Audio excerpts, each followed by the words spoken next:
respect for you before, but now even more so. Well, I appreciate that, man. I appreciate the compliment, but I'm part of the community like everybody else, man. But I do appreciate the acknowledgement. Which brings me to what my perspective is, right? So I'm interested. I think the hip hop community are children, the left behind, right? And what's brilliant about the hip hop community is that their ability to reinvent themselves, right? So the creative process is brilliant. It will try to do what it needs to do, no matter what. Now, how you guide it, how you put it, what you put in front of it, that's a whole nother topic. But that creative process, man, to create language and to be studied in universities and to be celebrated and played even in cars and so much as far as it's been Turkey. I was in Turkey for 5 years, and here's a guy driving around with a convertible listening to hip hop. Hip hop has changed, has given language and creative outlet for young people all over the world, in France, in China.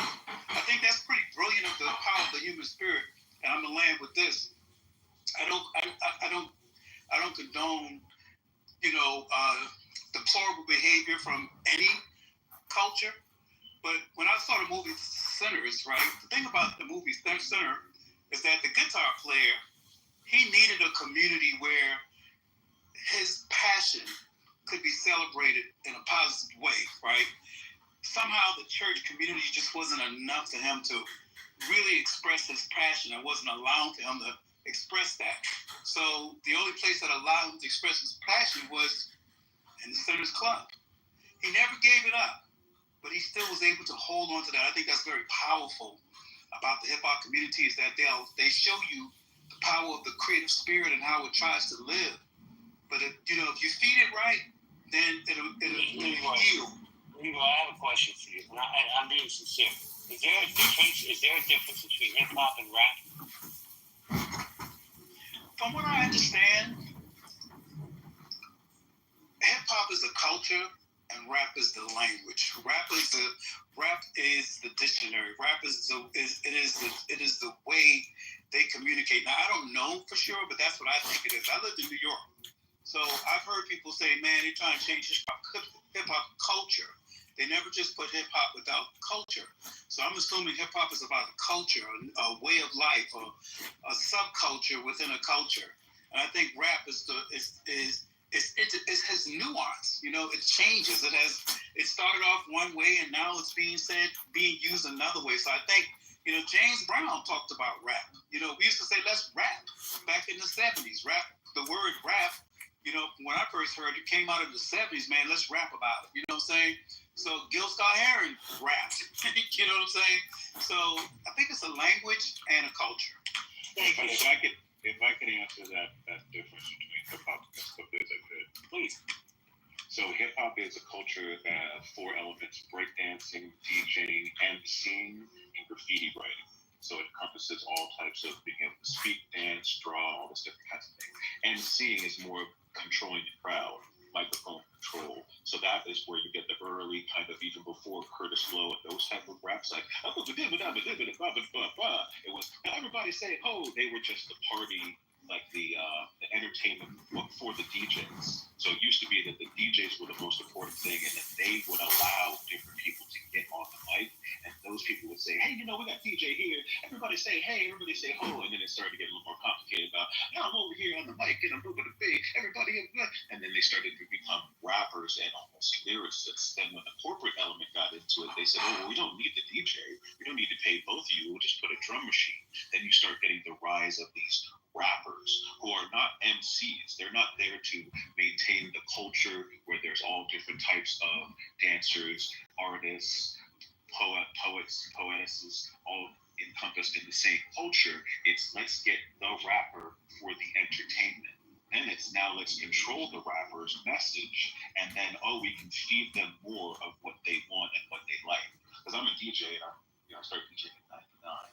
So what I noticed very early on was, oh, it's the home of R&B, the home of rap and R&B. No matter what state I would go, because I would drive back and forth from Virginia to New York all the time, and I just keep the radio on because I want to hear the difference. I get to hear all different types of, country music, classical rock, and stuff like that. But every time the radio station that was playing the home of hip hop and R&B would be the same 20 songs all up and down the Eastern Seaboard. So they were manufacturing a personality. That's why now you'll get people who are the children of hip hop who are wearing Jordans and they've never seen Jordan play basketball. They're just, you know what I'm saying? Well, I'll Can I go after one of the mods? Hold on. Well, you have a problem with your throat, man. Go clear it in the audience. Because I have a puke. David, how you doing, David? We'll go David, then Moore, and then Holly. David, how you doing, David? And then I got you, Doc. Man, first of all, I want to thank everybody in this room for the contribution, man. And my brother, host moderator. My name is David Evans from Washington, D.C. I'm an OG, man, 63 years old. I just had an interview on my TV network last night with J-Rob for like an hour and 43 minutes. He's a rapper, but that's not really my genre, but I'm learning so much because I remember back in the day, man, like the 70s and stuff, and 80s when I was coming to high school, it was just popping off.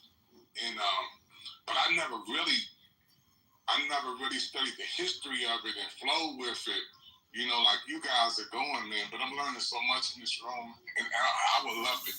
Any of you cats to come on my TV network and virtually talk about this thing, because our kids, man, they just living in the world of technology, and they program. They really don't understand what life is about, man. As we do as we grow older.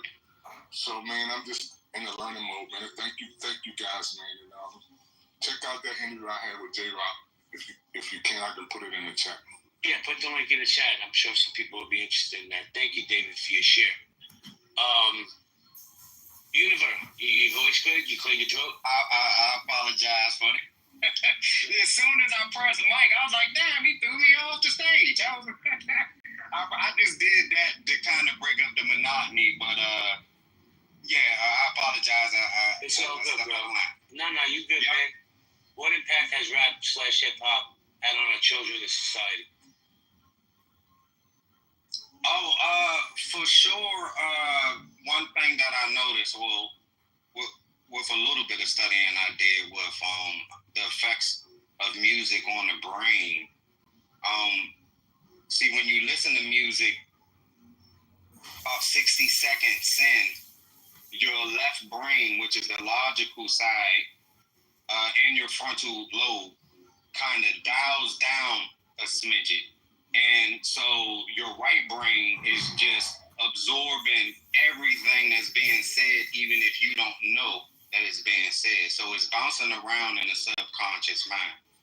Now, this had an effect on me at an early age, and it was a lot of built up strife and tension.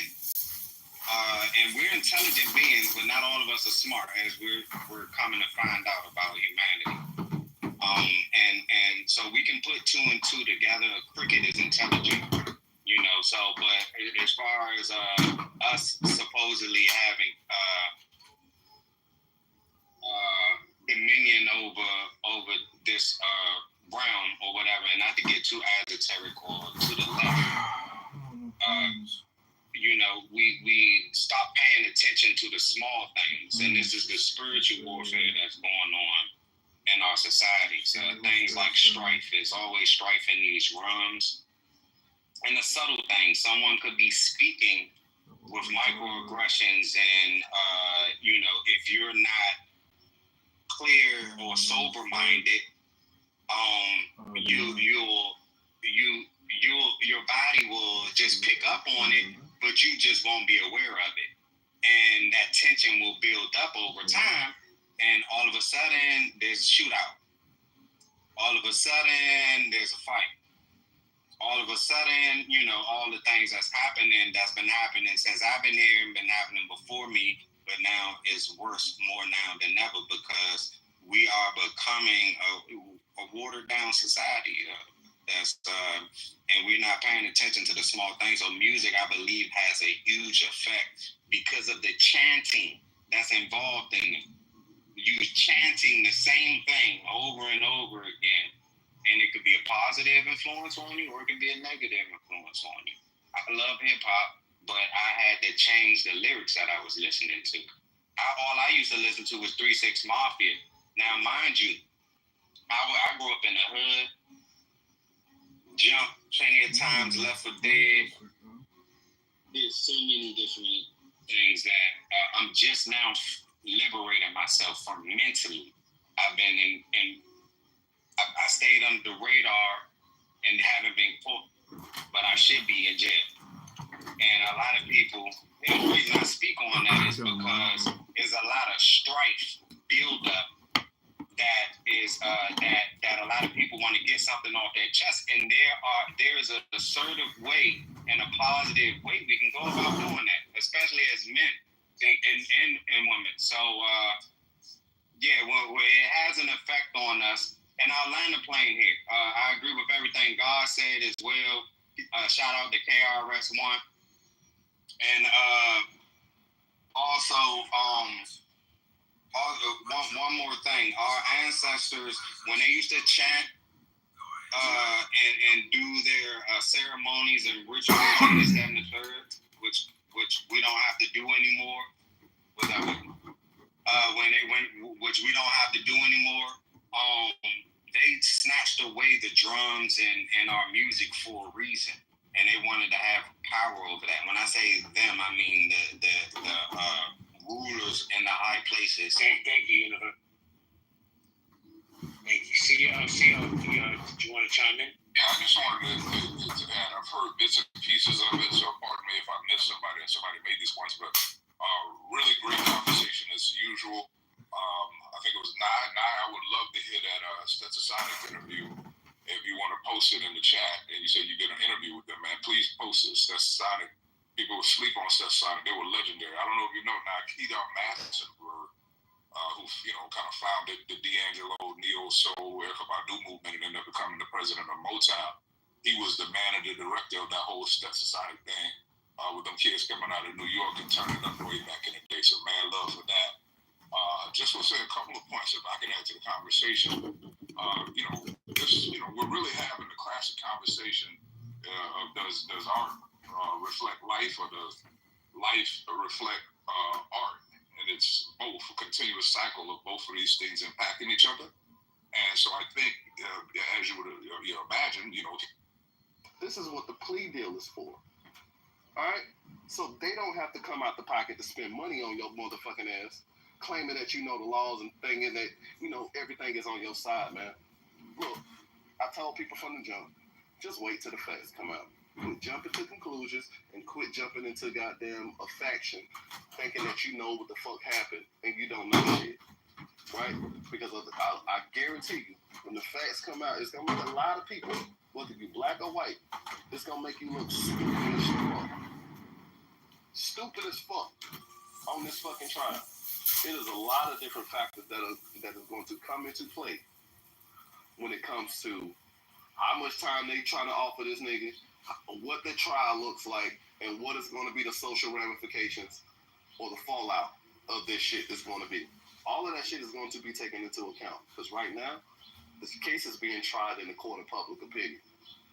And I don't know about y'all, but the court of public opinion does have some weight to it. Especially when it comes to the jury, because the jury going to feel like they're socially pressured to go one way, even though they feel like they should go an entirely different way. We've seen that shit happen time and time again, right? So I just want y'all to just chill the fuck out, quit jumping to assumptions and conclusions, and you don't know what the fuck happened. If there's a videotape, that shit will come out, and y'all will watch that shit for yourselves. All right? Just let that shit play the fuck out. Because I don't think y'all really understand what it's like. Sitting in that room across from that goddamn DA, and they offering your ass a motherfucking plea deal. If you don't know what that shit is like, please shut the fuck up. Because you don't know what the fuck is going through these people's minds when they offering a plea deal and they looking at how much time they could potentially get for this bullshit. That's all I gotta say, man. Appreciate Adrian. All right, 256. Yeah, no, I would agree with Adrian. I would agree with Haitian that, some statements are summarily being provided because there's an alleged video out there, right? But again, nobody's seen the video except for the parties in the case and maybe some private parties that have exclusive access. What we know is that, Austin Metcalf was much bigger than Carmelo Anthony. What we also know is that Carmelo Anthony, went to a tent of another team or, school during that track meet. So it wasn't his tent, but he was getting away from the rain because it just started raining on that day. What we also know is that Austin Metcalf's brother was there, who was also much bigger than Carmelo Anthony.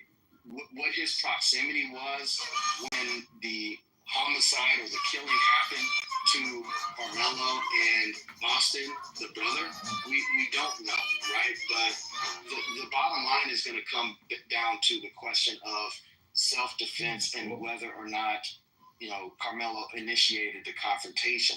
Because to my understanding, based on the facts, and correct me if I'm wrong, because this is a developing thing and we still need to get the facts out, like the brother Adrian was saying. But, the initiation originally came from Austin because Carmelo wasn't in the right tent. He wasn't in the right, he wasn't with his team, right?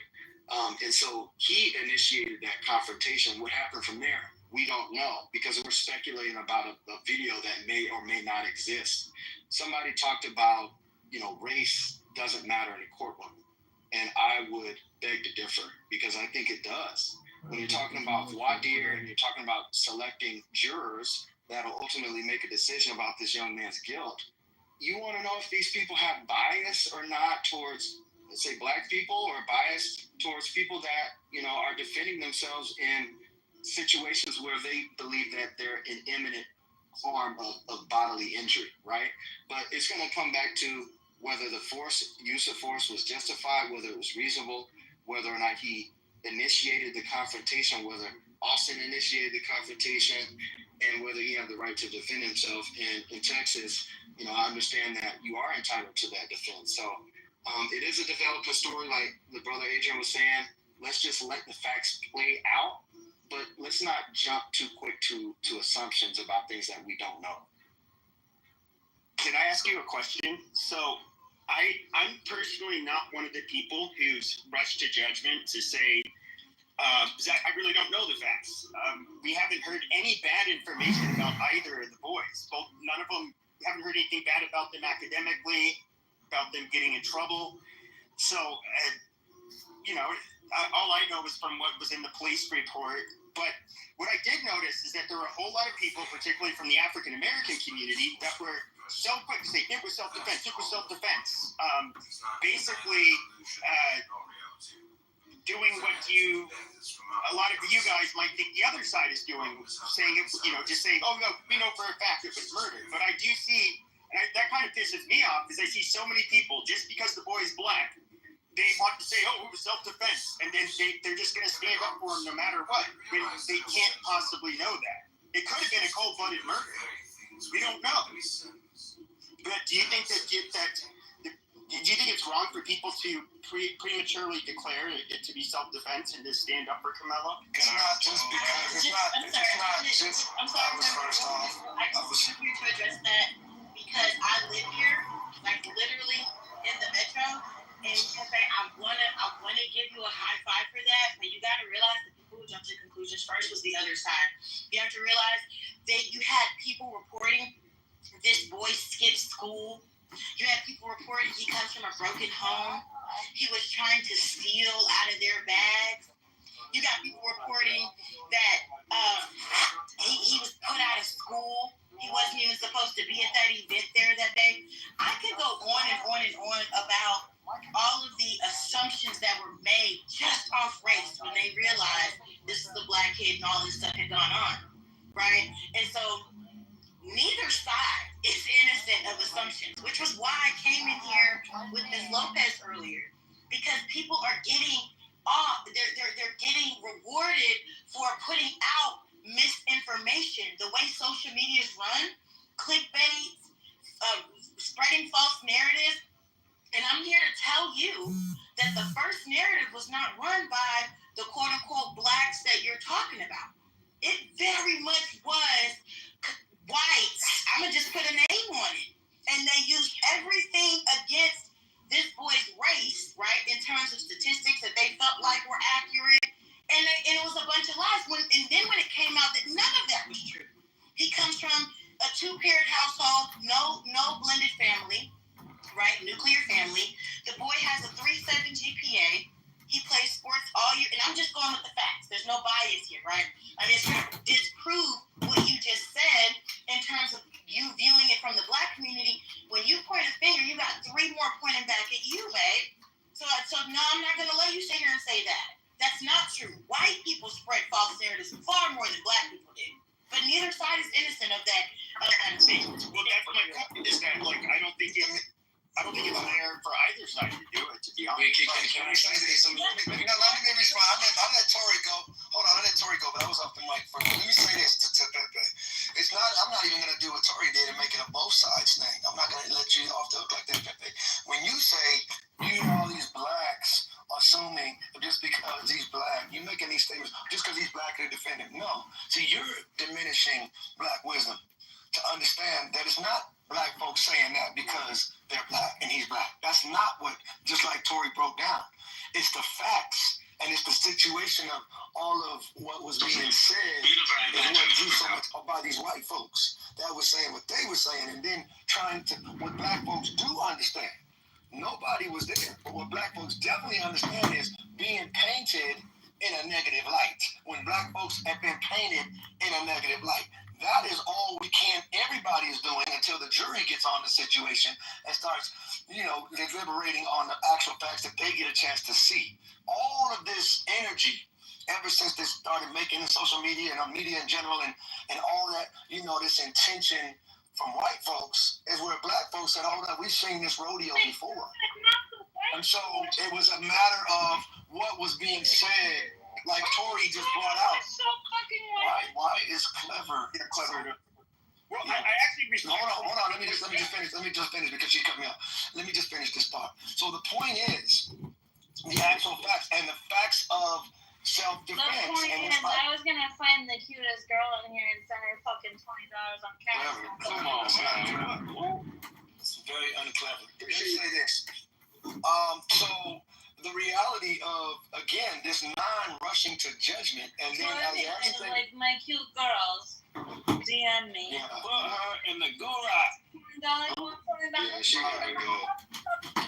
Pepe. Put her on the boat. Yeah, real quick, let me just drag it out. I would have been there in 10 seconds, but let me just say this. So, again, the whole point, Pepe, is that it was just the facts. It wasn't about because he's black and other white folks, maybe yourself, can label it that way and try to discredit the fact of just no, the actual facts is what everybody's been pushing. And so if it leans towards the favor of black person getting due justice and that upsets you, we'll say that. But it's not about black folks just siding with the black dude just because he's black. No, it's because of the fullness that Tori started bringing up. And as time has gone on, and even the mother's position in the interview with the mother, all of that is being factored in. And it's not just because, and it also is always the undercurrent of, as has been brought up and it'll continue to be brought up, the lack of fairness in the justice system, meaning when white folks kill some black folks, it's well documented. We see these stories a lot, and then it comes out, they were justified because they were fearful for their life. That same standard we're watching, people speaking are not applying that same standard and giving that same right of argument to Carmelo Anthony. And that throwing that all the way out the window. It's not even a thought. And that's what we're exposing. That's again, like the brother was talking about, it's 2-tiered, it's 3-tiered, 10-tiered, but it's definitely, if you're black, you know exactly. That's what I was saying from the very beginning. Expecting this system all of a sudden to do justice by black folks, that'll be new territory. So again, just know that where you send your children to school. I think you're being. I don't think you're being completely honest. It's okay. To you, it's not. I know I'm being completely honest, but whether you agree with it or not, go ahead and speak your mind. Sure. Well, I mean, I was in Lou Fax rooms when they were talking about this. I mean, first of all, we're going to pretend like there are not, and of course on Twitter, there's a lot of racial troll accounts that, you know, you have the pro-white side, the pro-black side. So there's definitely say all blacks are on the same page. Lou Fax room. Nobody said that. Well, I don't understand. You said you were in Lou Fax room. It makes sense to me. Sweet, chill. You gotta let that they finish. I get it. I'm just trying to understand the relevance of Lou Fax room. No one interrupted you, Sweet. Stop. I thought we were dialoguing. Stop. Sweet, stop. I would say this. Just like how we know there are racist white people, okay? We know that just like we know there are black people that are really pride for their race. They don't give a fuck about white people. They exist, okay? Now, I mean, I can even think back to like O.J. Simpson. Nobody was dumb enough to believe that he didn't murder. Really? Guys, oh my gosh. Yo, Nobody's dumb enough to believe that that black people that were cheering after he's found not guilty thought somehow he actually didn't do it. They just didn't. To them, it was just like them rooting for their team. I mean, it's kind of silly. Okay, so Pepe, how about we just say it's very unfortunate that a teenager lost his life from somebody, situation, period, right? You guys over here focusing on, like you got to get the win for the white team. And saying that basically black people are delusional, thinking that he's not guilty. But y'all the same motherfuckers that see Palestine every day and say Israel's not committing genocide. Y'all the same motherfuckers who say don't resist. Y'all the same motherfuckers when black people get hung on trees to give two fucks. So it's very fucking funny how this is such a big deal to you guys versus just being a narrative of a child being killed. Well, so again, did I say that race play? Did I say he was guilty or not guilty? I'm talking about Keegan and a large majority of real quick, Haitian, real quick. You made a lot of assumptions here. Real quick, Haitian. You made a lot of assumptions. Number one, I'll make this I'm going to say this very, very, very quick. Free Palestine. I don't like Israel, Haitian. Haitian, I hate Israel. I probably hate Israel more than you do, Haitian. But let me say this. Let me also say this. Again, blacks, especially in America, are probably, other than Jews, are the second strongest when it comes to ethnocentrism. Right? They are the most ethnic-centric race, other than Jews, in America. They will support their kind, whether or not, without doubt. That's great. Or innocent. White people, on the other hand, and I posted a study earlier that shows this. That white people who said, no, yeah, that is a crazy assertion. Yeah, you know what? I'm going to post a study and everyone can read it. Do you think studies matter? They don't care about studies. They're black. But they don't care about studies. White people change the narrative to make the white lies not all of a sudden not to be fucking lies. Hey, bro, who the fuck do you think gaslighting is in 2025, bro? Keegan, you know we have the word coon. Y'all do the most idiot shit. The world is fucked up globally because of the white man. Wait. Do any other ethnic powers have the word coon in their vocabulary? Black people are the only ones who have the word coon. We are not race loyal. What are you talking about? Yeah, I don't call them coons. I call them well-trained blacks. Haitian. Well-trained black? Pictures too. How is he using that kind of language in front of all of these black men on the stage? Those are not your words. Quit tipping out. That's what we're going to do. On mute. Quit tipping out. Hey. Stop tipping out. Let's have some decorum, black people. Hey, black people. Hey, black people. Don't prove the stereotypes right. Let's have some decorum. Right now is your time to shine and not prove the stereotypes correct. Nah, fuck that. I'm almost white trash. Hold on,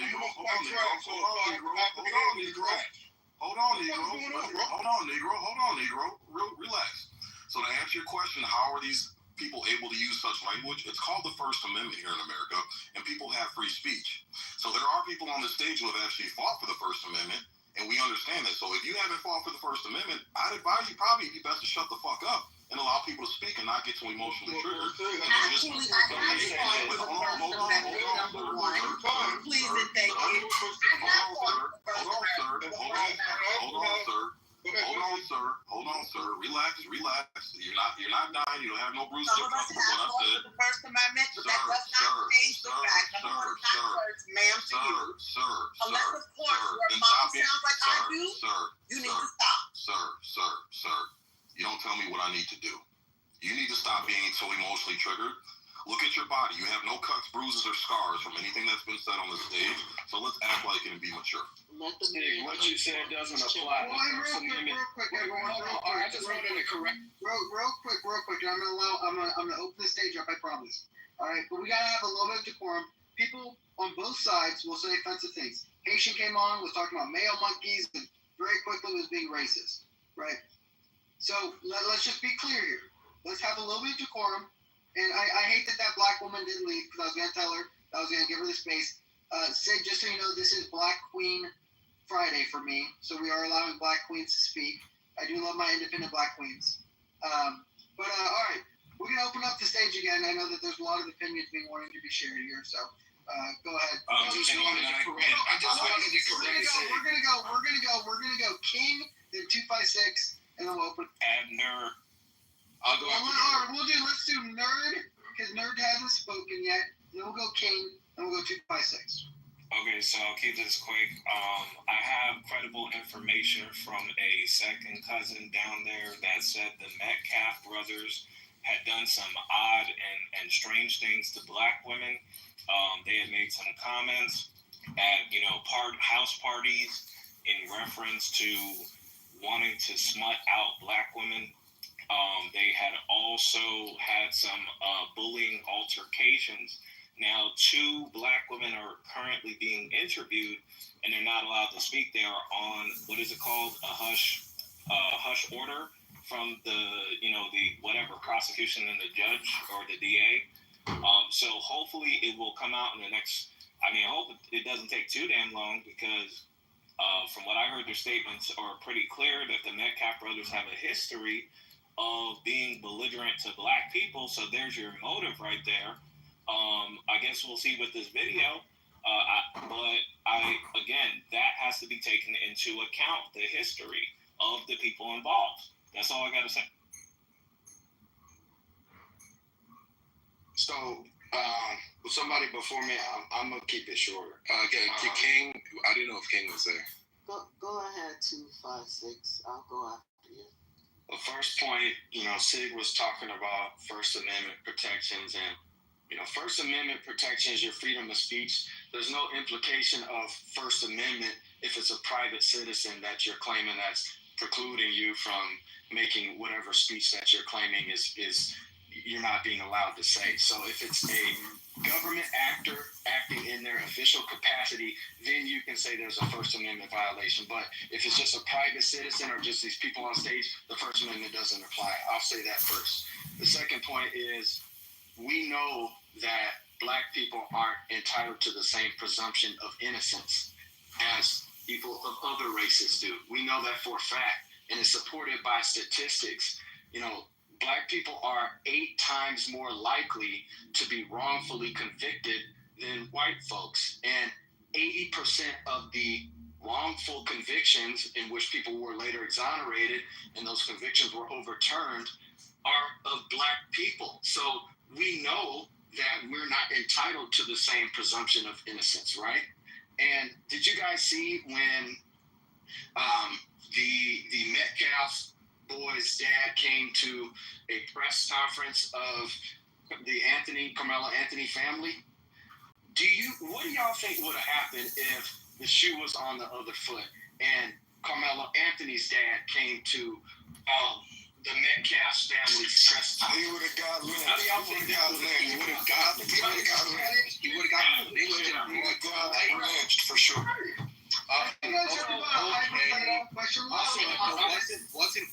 Wait, you asked a question, 226. As soon as Metcalf's dad got to the press conference, he was immediately escorted out.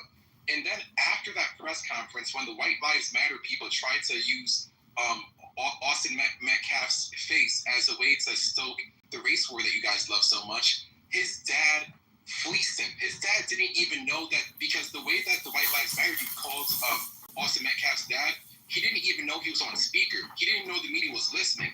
Austin Metcalf's dad fleeced him and said, take my son's photo off of your webpage. I denounce everything that you're doing and everything that you represent. That's what he did. And trying to say that if the shoe was on the other foot in 2025, that if a black father if the shoe was on the other foot, that he'd be lynched in broad daylight. No doubt. This is why no doubt about it, bro. He'd be lynched in broad daylight. No doubt about it. No doubt about it. That's why a black person would never do have the audacity. Yeah, right. You'll never see it because a black person would never do it. Real quick, sweet. Let's let G land his plane first. Guys, we gotta have some decorum to have the conversation. No, because 256, he asked a question in the middle of the submission, so I don't have any problem with the back and forth. He can finish and then King can go. But like, we be over exaggerating so much and crying wolf so much. The time of white guilt is over because of people like Sweet. I'm gonna have to live the rest of my life with no white guilt. No fucking DEI, no fucking white people being afraid of me because I can tell on them and shit. Because of this over exaggerating shit, bro. Okay, yeah. You can live your life however you want to, bro. That's not my problem. You talk to your therapist how you want to live your life. But all I'm saying is this, we all know that how that situation would have played out. Reverse all the scenario, make everything that was white black and everything that was black white. And you have the black father coming up there in this highly charged area with these white folks. And bro, you know no black person alive would even do no shit like that. So because it's understood, motherfucker, you will be met with extreme animus that is uncontrollable by these white folks. And your ass, it would have been understood that y'all was an act of aggression and your ass would have been dealt the fuck with. It didn't play out like that with Austin's father because black folks don't get down like that. But to say if it was in reverse, I don't know what planet you live in, if it's white or black or sometimes I don't know that shit. But again, speak to your own therapist about how you're going to live the rest of your life. I'm clear how I'm living mine, bro, and I know what the fuck I'm up against out here. You play with your own emotions if you want to. My child ain't going over there for school with no, I promise you. I don't commit crimes, so I'm... Well, you do it, then you're going to be all right. You'll be all right. But you don't have to realize it. Don't defend yourself. Don't be in a white neighborhood and defend yourself. You be a white boy, come on. Yo, 256, mute up, please. I'm telling you guys, we can have the conversation. You guys have to show some fucking mic etiquette. Quit jumping off mic. Let G and Sweet finish up their dialogue here for another few seconds, and then 256, you can jump. Y'all are saying, geez, you know, I mean, you don't have to understand it, but the reason the brother asked the question, because it was those that understand, they ain't on two sides of being black, sometimes they're white, sometimes they don't know what the fuck they are. Those black folks that really understand, they know goddamn well. If the white folks know too, shit, it would have been a whole different scenario, bro. And to include the possibility of a very strong likelihood of lynching his ass. Shit, it would have been understood as an act of aggression, bringing up here insensitive, and you just gonna be in our face just coming up here like it ain't shit. Bro, you try that sometimes to create the scenario and see how. So is being pro-black mean that you just have to say the craziest things and no one can be like, all right, bro, like discrimination exists, but you're saying that in a press conference, all the white people on cameras. Yeah, I don't know why. We disagree. We both disagree. Can get the next speaker speak, please, for the room.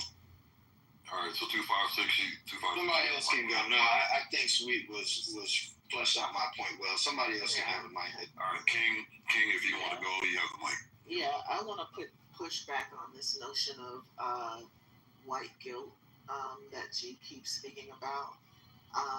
White guilt doesn't exist, and my observation is that there hasn't been any inclusion or advancement of most minority groups, including Jews, that didn't have to be enforced by some type of government intervention, legislation, or protection. Like I mentioned before, in spite of what one of these fools tried to suggest about in-group favoritism, trying to suggest that whites had the less in-group favoritism. White people, they fight the hardest to keep themselves segregated, to keep their schools segregated, in spite of legal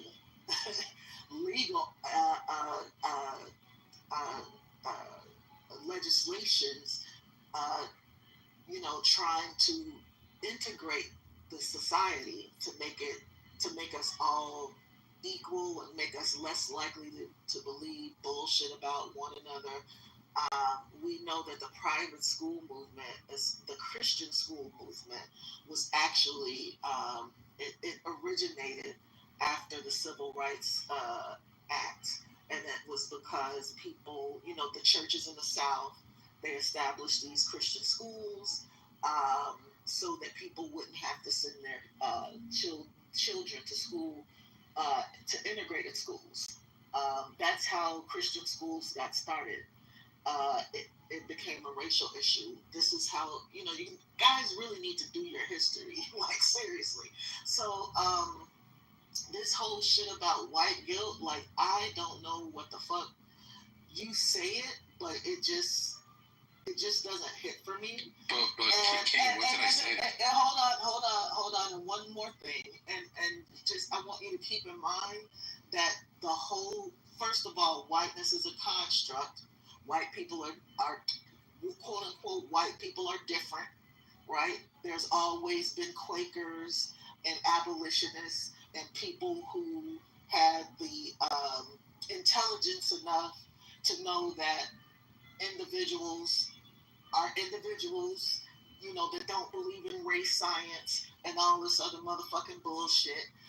People who interpreted their Christianity or their religious practice and saw people through God's eyes. All people, not just people with the same skin color. So, there have always been people who have been racialized as white in this country that have not been for white supremacist bullshit, right? So I think that that's just some people that exist in the world who have that belief.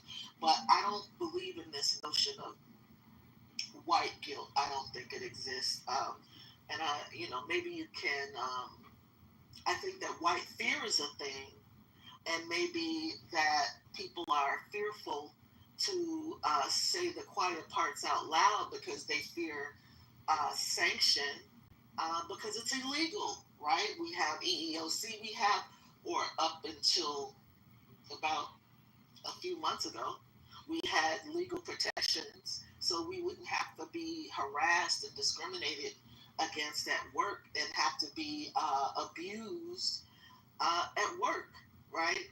Now they can say the quiet part out loud. So, but it's not that it wasn't there. And goddamn, who didn't know that it was there, seething beneath the surface? This is America. Nobody has forgotten. So that's what I wanted to share. Okay, let's give G a chance to respond. G, you wanted to fire back at Geeks. Yeah, the Queen speaks nice. Maybe it's my tone of voice, but I literally said verbatim that white guilt doesn't exist. And then she was speaking like she was speaking against that. So like I'm sitting here, I'm like agreeing with everything that she's saying, because that's what I said, that white guilt doesn't exist. So you said specifically that you think that you said something to the effect that black people, that white guilt was no longer a thing, and white people don't have to do this white guilt thing. You said that was... Yeah, so I said that white guilt doesn't exist. But right. So you guys said the same thing. Beautiful. Can I say something? I don't want to just pick a fight when there's no fight. You guys, you don't have to fight. Real quick. Let me say what he says. Real quick. Because I do read the chat. I'm one of the moderators who do like to read the chat. And what I want to say real quick is that very clearly, I want to make this very very clear. The article shows that there is new footage that's been reported on. So I don't know why everyone's like, this doesn't show anything. Guys, we're not going to see the footage until the case is done. So I don't know why everyone's like, this isn't big news. This is pretty big news. Probably because we haven't seen it, Keegan. So right now it's hearsay at best. I was just going to say this idea that King Rose raised up, whether Jay agrees or not, I don't know. We'll find out in a second. The idea that legislation from day one in America, pick a date, 1776, prior to whatever. From day one, there have been white savagery going on towards indigenous people. Whether they're Jewish, whether they're black, whether they, whatever.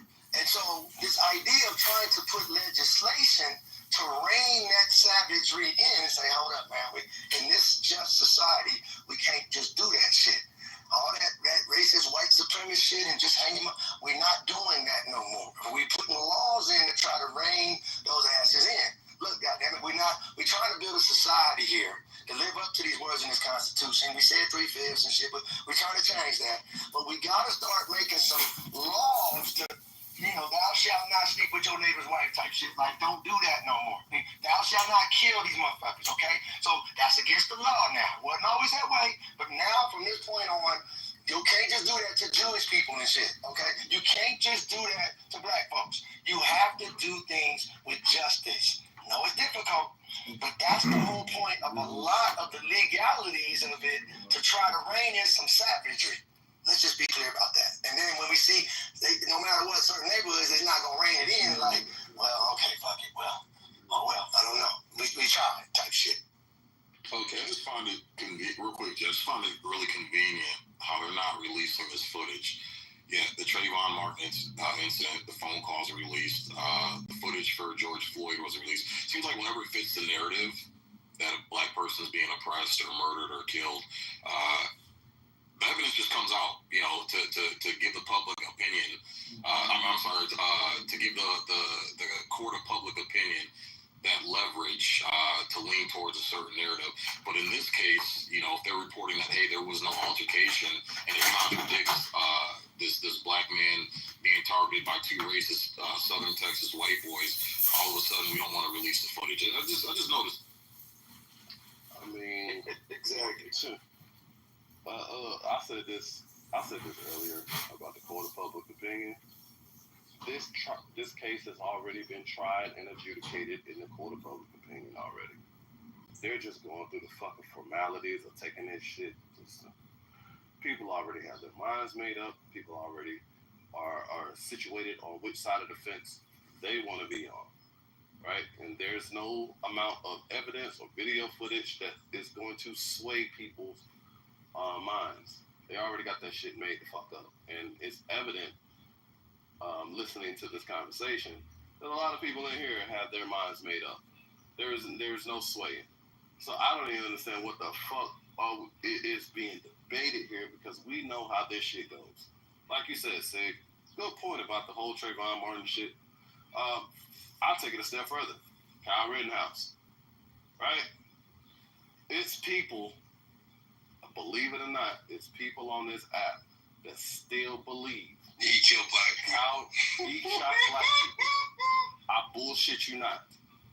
It's people on this app that think he shot black people. And he didn't shoot a single black person. And even when the trial took place, even before the trial, people were calling for that boy's death. Not only just black people, white people as well. But white people was calling for his death. I know, right? I know. But, white people, so... Well, what I'm saying is, people jump to conclusions and assumptions all the fucking time, even without even having all the facts, including our president at that one time jumped to a conclusion and assumption. Went on TV and called that boy a white supremacist. And I'm not sitting here defending Kyle Rittenhouse. Nah, I'm just sitting here telling people, slow the fuck down and wait till the facts come the fuck out. Because honestly, if you want to try to sound like a professor right now, when all the facts come out, you're going to look like a dumbass with a dunce cap on your head. And people are too egotistical to admit when they were wrong. And they're not going to admit they were wrong that they got it wrong on this shit. So just hit the fuck out of people. I do have a question though, right? If there were footage that were to come out, and there's footage that shows that he wasn't touched first and he was the initial attacker, would it change some people's minds? Hell yeah. It'll change some people's minds. Hell yeah. Yeah, not mine, but I'll tell you why. In here. I'm in here, so yeah, in here, it will change my mind. I want to hear the individual. I want to hear the individual said, no, it won't change our mind. Yeah, mine. It's not going to change mine. I'll tell you why. If you didn't touch him, right? Because you guys, this dude Adrian, y'all just got to talk about Kyle Rittenhouse. Kyle Rittenhouse, when he murdered the first guy never touched him, and he was completely unarmed. Never touched him. And yet, hold on. Please allow him to finish. Stop. So the first guy he shot and killed not only was unarmed, but didn't touch him. Not only that, because this is to address what Adrian also said, he said people was calling him a white supremacist. Yeah, people was calling him a white supremacist because he was caught on video saying he wanted to go to the protest to murder black people. This is what Kyle said. And yet the racist ass system said, we're not going to introduce this in the trial. We're not going to put this in. You thumbs it down, but I'll give you a fact. This just proves white people don't like facts. They hate facts. Or you're a black guy, I guess. You're a black guy. You know, you weirdos don't like facts. The fact of the matter is he said that, and they didn't even allow it in the trial. Okay? The judge said it's not germane. It is germane, because it's intent on why he was there in the fucking first place. So anyway, look, I know a lot of you guys like to have revisionist history. This is how white people are, conservatives are. You don't like real history because your history is a fucked up history. But the truth is, Kyle Rittenhouse was a white supremacist, and this guy, he felt Austin Metcalf. Let me be very clear. I live in Dallas, Texas, right? My best friend, his son, literally went to the same school as Carmelo Anthony, right? I could tell you so much about not only the kid, but what's going on. The kid was a good kid, right? But let me tell you something. The kid himself said he acted in self-defense and he felt threatened, okay? So to me, the litmus test comes down to whether or not he felt threatened. If he felt threatened, that is the litmus test that I have, period. See, here's my thing. If it came out in footage, he still has to explain things. Can we have Al's report? Because he still has to wait. Give me a second. He still hasn't explained why if we see the evidence. If the white boy he did explain it, G. He just explained it, bro. You don't have to like his answer, but he did. No, I didn't. Wait, yo, stop yelling. Yo, Al, I don't think he explained it. It's very clear. Hold on. It's very simple. So I made the comparison with Kyle Rittenhouse because nobody touched him. Right? Kyle Rittenhouse specifically said, well, he said he wanted to harm me, so I killed him. That's what he said, right? So in this case, Carmelo Anthony, he could say the same thing. If Carmelo Anthony is saying, hey, this guy said he was going to kill me or give me great bodily harm, then he felt threatened, that's enough. Period. It worked for Carmelo Anthony. I have to respond to him. Can I answer Shai's question? No. You can't use Kyle Rittenhouse as a Bro, you're not going to change his mind, G. Everyone, please. This is my room. I don't care. I don't care if you have the chance. Al, the difference is between Carmelo Anthony and Kyle Rittenhouse. We have a video of Kyle Rittenhouse being chased down. He had to turn around because he was being ran down by these individuals. He didn't walk up. He wasn't down. It doesn't matter. It does not matter. You can say, well, he was feel threatened. Yeah, because he was being chased down. Can I please respond to this? Please. No. Hold on, wait, bro. Because you check. Yeah, but you do some coon shit, nigga. Hold on, bro. Yeah. I know I'm a coon, completely opposite of niggas. I know I'm a coon, right? What the fuck? The fuck is we talking about? Look, bro. Crazy. This is crazy that we're talking about Kyle Rittenhouse and Carmelo Anthony, right? When we know for a fact there was a trial that happened, right? A lot of y'all didn't tune into the trial. A lot of y'all didn't care to tune into the trial because you already had your minds made up. I watched the whole during the trial, actual evidence came out. Matter of fact, the FBI produced video that they were recording that night of the whole They had entire an aerial. They had an aerial. Exactly. Drone. They had a drone. Exactly. Literally. Hold on. Yeah, G, you gotta, hold on one second. Guys, please, I'm asking you, as mature adults, Adrian is speaking. Don't come off your mic. Let him finish his point, and somebody else can go next. Go with Adrian. Yeah. The FBI had a drone show the entire sequence of events that happened. The first guy that you referenced is claiming that he didn't touch him. He grabbed his firearm, sir. I don't know if you... Al, hold on. Al, please. Stay on mute.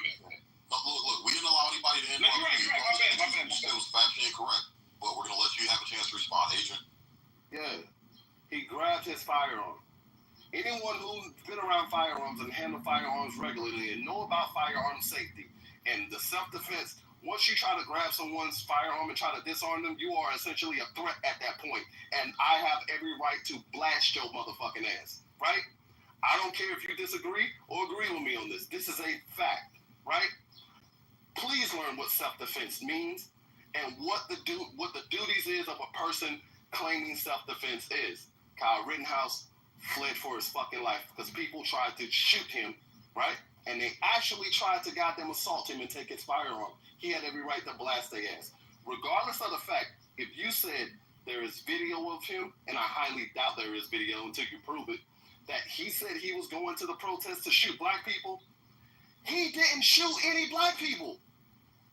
Regardless of what he said. All of his victims were white.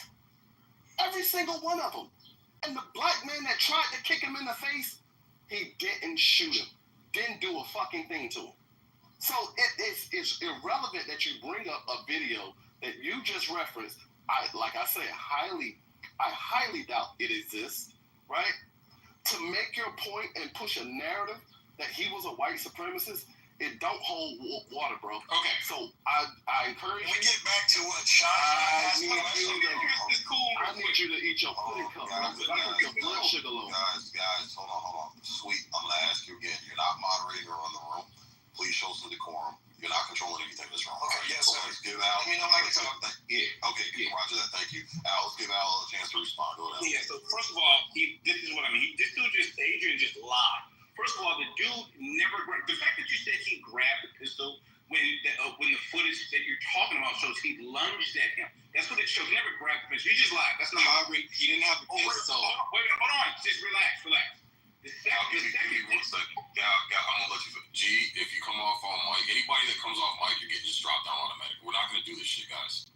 We're gonna give people respect, whether you disagree with them or agree with them. We're gonna give them the respect to get their point out. Can I ask you something, bro? Because no. Al has a mic right now. G, I'm asking you politely, with respect, to just stay. I respect you. I'm gonna put myself down until we're done talking about Calgary and Knox. Okay. Al, go ahead. Yeah, so that's number one. The dude, Adrian, literally just like he said he watched the trial. So first of all, the second one, if you said you watched the trial and don't know that this video, they literally suppressed the video. You said you watched the trial, you would know that. So I'm literally saying you're lying about even watching the trial. And the only reason why I brought the video up, Adrian, is because you said black people called him a white supremacist. I was giving you evidence on why black people called him a white supremacist.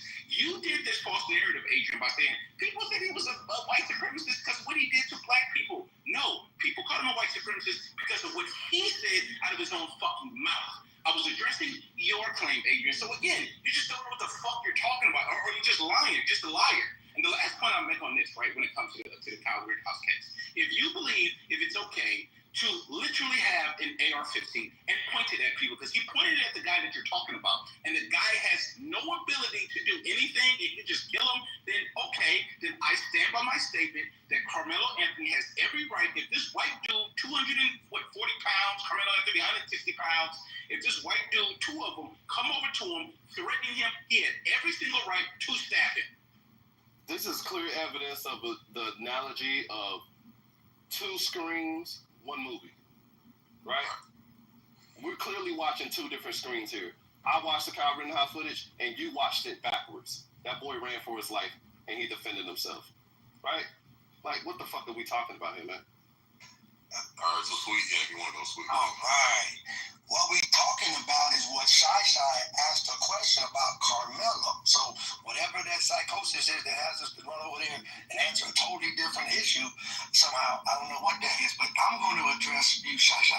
When you asked the question, I'm going to explain why I said if it came out, for example, to your question, that we could see on a video that Carmelo walked up on these white boys and said, I don't give a goddamn, motherfucker, I'm standing in your tent. Yeah, do something about it. I'll stab your ass, motherfuckers. I'm up under your tent. If I saw some video footage saying some shit like that, like, yeah, damn it, in fact, I'm mad about that shit you did last week or last month or whenever. You told me, maybe next time we meet, and if he came out where he was coming with that and he had that shit in his hand and walked up on him like that, that would totally change my position if the facts came out with that shit.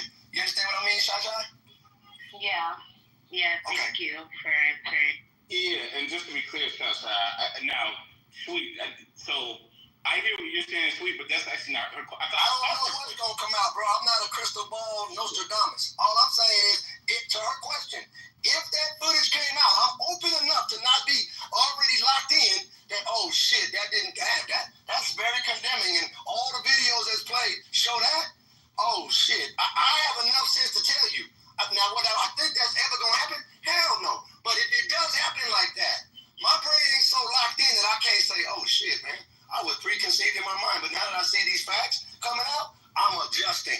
I don't think it's ever going to come out. That's a different question, though. She said, if it comes out like that, so I played the game with her along her conditional question. If this happens, then what would you do, Remus? I can do that all day long with a million topics, Father.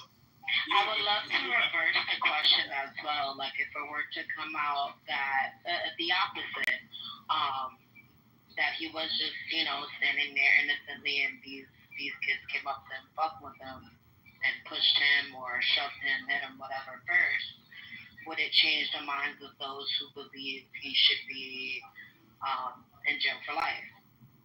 Yeah, I would say absolutely. I think Shy, from the conversation we've had around this Carmelo Anthony case, I've heard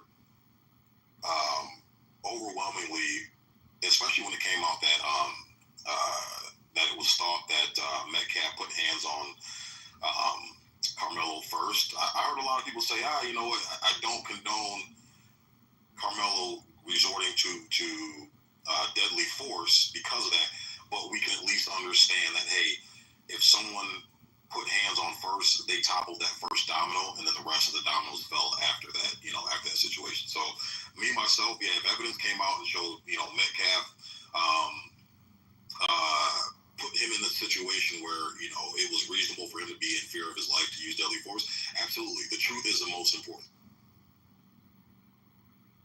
So let me actually, the truth isn't the most important thing, because in 2025, 2024, 2022, 2023, when we have video evidence, 360 infrared evidence by the government, all types of cameras, 80 witnesses at a track meet, you're going to see it doesn't matter how this case goes for Carmelo. It won't matter. What's the most entertaining thing is what people want to believe. It doesn't matter how it goes. That's the best thing about the race war. The best thing about the race war is that the facts don't matter. Only what people want to believe, so that their side can win a battle. World War III is about to start, if it hasn't already started, and I'm interested to see who's going to win in the race war. Who's going to win? Well, and what I'll say is that if it came out that Carmelo Anthony came up and grabbed him and shoved him to the ground, and it looks threatening. It looks like life is on the line there. I would still support him, because for 400 years, black men have had their knees in our necks, and this is just us going through, black men have had their knees on our neck. Is that what you meant to say? He meant what he said. He said black men have had their knees on white people's necks. Sweet. Let me finish my point. Okay, the prejudice, racism, the constant.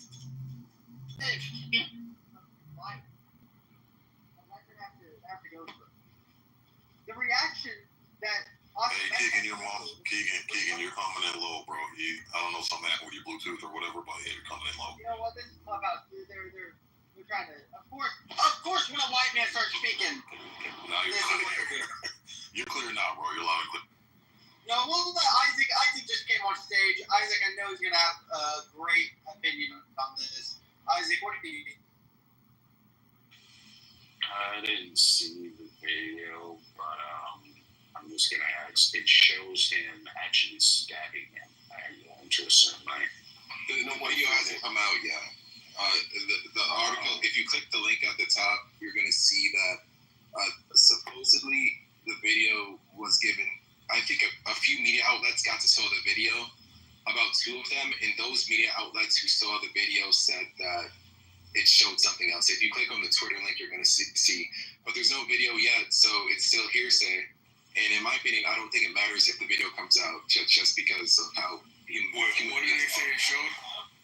It showed... just click on the link. Just click on the link at the top. Say what it showed, bro. You can... Yo, it's so... Just say we don't know what it showed. No, he said that there's people that said that it showed something. They're saying that it showed Carmelo stabbing him without provocation. This is my report. Oh, wow.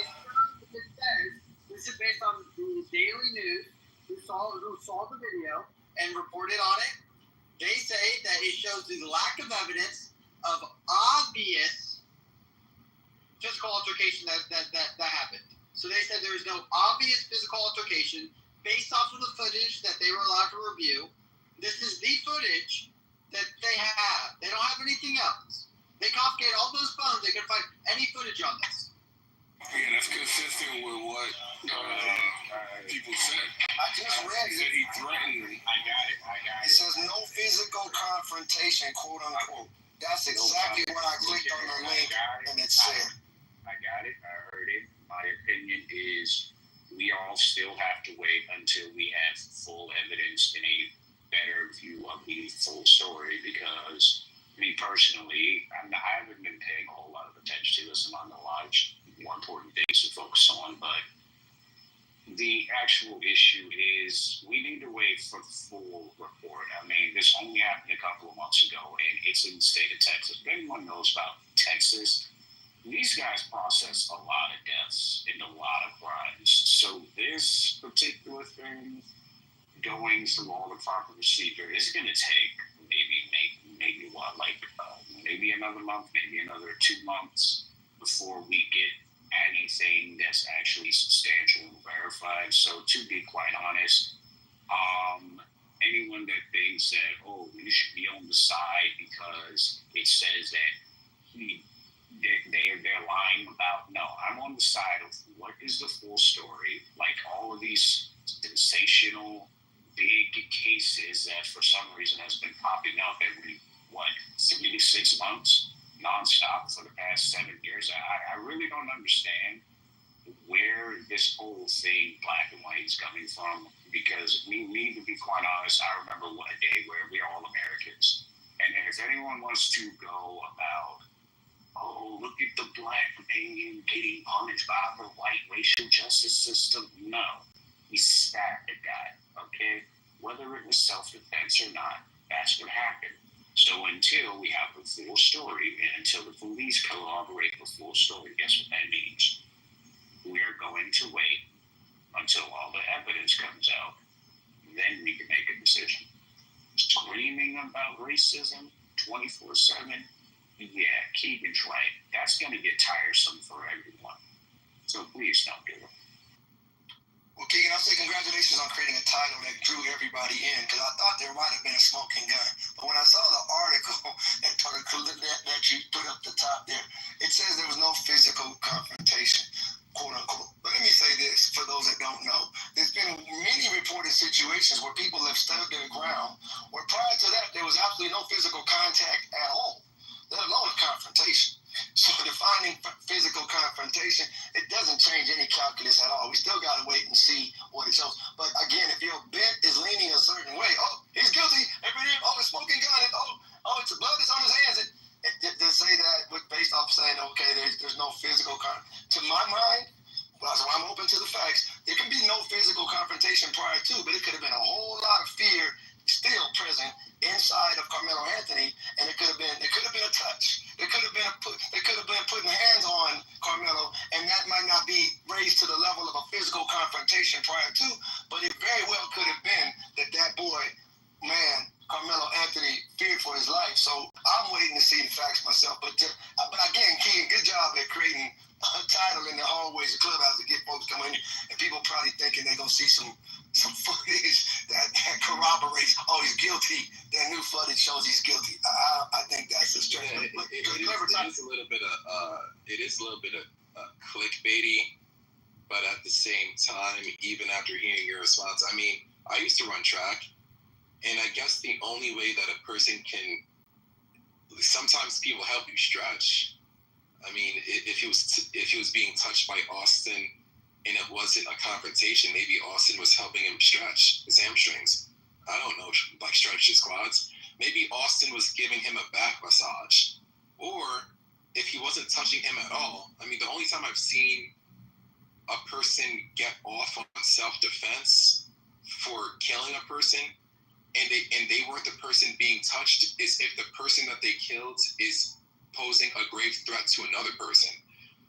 But it doesn't seem like it doesn't seem like this is the case. Okay. In this case, so like when you start to have when you start to do this like mental gymnastics and you start to like hypothesize and use your imagination to really fill in blanks that are so far in between, bro, people just start to roll their eyes and realize, you're just doing this because he's a that's what I'm saying, G. You're arguing my case. You're arguing my case. I want him to get off. I want him. It's not that I want him to get off. I don't want the book to be thrown at him. Yeah. And the way that you talk, like this energy that you have, is the reason why the book is about to be thrown at him, because he's not taking a plea because he thinks he can beat it. I know you got a crystal ball. I know you got a crystal ball. I can't explain why you don't know about the situation where a white guy heard some loud music with some other black dudes that pulled up at a store or something, and then he killed them. So I can't explain why you don't know. Yes. So I don't know why. I don't know why you don't know about that, and I don't. No, show me the case. Whether I show it to you or not, I get that you don't know about that. But you're talking about the case where it was like a 70-something-year-old who was violently shoved on his ass by like a 20-something-year-old. That's not what I'm talking about, bro. That's not what I'm talking about. So, but beside that, though, physical confrontation. I've been in many scenarios in life, maybe nobody else has, I'm sure many people have though, where someone can sum it up a certain way, a very real situation, and can sum it up. What if it was no physical confrontation? Well, that's a judgment call, and we're going to see the footage, and here's what I'm saying. So, was there a knockdown, drag-out fight prior to? I don't think anybody's ever argued that there was. So, how do you define physical confrontation? But that, to me, again, is a far reach from, you're going to lock this man up now, and he's guilty because of whatever that says, and we haven't seen anything. That's what you're talking about, G. That's the rush to judgment I don't hear you having any problem with. But you ready to just quickly assume that means, oh yeah, guilty and all this other stuff because of Texas, whatever you're saying, bro. But the facts remain. Coming calmly back to, let's just see what it shows. And then probably people are going to be like, oh, see, I told you, on whatever side they're on. Like, that's all I'm saying, because there's a strong bias already in it, and nobody on this stage, including Keegan, has seen anything. We're just going off of something that somebody reported about. There was no physical confrontation. Well, and that's what I wanted to get into. This is coming from the Texas Bureau Chief, according to the link up top. And the Texas Bureau Chief, and I'll read this, is a senior reporter or journalist in charge of a media organization's desk dedicated to covering news across the state of Texas. It's a leadership role with a focus on guiding statewide coverage, managing reporters, and coordinating with the outlet's main newsroom, often based in another city like New York or Washington. So that's who's reporting this in that link. So just so everybody's clear. But I know 256 wanted to chime in. We want to give you the mic, 256. What do you guys? Well, I mean, obviously there was a physical confrontation because there was a stabbing that led to a death. The real question is whether or not Austin initiated that confrontation.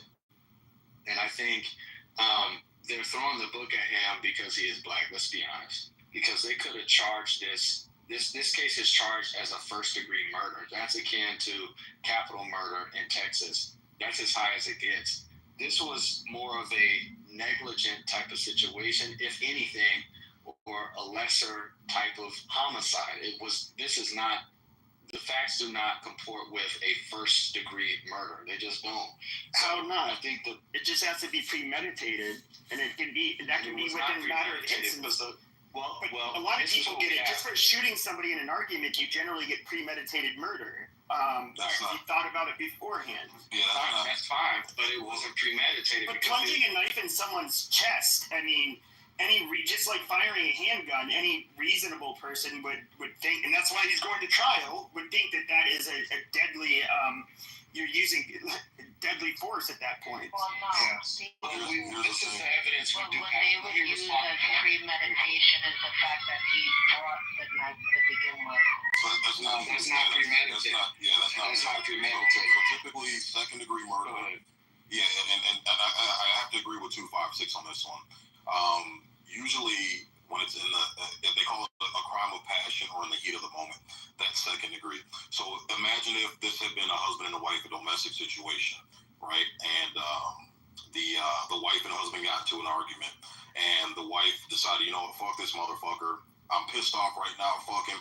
Or she caught him cheating, right? She walked in the house, he's in bed with another woman, and she grabs a gun and shoots them both.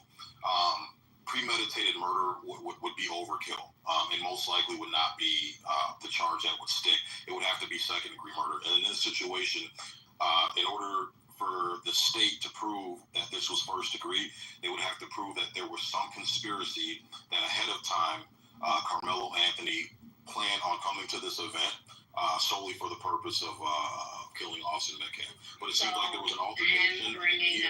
Hold on one second, Shot. So what it seems like is there was an altercation right at that moment, and then at the heat of the moment, Carmelo Anthony responded, and it would be, I think 256 is right, manslaughter or second-degree murder at that. Can I say something? So can I read this real quick? Let Shot. Hold on. Let Shot. Shot ain't saying shit. Shut up, bitch. Go ahead, Shot. So, with the crime of passion, yeah, like the husband and wife. You're the only bitch I see. Yo, would be different because they have knives in their home already, right? It's not like they're bringing it with them somewhere, right? That would be a little bit different. That would be evidence of premeditation had they, cheated on each other or something, or Courtney says he's cheating, and then they brought the knife with them to kill them. I figured that would be how it went. But with this situation, there would be no reason for him to bring a knife to a track meet, right? Unless he intended to use it. And that's a fair point, Shah, because we actually dug into this. Because Texas is one of these one-off states that has weird laws. We understood that, on school grounds, especially on school grounds, you can't carry any type of weapon. But actually, when this first came out, we actually dug, and according to the school district and Texas code, they have a restriction. You're allowed to carry a knife that's less than 5 inches in length anywhere in that state that you want, including school grounds. Anything above 5 inches is called, they got a special term for it in the state of Texas. So if the knife was over. Oh, okay, I didn't know that. Yeah, we dug into that, because we were like, you're not allowed to bring a knife to school grounds, but we dug deep, and actually in Texas, you're allowed to carry a knife that's less than 5 inches in. Yeah, but I don't like to talk about things that are not relevant to the case, because obviously when this happened, wait, why? Bro, you kind of interrupted me, bro. I still don't get it. Why is Guys, to be fair, Concrete was trying to go after shots. So let's pass my bad. No, you good. No harm, no foul, brother. And Musanda's new on stage. We got OG. All right, then I'm gonna go after Musanda. I have no problem. Just for the record, I love Shasha, even though she's an asshole. Anyway, so what I did was, y'all niggas are posting X links and people's opinions who, I don't know, verified or credentialed or credible. And so CBS News actually has written a little article about this, right? And I'll read a couple paragraphs to get to the gist of my statement. Frisco Independent School District has released surveillance footage of a deadly stabbing that occurred during a track meet in April, but only under strict conditions. Under Texas open records law, requesters may view such video in some cases but are not permitted to record it. The video begins several minutes before the altercation between Carmelo Anthony and the camera position near the press box captures half of the field at Kendall Stadium. The tent where the incident occurs is located in the bleachers near the 50-yard line. Due to the camera's distance, individuals are not easily identifiable. That means a lot. At approximately 9:55 a.m., a sudden movement is seen under the tent, followed by interaction between two figures. Frisco ISD officials say this is the moment the stabbing occurred. Several people are seen walking or running away while others approach the area. So, what you guys were talking about earlier is that there was a level of detail where somebody could make a pronouncement that there was no physical altercation.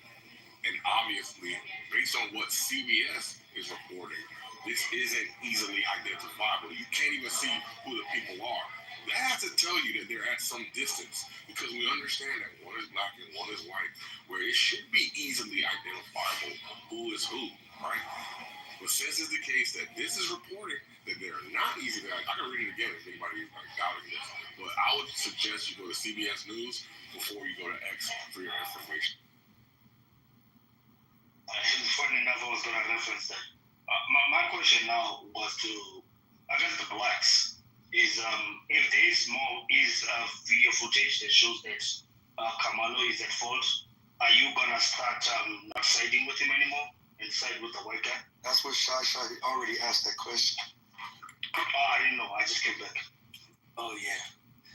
Well, just a quick summary. If the facts, wherever the facts lead, I'm cool with it. I'm not stuck on no black white shit. Whatever the fuck it is, it is. That's where I'm at. So. Contrary to Pepe and everybody else telling you that Blue Facts Room and OJ and what the fuck ever, everybody black is on the same page. That's bullshit right there, man. Whatever the facts are. I said a lot of you are doing it because of race. Like I never said they're all black. I don't know what they think this is. So what? Even if it's not me. It's not a problem. So what? That's a good point. But look, like if there are people who if there are people who are defending him because of race, so what? Well, then they can't complain. That was the point of the room. So, well, if that's the case, if you say so what, then you guys obviously can't complain if white people do it. So what? I would say the logical thing would be that if you don't know all the facts, which I don't, because that's why I haven't claimed either, guilt or not for Carmelo Anthony, because I don't know all the facts. But it seems like I am listening to some black people wanting an excuse to still stand up for Carmelo Anthony. So what? And, what do you mean, so what? You keep bringing it up like it's a problem, and it is a problem. What's the issue? What's the issue? It is a problem. It's unreasonable. Oh, okay. So, do you ever do anything that's unreasonable? All right, you got it, bro. What are the ones going to do to the Johnny if the blacks are... It's almost like humans do unreasonable things, so what? So why even talk about it? Why be in the room? What? So you can't talk about things that aren't unreasonable? So what? So what? That was a question. No, I'm asking you a question. That was a question, not a statement. No, I know what it is. I'm saying, so what? Like, why do you care that people are caring about something that doesn't matter? Why do I care? Because I'm curious, obviously, about why they brought it up.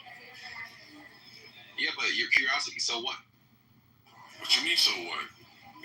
You asked a question, you got an answer. All right. You asked a question, you got an answer. All right. Yeah. Well, I would just say it is actually a good gauge to for me to kind of like measure how are black people. The people that will stand up for Carmelo Anthony, kind of regardless of not knowing the facts, I would say these are people that are no different than white nationalists or white racists. They're going to ride with their people no matter what. And I like seeing that. I like it.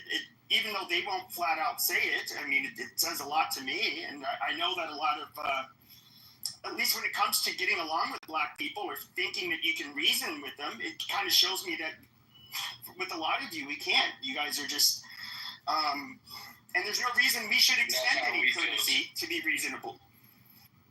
Yeah, so what? Almost like people are tribalistic, like human beings are tribalistic, naturally.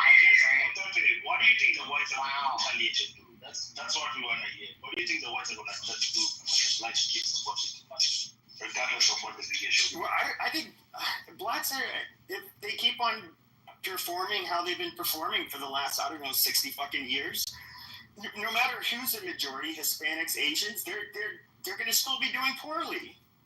I mean, So what? The question is, that's what he's saying, so what? What are whites going to do about it?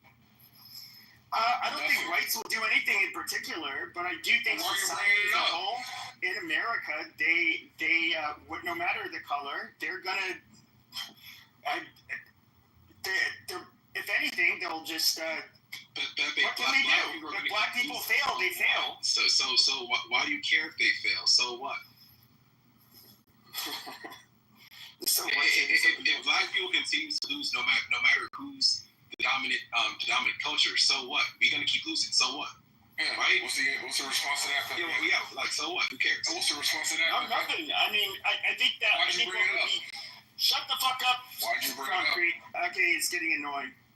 So what I would say is that, let's say when there's more Hispanics and Asians and whites, blacks can say, oh, it's slavery.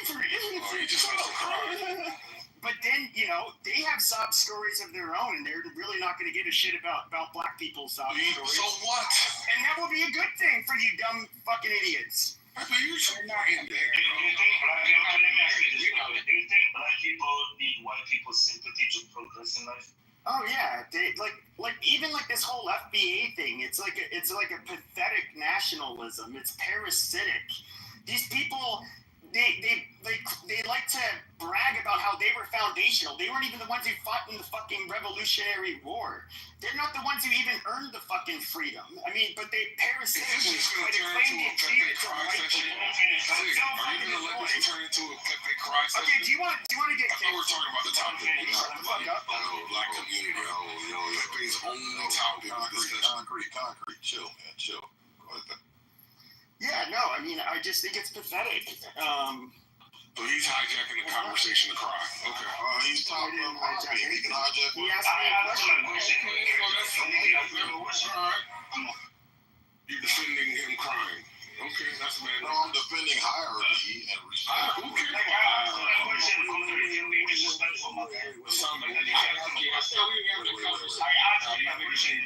These niggas need power. What it is you niggas need decorum and understand that, hey, when someone comes in your space, you're gonna want the same respect. That's how it works, man. So I want to go forward and say, so you think black people are now going to suffer more because they won't get white sympathy?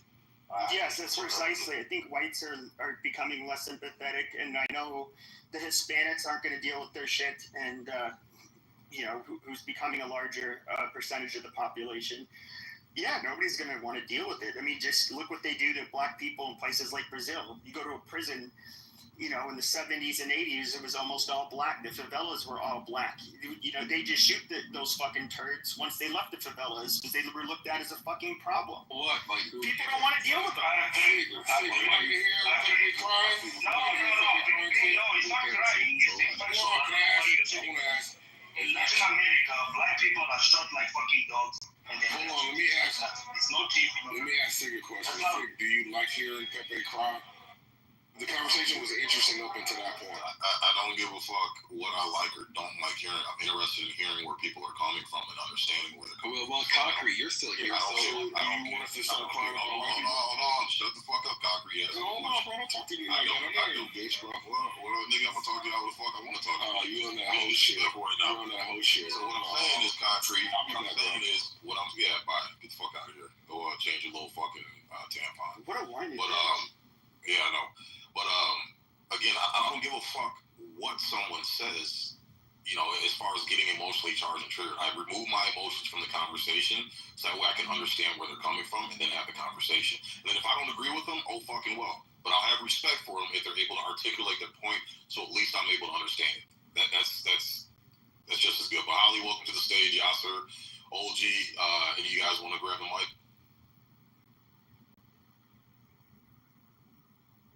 Yeah, Holly's probably off the line, you know what I mean, mid Friday afternoon. You know, I look at the name of the title, Carmelo Anthony guilty, and then I see Pepe's modded. So I'm going to bring my black ass in here, and then I'm going to be surprised when I hear some racist shit, right? That's the only thing that be confusing me, gang. Like, that's the only thing I'm like, y'all know what y'all about to hear. like, you know what I mean? Like we say every single day. Yesterday was Juneteenth. And while I was celebrating Juneteenth, I was thinking, I was like, bro, like, there isn't a single day that we don't talk about systematic racism. I'm not saying that's a bad thing or a good thing, but we talk about what this country is every single day. And then when it happens, we're like, oh, like, you know what I mean? Like we just saw Bigfoot in the wild or some shit. I don't know, man. I'm kind of jaded a little bit. I'm ready for the race war. I'm trying to have this American experiment crash into a brick wall as soon as possible because we want a race war. This is what we want. And I just don't know what we're ready for. When you say we, G, who do you mean? I mean, the American public. It seems like the American public wants a race war. So let's just have it already. What if Pepe is correct? I want to ask this point, right? On a sense of, he realizes that the majority of black people have everything because of white sympathy. And if whites are to punish black, they're just going to say it won't help you. And I'm presuming most white people predict this, that the blacks are just going to ask the whites for forgiveness. Because the reality is, I don't know why people want to go towards a race war. Like you did during the civil rights. You begged the whites to understand you. You didn't do a race war. No, I'm just saying in general, in the West, none of you blacks have ever done a race war. You begged yourself into, quote-unquote, civil rights. So, I mean, let's be honest, you don't even have the numbers for most part. That's why you begged yourself. And by the way, this is not an attack on anybody. I'm just saying from an outside view of this, because I'm not in the game. No, you're absolutely right, Masanda. Like, it is pretty pathetic that we sit here and talk all this cash shit, but then all we end up doing is begging. And then when we actually do take physical action, right, to physically let the world know that we're pissed off, we just firebomb our own shit. We just destroy our own shit. Like, it's literally like me being pissed off at my next door neighbor, so I light my house on fire because I'm pissed off at my next door neighbor for what they did to me. Like, it just makes absolutely no sense, and it looks really. And then when your neighbor says, "Hey, it's kind of dumb that you lit your house on fire," you call them racist again. Exactly. Right. Exactly. Right. Niggas. The other part is, I think there's a lot of projectiles here for most parts of people that maybe want quote-unquote a race war, but the reality is they don't really define the populace. I'm not saying it's good or bad, but the populace, and maybe white people know this deeply, that the populace are so integrated into the system, they barely even care. I mean, fine, Kamala Anthony raised over $500,000. But the reality is if all the black Americans were all united to support this guy, who would raise a lot more than that? Right? This is a select few of a select few of a select few who actually have the means to actually donate. Right? I'll presume majority of black Americans are probably have their own struggles. I'm just presuming. That could be it. I mean, I would say this. I don't want a race war. I don't think most people don't. Like, no, I don't want to see, like, innocent, hardworking black Americans getting fucked with, let alone, like, hurt.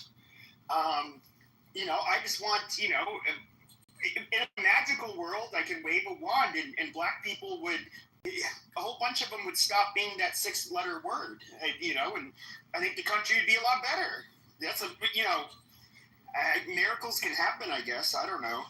Fine. But Kevin, I want to understand, how can you have a ratio with somebody who's going to work on Monday? Somebody who drinks coffee, bunching, and whatever. I don't think anybody would have a race. No, because people are really comfortable to have a revolution or a race war. Exactly. I was just about to say the thing I find absolutely retarded, and those of you who are in the room that do know me on the Black Side of Clubhouse, yeah, it's Isaac. Hello. Here's the reality.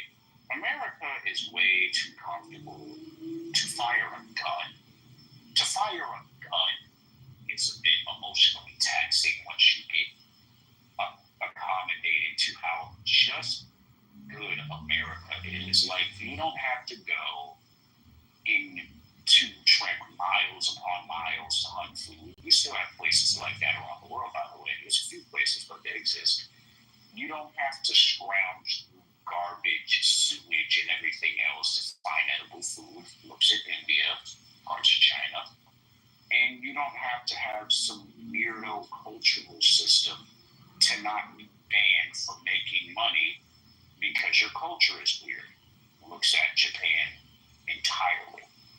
This is the United States of America, where once you get your Social Security number, once you're an adult, or once you're verified as a citizen, you can now go work at the local McDonald's if you can't get a job anywhere else. And it might not be the best life. It might not be the extravagant one that you see. But you can get a place on that income or shack up with other people, right? And most of your problems, I'm not going to say they're going to go away, but you're going to be doing better than the majority of the world. Because the rest of the world, they got to scrounge to live. I'm talking scrounge, where you won't get paid for the next 3 months. European countries, by the way. You are not going to have a job for the next 2 years. This is a place where your issues are solved the moment you start working. And the moment you start getting a lot more money, yeah, you can be trapped in a high-income place like California. But as long as you're making enough money to where your bills are paid on time, you're getting enough food, your electrical expenses and your entertainment is more or less paid every single month, no one is going to do anything when life is that good. And that's the actual reality. Life is too good in America to have a race war. It really is. If you think it's not, the poorest people in our country have better living experiences than kings throughout all of history.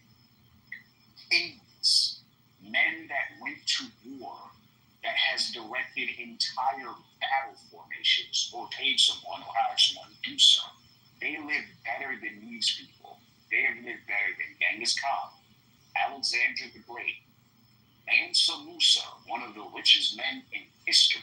Mansa Musa would sell his entire country to bring his family to America if he lived today. And that is the thing that people don't seem to get about this race war. Your life, you would not trade your TV, your Netflix, your streaming with a wife that you go home to and cooks you dinner, the side piece that you get down by every other 3 Fridays. You ain't trading none of that to go to war. Do not have any illusions that you would, because the moment you think you would, trust me, there's going to be a psycho, a true, actual warfighter at your door with a gun saying, where do you want to do this? And you're going to go right back to your comfortable life. So please stop saying this crap. No one's doing it. Yeah, listen, man, the second thing about it is this, right? I got a phone call. No, Yo, Doctor, welcome to the stage, man. Did you wanna take a stab? Hey, what's up, guys? So, what are we talking about? The standards of living, or like now, or the Carmelo Anthony case? It re-entered. Yeah, but the original topic was the link that this is Keegan in the room, but Keegan posted a link that the Texas chief, or was it Texas bureau chief, for the Daily Mail, has viewed the footage and said that the footage shows no physical confrontation between Metcalf and Carmelo Anthony before the stabbing. So we were discussing that. Wow. Delved off a little bit. Yeah, well, then here's the thing, man. I thought that was a chance, even though I thought it was wrong. Like, I believe in, protecting yourself, the Second Amendment, all that stuff, but you better make sure that you have a reason to use it, if you're going to take someone's life. And so I never thought that even if it was pushing, that it wasn't enough to justify killing them. But I was thinking, possibly he might get away in this racially charged woke world. But if that's the case, there was no physical confrontation. I don't know how he can get off, Carmelo Anthony. And, people are going to be freaking out, the certain people, either on the left or certain people. Oh, you know who he's talking about. They'll have what I'm talking about? Yeah, and this young black man very well could be that he had an N-word moment and he's going to spend the rest of his monkey life in prison, in the monkey cage, because he didn't know how to behave. What do you mean by monkey?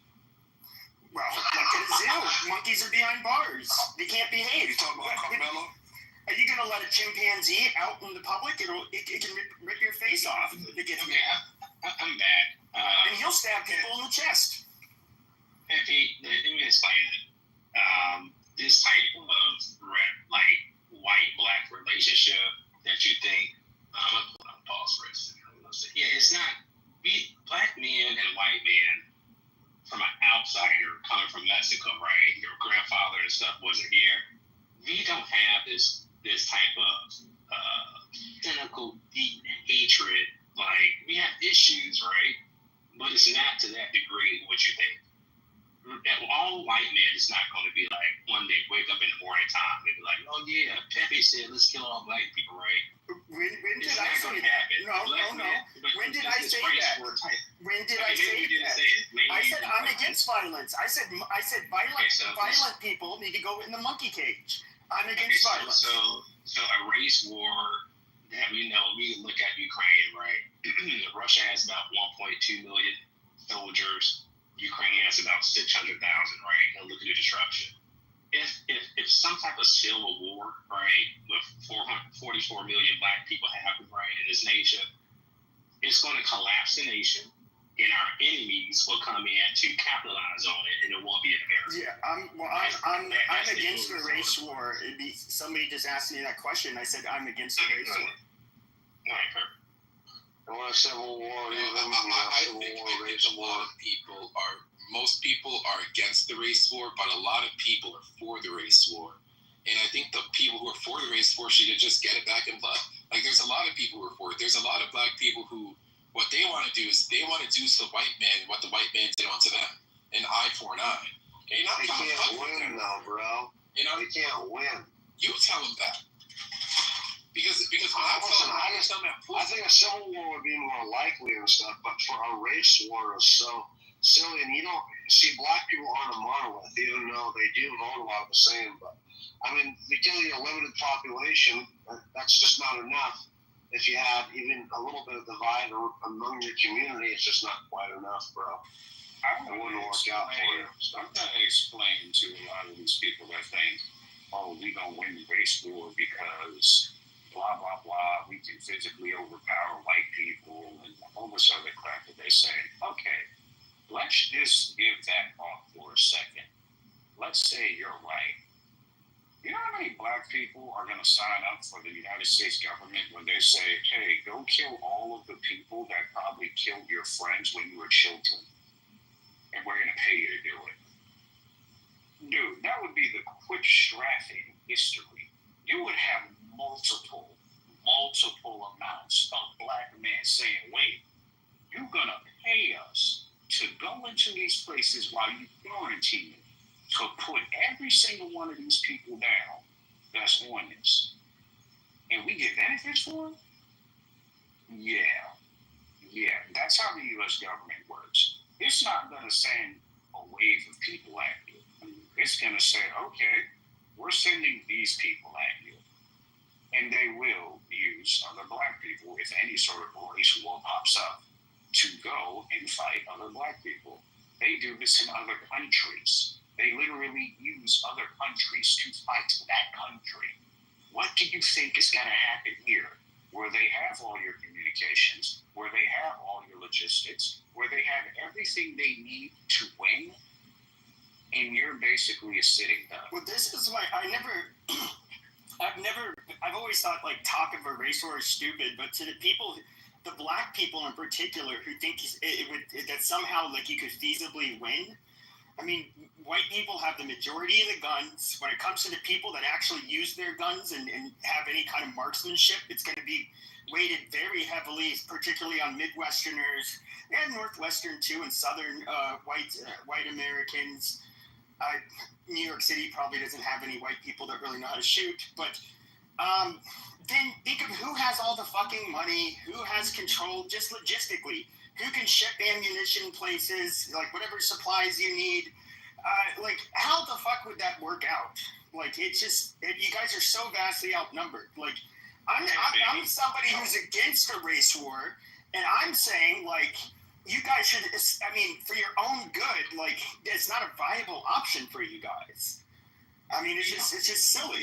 It's a lack of understanding. I'm saying again, every white person in America won't, like, we fight. Some white people we fight on our side, because what you're doing is they're morally corrupt, and we fought, white men and black men been fighting together for centuries now. This is a cynical type of imaginary type of war in your mind because you lack knowledge. They fought together? Your ancestors are not from this. When was segregation? So you don't. I have a lot of white. We have black men in America have white male friends. Okay, I think Nathan. Go ask Sid.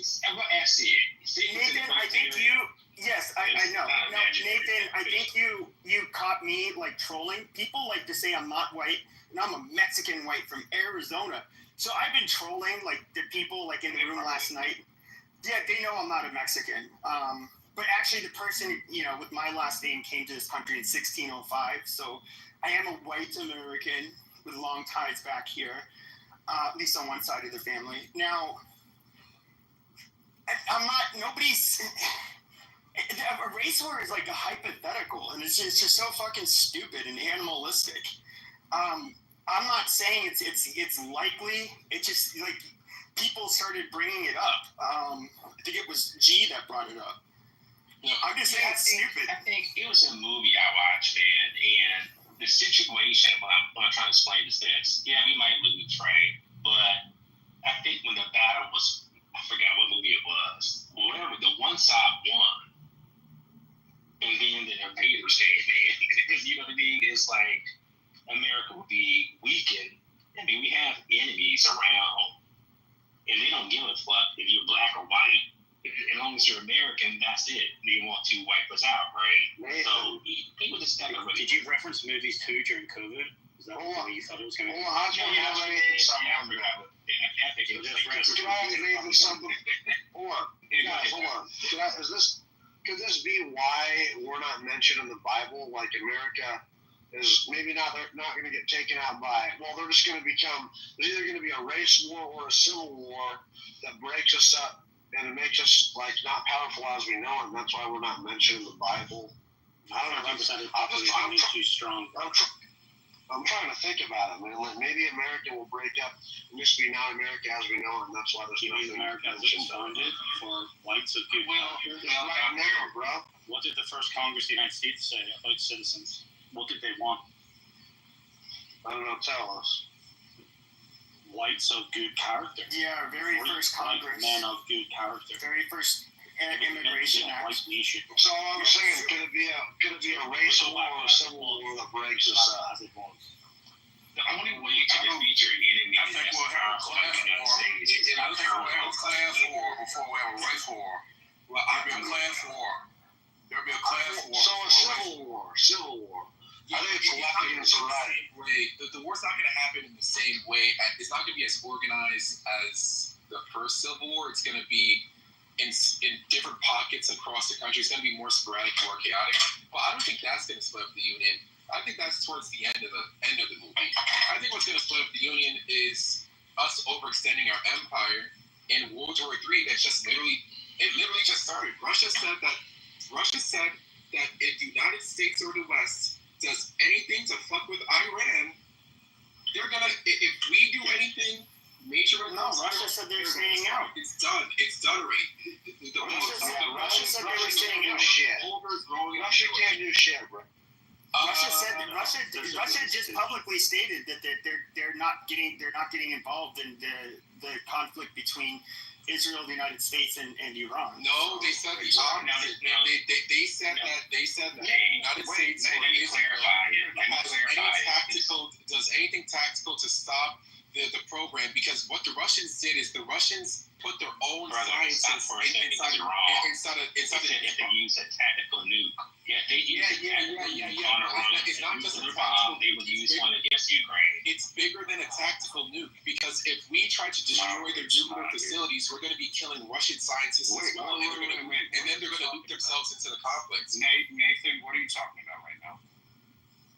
He's saying that it's only about the United States using a nuke or Israel using a nuke. It's not just about Israel using a nuke, because the Russians literally put nuclear scientists inside of these Iranian. No, they didn't. What are you? That's what Putin said. That's what they just said an hour ago. When did Putin say this? Because I know this is less than 24 hours. Then they would be in breach of incredibly. Russia would be in breach of its signatory to the nuclear non-proliferation treaty. So then they're in breach of it. They're in breach of a lot of things, right? They just invaded Ukraine. They're in breach of a lot of things. It turns out that Putin doesn't give a fuck about Ukraine. This is what he fucking said.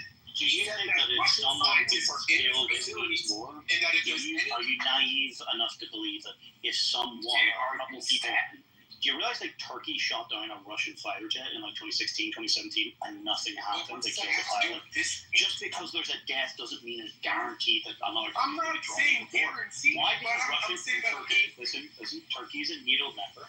They shot down a Russian jet. Why didn't then Russia attack Turkey, and then why didn't NATO respond? Because it never happened. Just because some person may die who's not even meant to be there, it doesn't mean shit. It's not going to guarantee war. The problem that you don't understand about the relationship between Russia and Iran, they are not allies. They are not on good terms. Iran and Russia, because you might have forgotten, Russia went to the Middle East before America, the whole of it, Iraq and Iran, and they attacked those people. So the moment I heard the Russians put nuclear science, no, they didn't. They got nuclear facilities. I think you're making judgments based on information that you got in the past, and you're not watching on how this Iran is evolving. They are relying on it. So Russia, since the sanctions, since they started the war in Ukraine, they've been relying on Iran for a lot of shit. Iranian drones. Relationships. The enemy of my enemy is my friend, Isaac. So you have to realize this too as well. J.I., I'm not dismissing that part, but what I'm saying is because of that event, at least on the Iranian side, the people, they will not accept that. They might sell things to Russia, but they are not friends with Russia.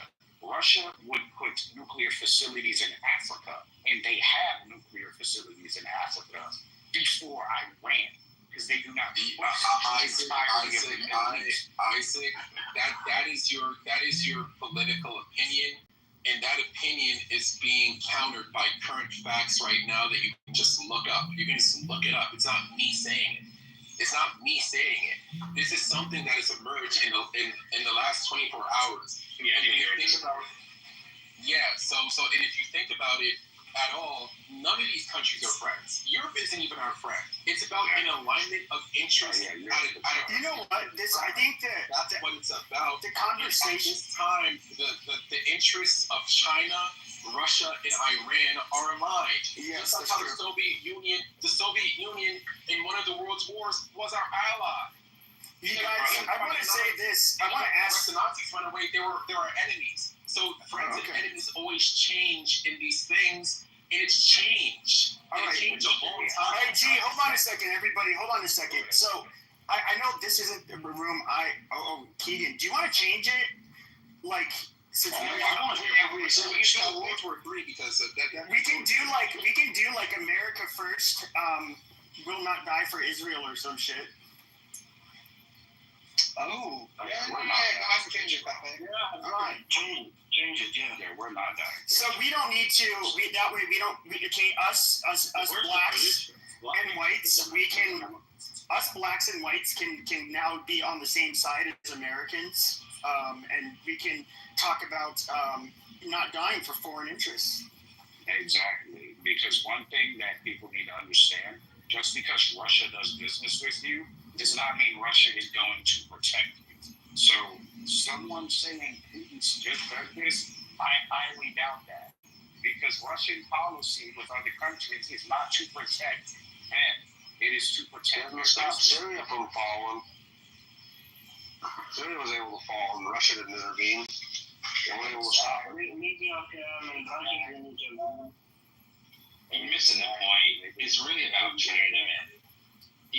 China intervening is more likely, but Russia intervening, I doubt it. They would just pull their people out. Because here's the thing, the United States will tell Russia, hey, we're about to bomb the hell out of Iran.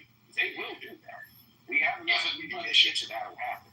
So a war, even if it is a facility there, which I highly doubt because the Russians are lawbreakers internationally, but they're not retarded. They would just get their people out before the bomb dropped. So I'm really failing to see why people think Russia is going to join a war when they are already fighting one, and then two, Putin has said plenty of times that he is not interested in joining a global war. He doesn't care. If it is not a problem that Russia has to deal with, they will watch entire countries bomb each other. They do it to the Middle East and Africa all the time, and they have business with multiple countries. Okay, guys, let's stop talking about Russia, but let's talk about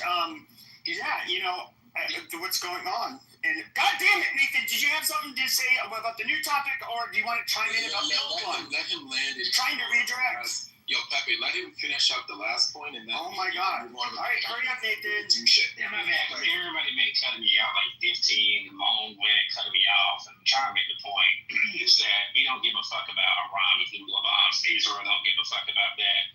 It's about a long-term, not the short-term situation, but more long-term. And people are missing it. Things they're not saying on the news, right? It's the thing that they're worried about. It's about China. China is growing their military right now to surpass Russia to the likes we've never seen before in this world. That's what's happening right now. Everybody look at the map, and you look at Iran, it's a closer launch point to China. That's why we're doing this type of thing. It might, crush Iran to put our military bases there. What comes after military base? Long range, short range missiles. That's why it's an important location for us if a battle, opens up with China and it cuts off China oil supply, which is Iran as well. You need oil to fuel the war, right? So that's what it's really about. Russia, they really don't care, like Isaac said, about Iran like that, but they do care and don't want some type of United States footprint in that area, because they do have an allegiance with China as well, with getting weaponry, drones. They get drones from. That's why North Korea actually said things about helping out Iran. So it is some type of alliance, whether we like it or not. Well, Nathan, I'll tell you why I disagree, though. All right, in 2002, America came out, and there were 7 Middle East countries that they wanted to have regime change in. Right, Syria, Yemen, Afghanistan, Iraq, Iran, were part of those nations. Well, guess what we've done? Iraq, Afghanistan, Yemen.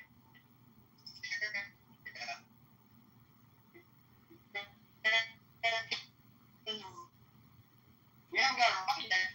The strategic place in a much more confined area with a lot of fans. My point is that if I'm getting the right bar, you guys know. You're in Matrix. Well, the reason why we want regime change in the Middle East. Am I in the Matrix? Am I out? Now you're out. Now you're out. Okay. So, well, my point is that the reason why we want the Middle East, the reason why we have regime change war in the Middle East, and we've tried this in Cuba, we've tried this in Venezuela, we've tried this in, we even tried with Russia at one point, right? If we don't feel like you're a threat to the United States, if you don't have a nuclear arsenal, then we will try to change you. We just will. We're the world police. That's what we do. So Iran saying we want to have nuclear capabilities is just them trying to be sovereign, trying to keep their existence alive. Right? North Korea has the same thing. North Korea wishes death to America every single day. China wishes death to American imperialism every single day. No one gives it. No one blinks an eye. But when Israel says Iran's a threat to us, we have to stand up and we say, well, that's our greatest ally. Again, I believe that Israel has a larger effect to our American government than probably most people think. But Iran, this situation with Iran has been going on for 30 years now. And this is just the Israel striking, knowing that they have the full back of the presidency right now, so they're like, okay, we can do what we want, and whether or not the American public wants it, Trump is going to back us militarily. So, and that's what's actually going on. Iran has attacked American interests numerous times, including in the past year, and today Iran made a terror attack in London, UK. Really? In case anybody cares. And how many people did they kill? It looks like there's about 7 on the ground. I just was watching videos. I haven't got a count yet. Oh, wow. And they said Iran was responsible for it? IRGC, Iranian Genocide Regime. Yeah. Oh. Well, I mean, I'm not, I personally, and, I think the IRGC is bad. I mean, I'm not going to, You mean the 2 people were arrested for assault? Is this what you're considering an attack? No, I'm talking about the terror attack on the Iranian by IRGC, the Iranian Genocide Regime, on pro-regime Iranians in London. Okay, where's the sound I'm reading for, bro? I'm reading from the BBC is arrests as 2 assaulted outside Iranian. Keep reading. All right. Not seeing any shocking terror event. So you didn't see that the Iranian Genocide Regime did a terror attack in London? 2 for assault. There's no mention of terror. British police arrest 6 men on suspicion of grievous bodily harm. What would you call that? A pub fight. Except it wasn't in a pub, and it was political, making it... That's amazing. No. Making it... If it's not listed as terror, the Jews can't make it terror. I'm not making it anything. Terrorism, you should understand this. Okay.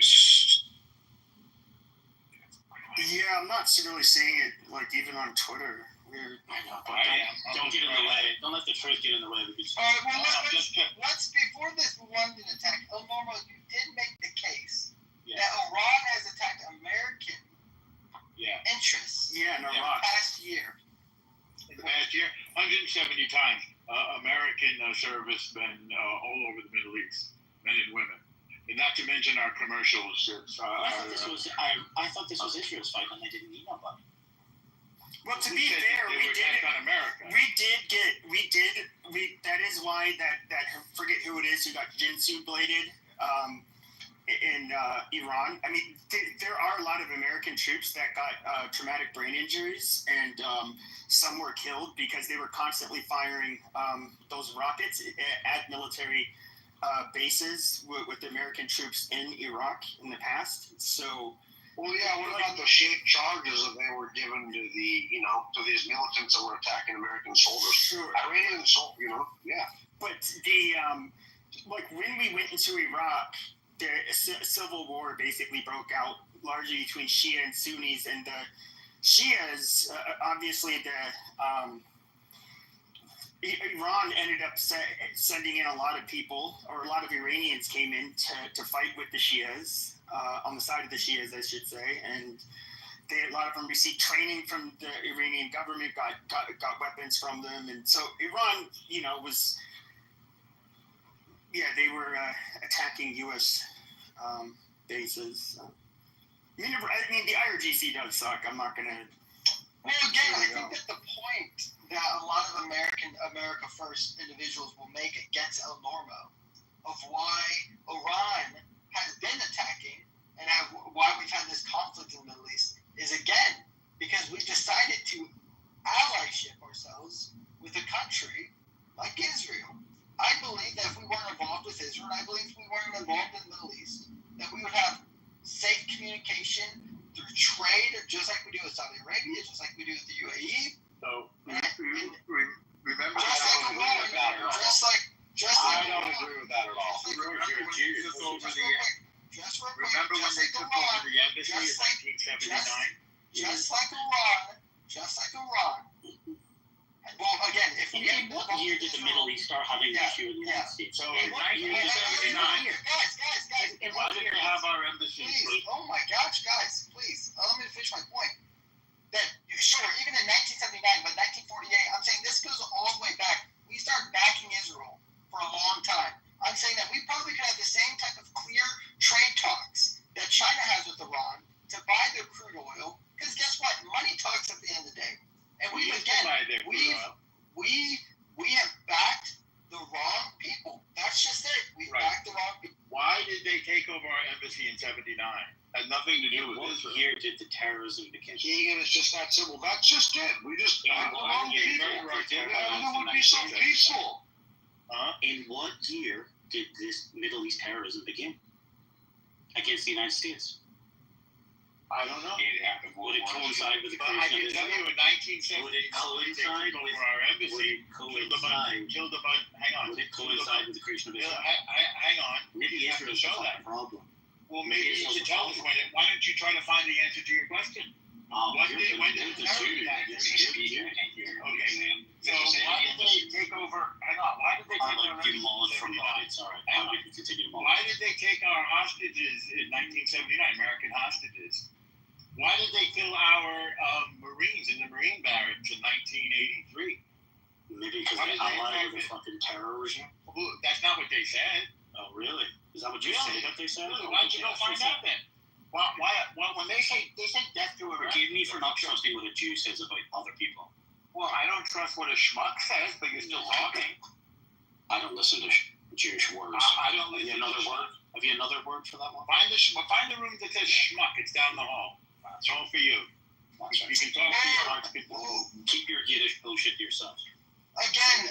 Take it a halfway. We as Americans, half man, cowardly brat. Mr. Anderson, when you do this, you engage in this conversation where you don't, like El Normo, when you say they attacked an embassy in 1979, what do you have to say about that? First of all, say again. You said that when they attacked, what do you have to say about when they attacked an embassy in 1979? What do you have to say about that? Well, why did they? Do you know what was the reason why they attacked our embassy in 1979? Do you know why, El Normo? I don't. Tell me. You don't know why? It's because U.S. backed at the time their leader, who was an authoritarian, and they completely. What leader is that? And the U.S. I can't pronounce his name, but it's like Shah. It was Reza Pahlavi? Yes. No, we didn't back the leader. In fact, we got him out of the country. It's been stated. No, we didn't back the leader. No, we did not back the leader. It's the opposite. No, we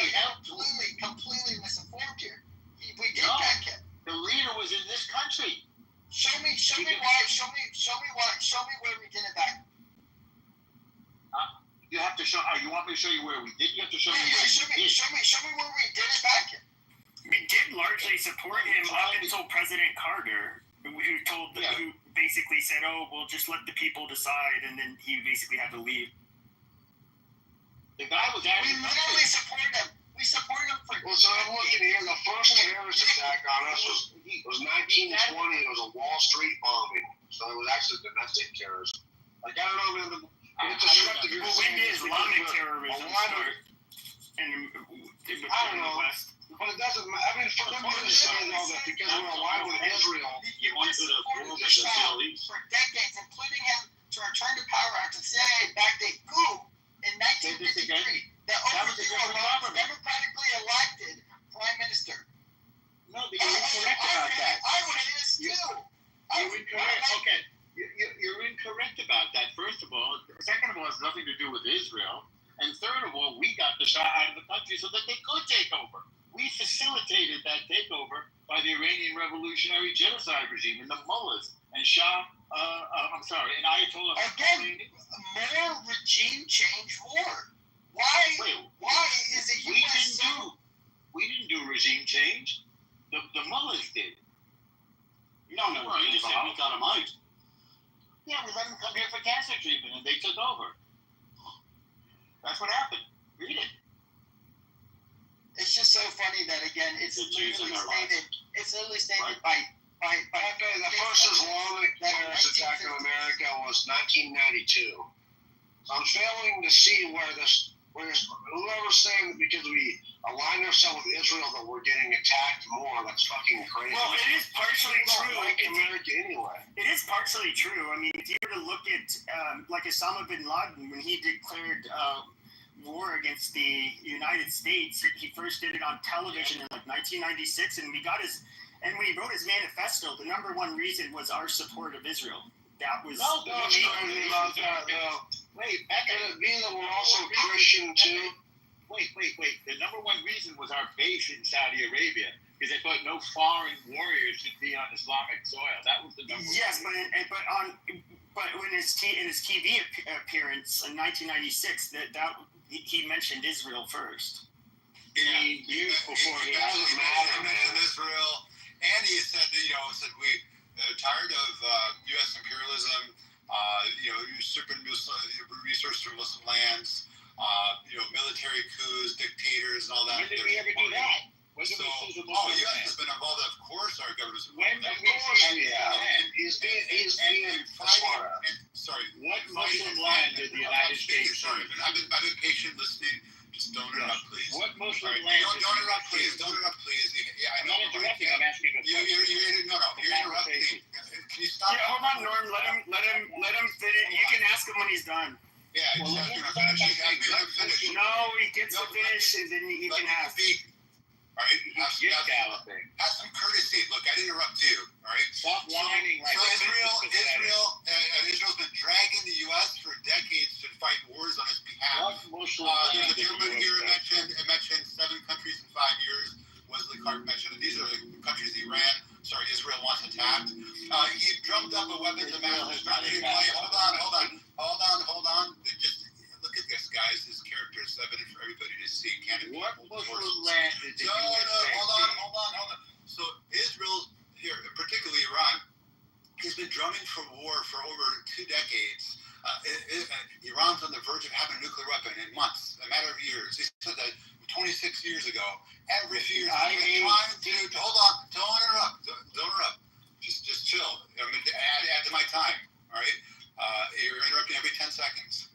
So, because you don't like when people are exposing the genocidal state of Israel and are supportive of it. American tax dollars should not go. American lives should not go towards defending a genocidal country.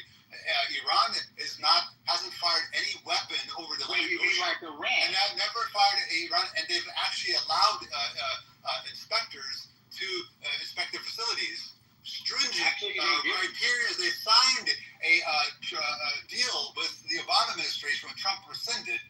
And also, Israel the pariah state is known to have nuclear weapons and refuses to allow any inspectors into its facilities. And it's an existential threat to its neighbors. Israel's been bombing in the past year. I'll finish here in like 15 seconds. Bombing Syria, bombing Lebanon, bombing Yemen, bombing Iran. They're a threat, and they're genociding Palestinians. So when did America take so-called Muslim land? Hold on, can I ask you something really quickly? Can I ask you something really quickly? Dean, hold on, Dean. Dean. Just wait a second, brother. Hey, man, hold on. So what's the average time? What's the average time it takes to develop a nuclear weapon? Do you know, Dean? It took us 3 years. So the average time. So when he's saying that Iran is on the verge of getting a nuclear bomb, it doesn't matter if it was in the fucking 90s. It doesn't matter if it was in the 80s. It doesn't matter, bro. If it takes 3 years to develop a nuclear bomb, anybody's on the verge of creating one. He said it was going to take a week the last time. Doesn't fucking matter, bro. It doesn't matter. They're on the verge. Trump being hyperbolic, they're so serious. Iraq has weapons and not. It takes very little time. Iraq has weapons. It takes very little time to produce a nuclear weapon. Hey, I'm going to give you just a quick response. Doctor, quick response. Literally it doesn't matter. America ever takes so much power of land because he wants regime change. The Middle East is right. Has never met a regime that he couldn't elect from the regime. Shut up for a second, bro. Yeah, bro, you're not the fucking mouth maker. I'll just quickly reply. 20 seconds, right? He said weeks, he said months, he said years, quoted many times over the past over 2 decades. And lastly, Tulsi Gabbard, the director of national intelligence for the U.S., just said about 90 days ago, 3 months ago, you can look up a Newsweek, for those not American, Newsweek is a popular news publication in America, said that Iran has no nuclear weapons. You can literally look it up. Tulsi Gabbard, the national director Actually, on June 9th, no nuclear weapons. Islamic He was wrong. said that they did. No, they didn't. They've never said that. She's literally the head of all the intelligence services, but she's wrong. They did. She's wrong. Wait, actually, literally the Guys, seriously, we have to have some decorum. I'm gonna have to do a queue. So, who wants to be added to the? I want to be added at the end of the day. You can add Norm. Okay. Well, let's go. I'll go. Then we'll go Jai, and then we'll go from there. But can we try? I want to go. Me too. Okay, that's fine. So I'll go. All right, this is what we're gonna do. We're gonna do Algoma, we're gonna do Mister, and then we're gonna do Bharam, and then we're gonna do Jai. But just have some. Let's do Dr. Wise. 100%. So, stop. Let's go to Algoma. This weird Islamist idea that there's such a thing as quote-unquote Muslim land is odious in the West. There's no such thing as Muslim land, except in some fundamentalist Islamic terroristic mind. That's number one. Number two, somebody said, America took Muslim land, and then never followed up with any examples. Then they tried to slam Israel as though Israel has ever done anything except for defensive reasons. It hasn't. Or as if Israel has ever taken land from somebody else except when it was attacked, which it never did. And ignoring the fact that Israel has always been willing to trade land for peace, as when it conquered the Sinai from the much bigger country, Egypt, and then traded the Sinai back for peace at Camp David in 1978. But lo and behold, Egypt didn't want Gaza because it's filled with Muslim fundamentalists, with the Muslim Brotherhood, and so Israel got stuck with it, even though it didn't want it. Those are facts. Then Syria attacked Israel relentlessly as the mule, as the puppet of Iran, and Israel finally got back at it by taking out Hezbollah, Iran's proxy in the region. It is a part of the Iranian government as well. Iran occupies the south of Lebanon with this Hezbollah, occupied Syria with Hezbollah, occupied Yemen with the Houthis, all of which attack Israel relentlessly. And Israel finally said, you know what? The hell with that. We're going to attack the head of the octopus, as it should. And by the way, the International Atomic Energy Commission said on June 9th in their 94-page report to the Security Council of the United Nations, which means, by the way, it's very serious and threatens world peace, that Iran had enriched uranium to 60 to 70%. just so you understand, civilian use is 5%. There's only one reason to enrich it to that extent, and that is to make a nuclear weapon, which is why Israel attacked now. That in combination with the fact that it took out Iran's air defenses in October, and then when they rebuilt them, took them out again on the 13th of June, just the other day. By the way, 613, the number of mitzvahs in the Torah. No accident. I'll land it there. Guys, feel free to question any of the facts I just listed. So Tulsi Gabbard, who's the head of the DNI, which is responsible for 17, 18, 19 different intelligence agencies, is entirely wrong when she stated that they don't have or aren't near to have nuclear weapons. The inspectors disagreed with her. Amazing. I thought we were having one at a time there. Amazing. Anyway, but of course, we have to go and invade Iran because they've got nuclear weapons, but we can't go and touch Israel, even though they may have nuclear weapons. They're our allies. According to who? Have they ever fought? Did I interrupt you, nigger? Did I interrupt you, nigger? I'm sorry, what was that word? I'm allowed to drop you down if you interrupt one. That's right, because the niggers have no impulse control. What was that word again? Nigger. Do you want me to say it real slow? Oh my God, I'm blushing. All right. You're going to come back up when he's... So people should learn about how Israel has nuclear weapons. And if you don't believe me, you should look up a man called Mordecai Vanunu. He was a Israeli research, he worked at the Dimona Research Center for nuclear weapons and eventually ended up leaking the information to the British press in 1986, of which the Israelis locked him up for treason, even though he's meant to be a whistleblower. Why is it then that also when they lured him to Italy, if he didn't, if this is all lies, that Mossad lured him to Italy and fucking drugged him and abducted him back, taken back to Israel, and which he still can't speak to this day, although that time will come out, I think, next year, he'll be allowed to speak. So this is how Israel treats people who, they don't have nuclear weapons, and if they're talking about the nuclear weapons that don't exist, if that's what happens when they talk to the wider world. So if we're concerned about Iran having nuclear weapons, why are we not invading Israel if they do suspect to have nuclear weapons? If it's known since the 60s that they have nuclear weapons,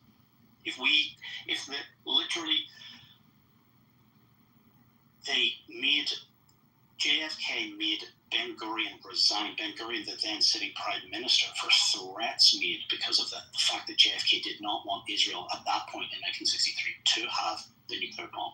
And that's arguably why they killed him, because of his opposition to Israel having it. So Israel is not part of the non-proliferation treaty that other countries that are signatory to. Why is a country like Iran allowed to have nuclear weapons and not be a part of the non-proliferation treaty? And the exact same is true of Israel.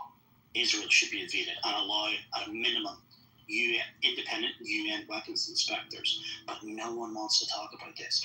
Why are we allowing Israel to have nuclear weapons if we're not going to allow Iran? Is my turn up the queue, I think? No, I think it might be Dean and then Bahram. I don't know. I believe it's Bahram, and then we're going to go Dean. Thank you, guys. Dr. Watt is in there.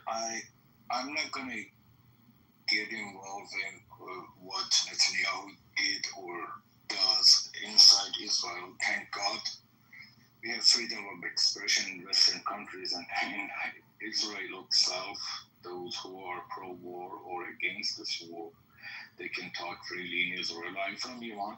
17 years I lived in the United States in exile. For me, the question isn't that how long it takes that Iran would be capable of having a bomb. What we have to focus on and have a proof for is, are they after bomb or not? Look, whatever you like it or not like it, this government in Israel or the government before or government after, none of them write that on their missiles that we are going to destroy this country or that country. And it's in the purpose of defense.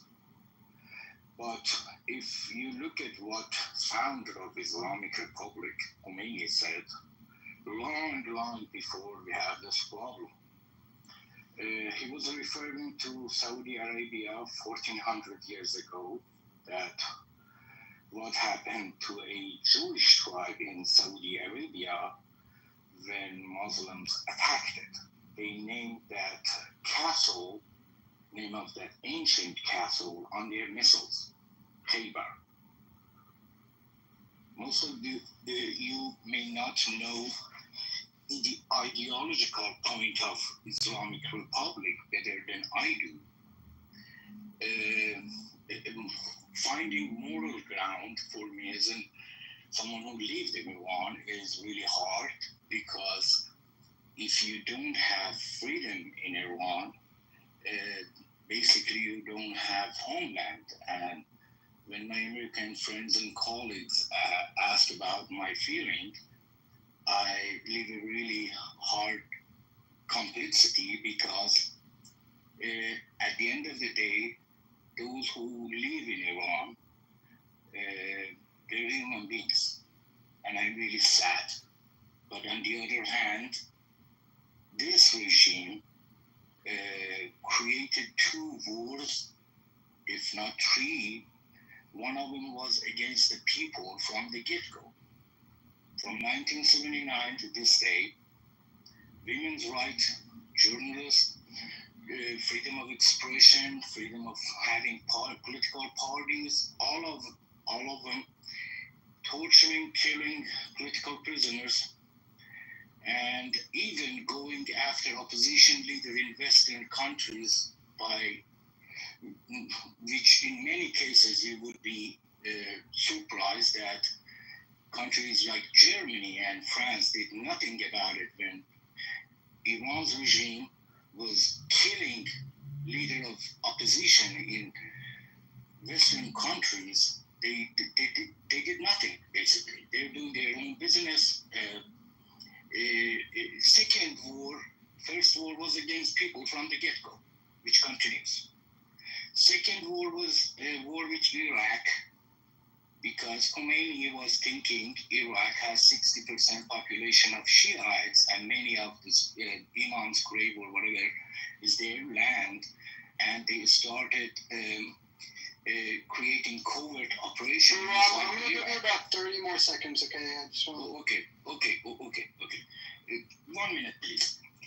And they started a covert operation inside Iraq, which Saddam Hussein had no option just attacking Iran. This is not what I say.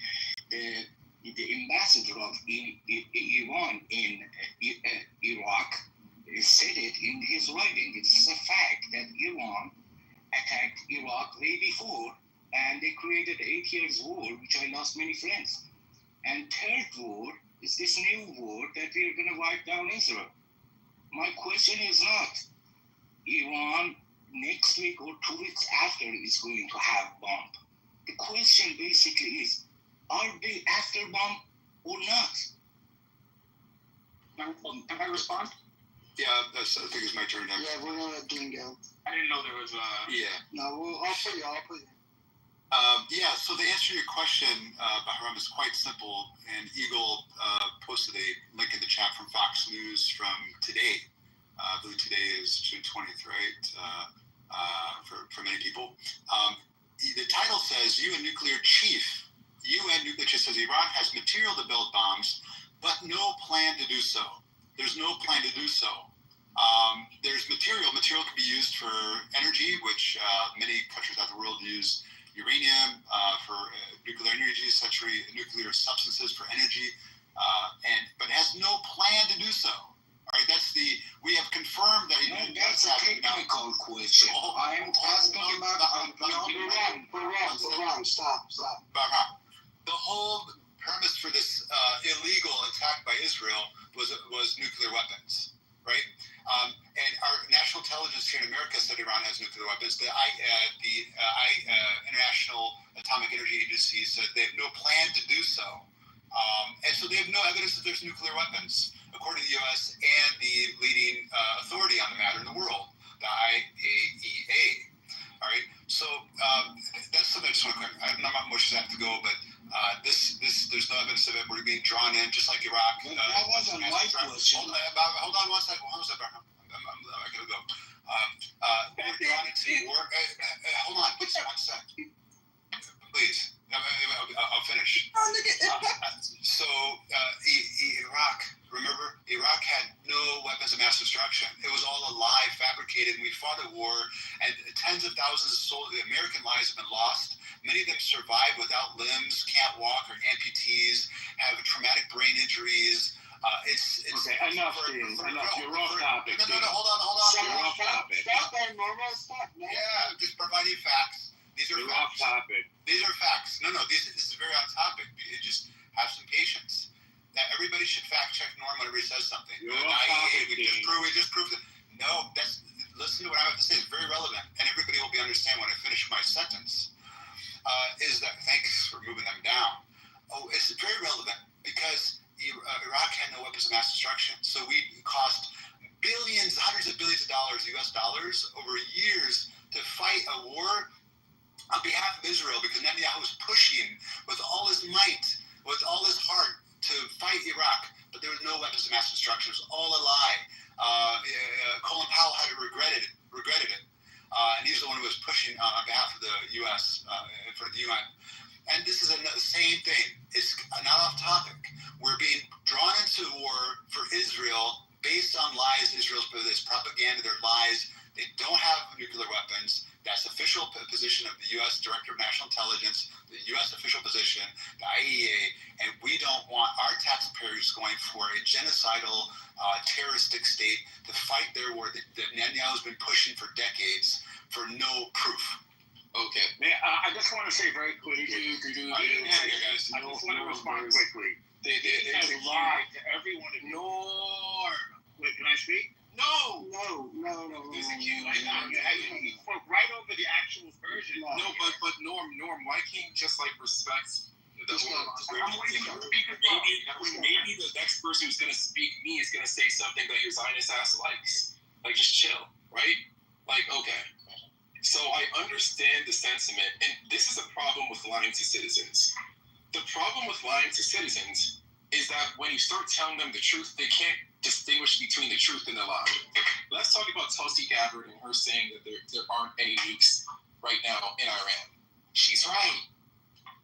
But that doesn't mean what you think it means. Right now, they're at 60% enrichment. To be able to make a nuclear weapon, the only reason why you even be at 60% is if you're trying to get to 90%. And the only way to have enough fissile material to get to 90% is by being at 60%. So you guys can try to convince me that Iran, the oil energy exporter, cares about green energy, and that's the reason why they continue to enrich uranium past the point of needing it for energy uses. If I was Iran, I'd be trying to get nuclear weapons too. I don't think the Iranian regime is stupid. Having a nuclear weapon means that America can't bully you anymore. It means that Israel can't bully you anymore. So of course they're trying to go for nuclear weapons. All right, that's what they're trying to do. All right, and the United States isn't going to let that happen for free. And the only reason why I'm against intervention at this point, and I'm for diplomacy, is because even if we stop the Iranians right now, they're going to try to build it again. Are we going to try to stop them every single time? And then it looks like Russia and China, well, right now it's Russia that's open with it. Russia is, kind of giving them security assurances in some way, so it doesn't look like this is going to be an easy road. It looks like if we agitate the situation even more, it's going to lead to World War III. The only reason why I'm not against the conflict is just because whether we stop it today, we can't stop it tomorrow. The Iranians are going to acquire. I agree, and I do. It just is what it is. So instead of inflaming a situation to make further diplomatic resolutions even more impossible, I think we should take the time right now and be like, okay, fuck, we can't stop it anyway. We can't stop it. They're trying to get the nuclear weapons. Both sides are telling the truth. They don't have the nuclear weapons right now. And let me give you guys a timeline when it comes to getting to 90% enrichment. Let's make it brief. To get to 90%, people can get in, man. Yeah, bet. To get to 90% enrichment, it takes less than a month. And to gain the fissile material takes less than a few months, and then to get the warhead in the delivery system, which is a missile. So the estimates are like in about a year or under a year, they can have a nuclear weapon. And those are the mainstream estimates. They don't have it right now, but they can easily get it. Even if we try to stop them today, they can build it in the future. So it's not an issue if they build it in the future until or unless we have a counter for that particular uranium bomb or missiles. So USA want to stop it until or unless they don't have a counter. Ultimately, they are going to build that. And the other thing, a lot of people are forgetting how important is Israel for USA geographically. It is situated at the crossroad of Europe, Asia, and Africa, near the Suez Canal and Strait of Hormuz. Okay, Israel provides the military and surveillance access to all of countries that are surrounding Israel, and most importantly, Mossad. It is the top secret agency in the world right now. All right, Normal, I know you wanted to go, but here's before you go, Normal.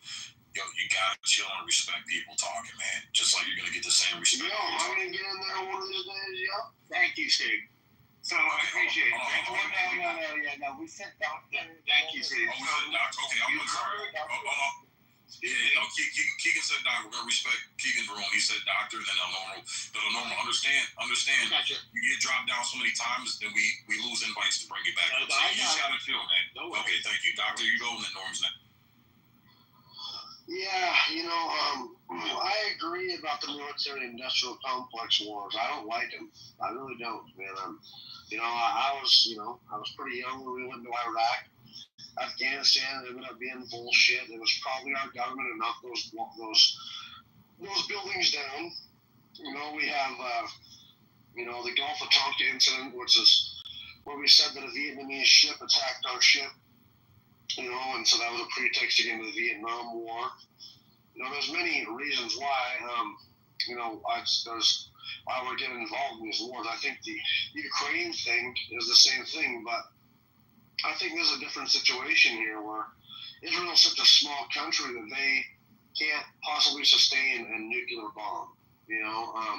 We said with this stupid nuclear Iran deal, the international community said that it was a way to stop the Iranians from getting a nuclear bomb. And I guess we just weren't going to follow that. Israel's doing the dirty work. I'm glad that they are. And, what would you guys do if you had somebody that was going to kill you and your family, and you had a way to stop it? You would stop it. Don't even act like you wouldn't. And this whole thing with JFK being assassinated by the Jews, I don't believe that by Israel, because Israel was going to get a nuclear bomb anyway, to be frank. Like, they just were. Lots of politicians are evangelical Christians or Jewish. And, and most Christians believe that we have a duty to protect Israel. If you're not with them, you're against them. That's just the way it is. So they were going to get a nuclear bomb regardless, we had a couple of CIA agents and FBI agents that helped Israel get it, but that was going to happen regardless of some presidents. I think it honestly had to do with JFK's failure to, put 300,000 soldiers in Vietnam. There was just a limited special forces incursion, which we had 20,000 special forces advisors. They obviously wanted more of the military-industrial complex and LBJ. And then the final straw was the Bay of Pigs invasion, when JFK called off these two airstrikes, when the military-industrial complex, the military leadership had it all set in motion, where we were going to overthrow the Cuban government. When that failed, when he called that off, that was finally it. We killed him for it. And it makes sense because Donald Trump doesn't want to be involved in Ukraine, and they've tried to kill him twice.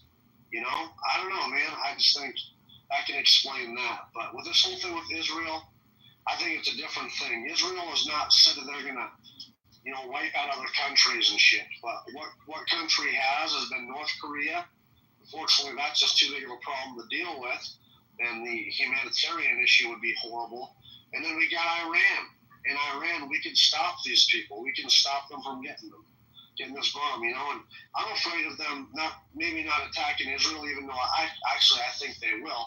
But giving this nuclear weapon to many of their proxies, you know, are we going to allow that to happen? Are we just going to say we should have done something when we could have, but we didn't? I just don't want to be wrong about this one. Yes, we have been wrong in the past, folks, but do we want to be wrong to where we are getting held hostage by nuclear weapons, by Iran or by its proxies, some nuclear... Imagine ISIS if they get a fucking dirty bomb, a tactical bomb, you name it, man. That's going to be horrible for the world. And if we don't stop it now, what the fuck? So I'm with Israel, and I always will be, and it's a different thing. So, and I think most evangelical Christians feel the same way. Deep down, they're with Israel. You know, and that's the right thing to do, no matter what you think. So, that's all. Yo, Normal, you got it. Thank you, Shay. So these are the countries that have nuclear weapons: Russia, U.S., China, France, UK, Pakistan, India, Israel, and North Korea. Of these, two are our putative enemies, Russia and China, although we also do business with China. I would say China's not really an enemy. Pakistan is on the fence since they harbor terrorists, and they've done a lot of terrorism around the world. North Korea, obviously, not an ally. The rest are our allies, so we want our allies to be able to defend themselves and us, and we do not want our enemies to have nuclear weapons. Iran is an enemy. By the way, on June 9th, the International Atomic Energy Commission found that Iran was in breach of the regulations governing nuclear weapons. That it had enriched its uranium from 60 to 70%. There is no legitimate reason to enrich uranium to 60 or 70% except for a weapon. Let that sink in. No reason except for a weapon. So to contend that they are not developing a nuclear weapon is a lie. And you've had Dean on this stage before, A, speak over a man actually from Iran, and B, lie to you and pretend that enriching uranium to 60 or 70% can be used for anything other than a nuclear weapon. The world agrees, your president agrees, that Iran cannot have a nuclear weapon. So unfortunately, an Islamic fundamentalist named Dean came on this stage and tried to lie to you and distract you with talk about traumatic brain injury from a war that was... as if that has anything to do with the current threat that Iran poses to the world. You should know, by the way, there was a terrorist attack by Iran today in UK, in London. Iran has attacked U.S. interests numerous times and even taken up people hostage. It was Israel that neutralized the terrorist Nasrallah, responsible for the 1983 Marine barracks bombing, by the way. You're welcome. Thank you, Israel. There's a reason why we're attacking Iran. It's because its air defenses are down, and this is an opportune time. And to prevent them from developing nuclear weapons, and to prevent them from using their ballistic missiles to sow terror around the world. Iran is the world's most terroristic state, and as BB said, we don't want them to have the world's most dangerous weapon. I'll land it there. Yeah, you know, and again, this is where I would fundamentally disagree with Norm, right? He says that the world agrees. Now, the world may agree that Iran shouldn't get a nuclear weapon. Do you know what the world agrees with? That they're not making a nuclear weapon. Right? That's the key issue here. Are we allowed to preemptively strike at nations just because we don't, number one, we don't like the regime, and number two, we don't want them to develop any type of military right? Because that's really what it is. Right? Sure, it may be a case of, we don't want them to develop a nuclear bomb, but again, we don't know that they're developing. All we know is that they have the nuclear capability, but we know that as of right now, based off of intelligence, based off of the U.S. intelligence and the world's intelligence, that they are not developing a nuclear bomb right now. So what you're just doing is you're saying, hey, what the fuck? That's bullshit. Keegan, can we talk? Stop. I didn't interrupt anyone. May I speak to you, Keegan? Not right now. Not my mid-sentence. And I do want to get Kylo in here because I told him he could. So, just final points here. Number one, I disagree fundamentally with Doctor saying that evangelical Christians should support Israel based off of religion. I do not believe that Israel is not a place, but rather a people. This is very, very clear. And that the Israel that was developed in 1948 is not the Israel that is of the Bible. And then, again, number two is that just because a nation is developing a nuclear bomb does not give America the right to or Israel. I say America because it is. Israel and America are the exact same thing. They are the same. But we do not get the right to preemptively strike Iran just because they say death to America. North Korea says death to America. China has said death to American imperialism. And if they both say that, we don't affect them. But again, we are just being hypocritical, and we don't like Muslims. At the end of the day, we have tried regime change wars after regime change wars in the Middle East. Syria is now controlled by ISIS, thanks to us. Afghanistan and Iraq are now controlled by terrorist groups because of us. So thank you, America, as we've been the worst world police, and we're already terrible police of our own nation. But let's just keep doing it. So that's my final point. I'm going to let Kylo go, and then we'll open it up. Can I address you first? No, stop. Please. Second, you had your line. Come on, people were. I just want to ask you a follow-up. I said, Kylo's going to go.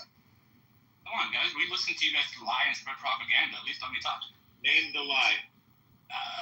I'm about to. So as people try to rewrite history and try to make lies, we know for a fact, because Tulsi Gabbard just said it in March, Israel A doesn't have nukes, and B they weren't trying to build nukes. So they don't have it, and they weren't trying to build it. You forgot to add that part. And so now let's go to the nuclear deal. We had a nuclear deal with Iran, and Trump ripped it up, correct? Okay, so Trump rips up the nuclear deal, and then because he didn't want it. So that being said, and then Biden, when he was running in 2019, 2020, he said, I'm going to bring the nuclear deal back with Iran. So what did Iran do? Iran waited. Biden didn't end up doing it. They waited. They still did it. They had a chance. The deal was ripped up then. They didn't do no enrichment.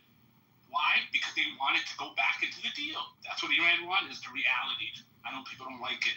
And I don't understand how us as Americans, we cannot be idiots and let these people lie to us with the same script they did with Iraq. Do you guys remember how Iraq was tied to 9/11? Well, if you don't, I'll help you guys. Israel came and said, we witnessed a secret meeting between Muhammad Atta and Iraqi soldiers, and Iraqi soldiers gave Muhammad Atta anthrax, which led to the anthrax attack that also happened during 9/11, which was exposed as a lie. So these are the same people. We know they lied then. They made it up, and now they're doing it again, and they think we're stupid. We understand what's really going on. America isn't a threat to Iran. No, Iran is not a threat to America. They're not doing anything to us. They didn't bomb us. In fact, America has been attacked by a Middle Eastern country. It's called Israel. We know this. USS Liberty. We know this. They attacked us. Iran didn't attack us.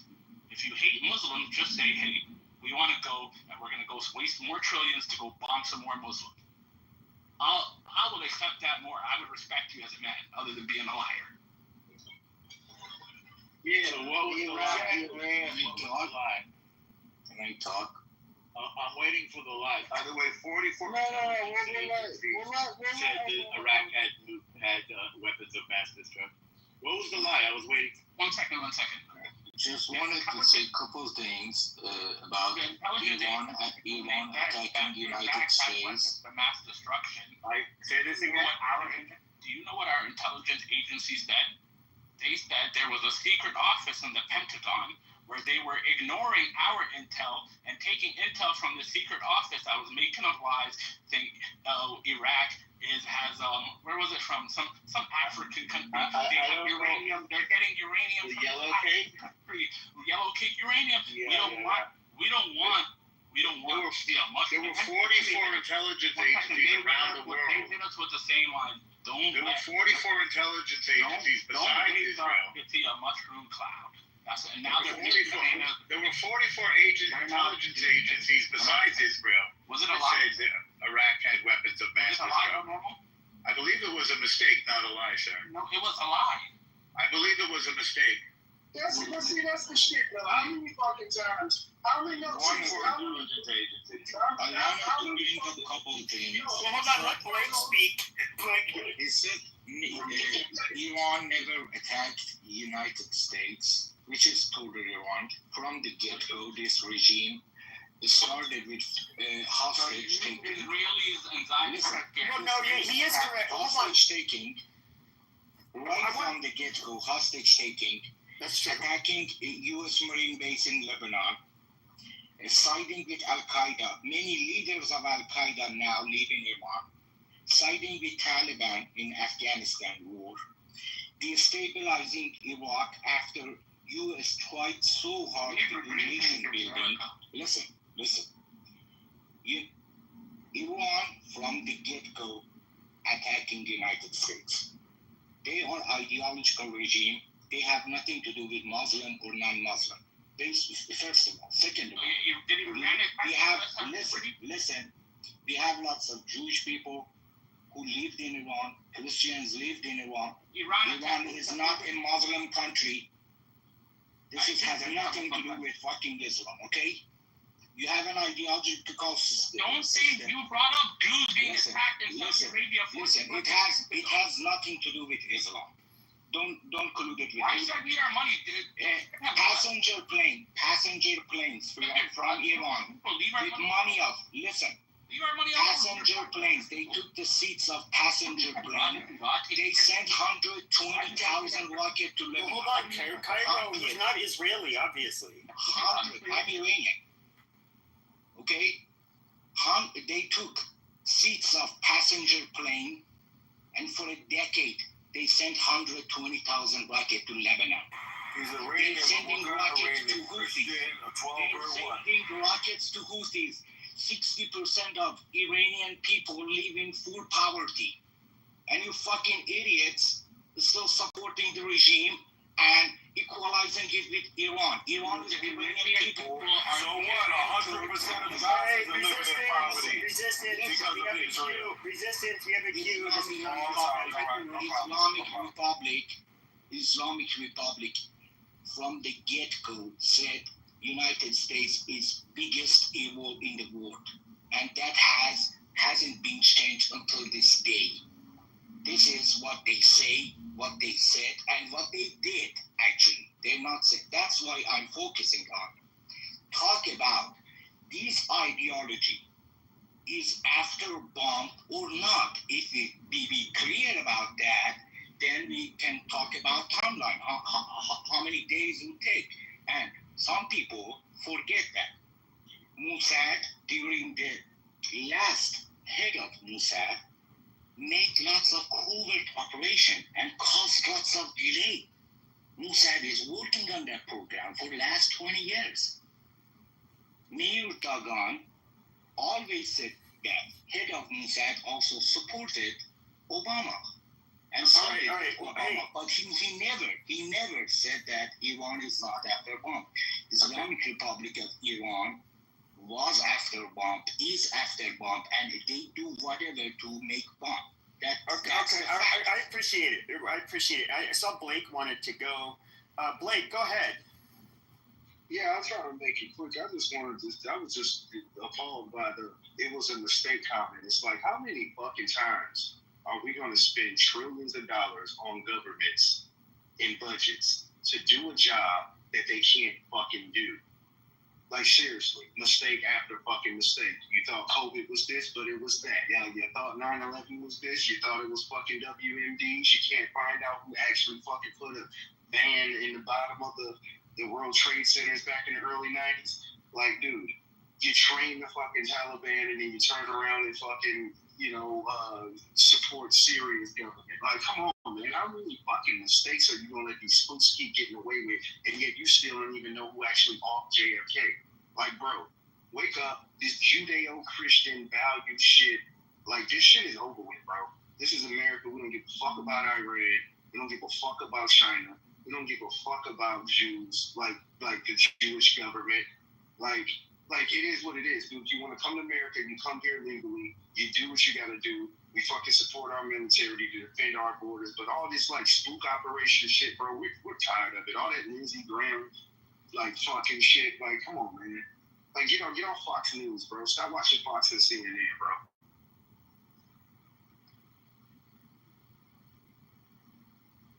Amen, brother. Amen.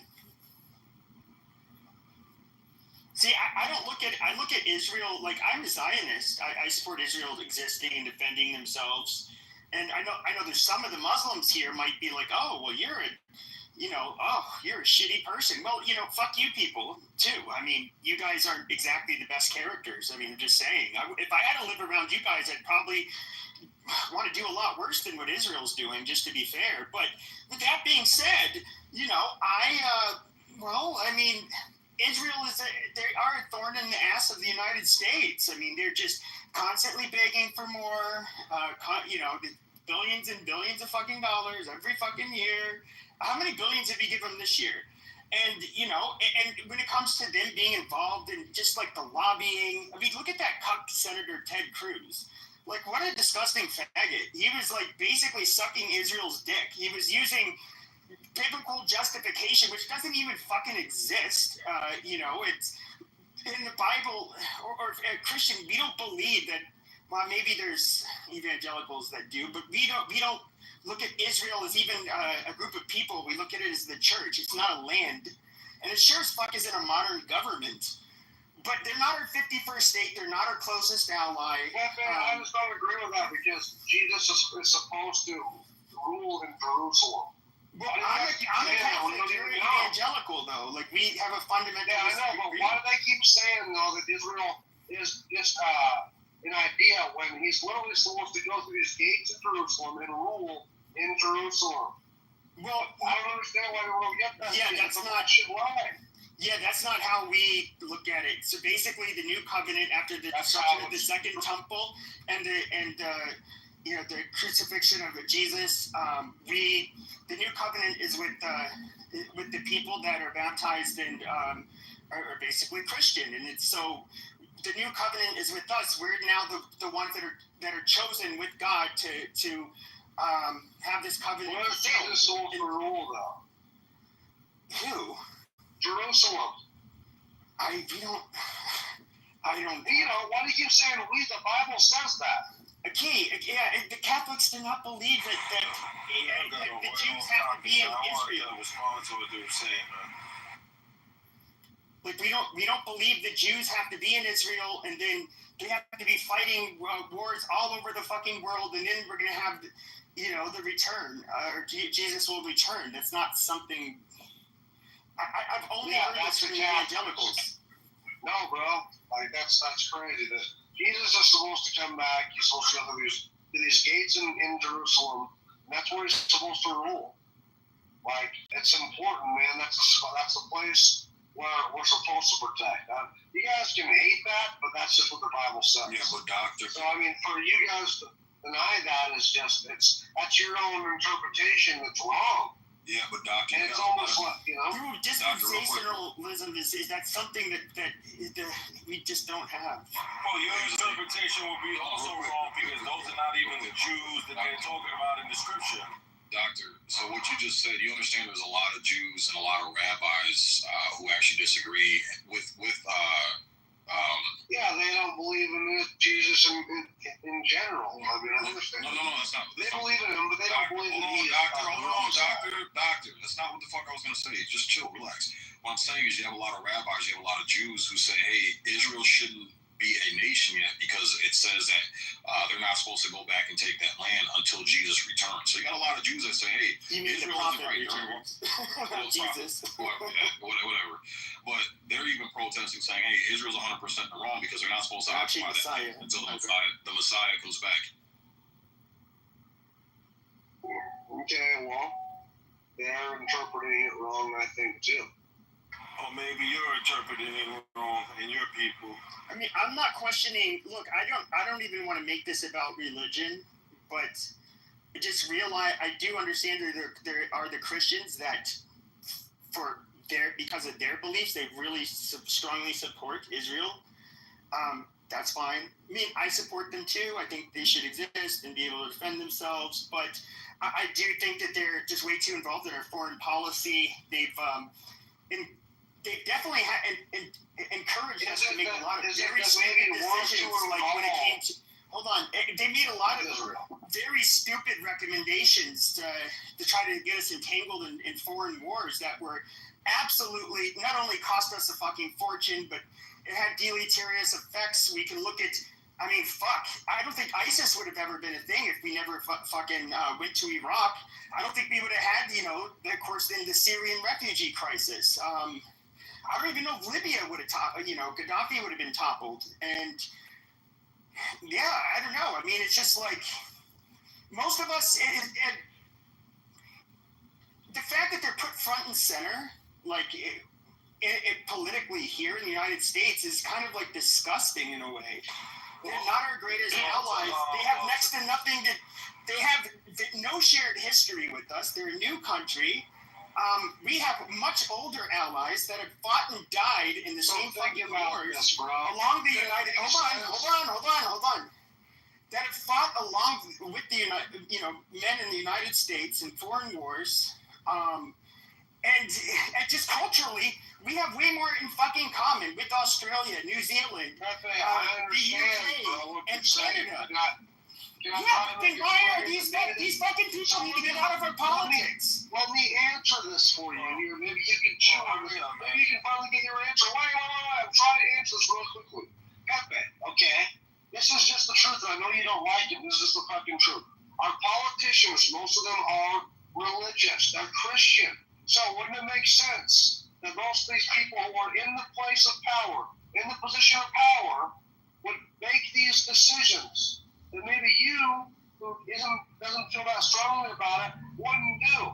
What I'm saying is, dude, that's why we're so fucking, closely aligned with Israel, because our politicians are religious too, and they find it their Christian duty to align themselves with the country that the Bible says. I'll just come around to that answer. Yes, I'll come around.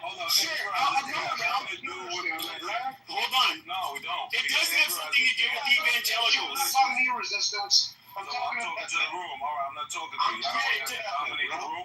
No one else is resistance. I'm literally having a covered question. It's like a couple of fucking things with Pepe.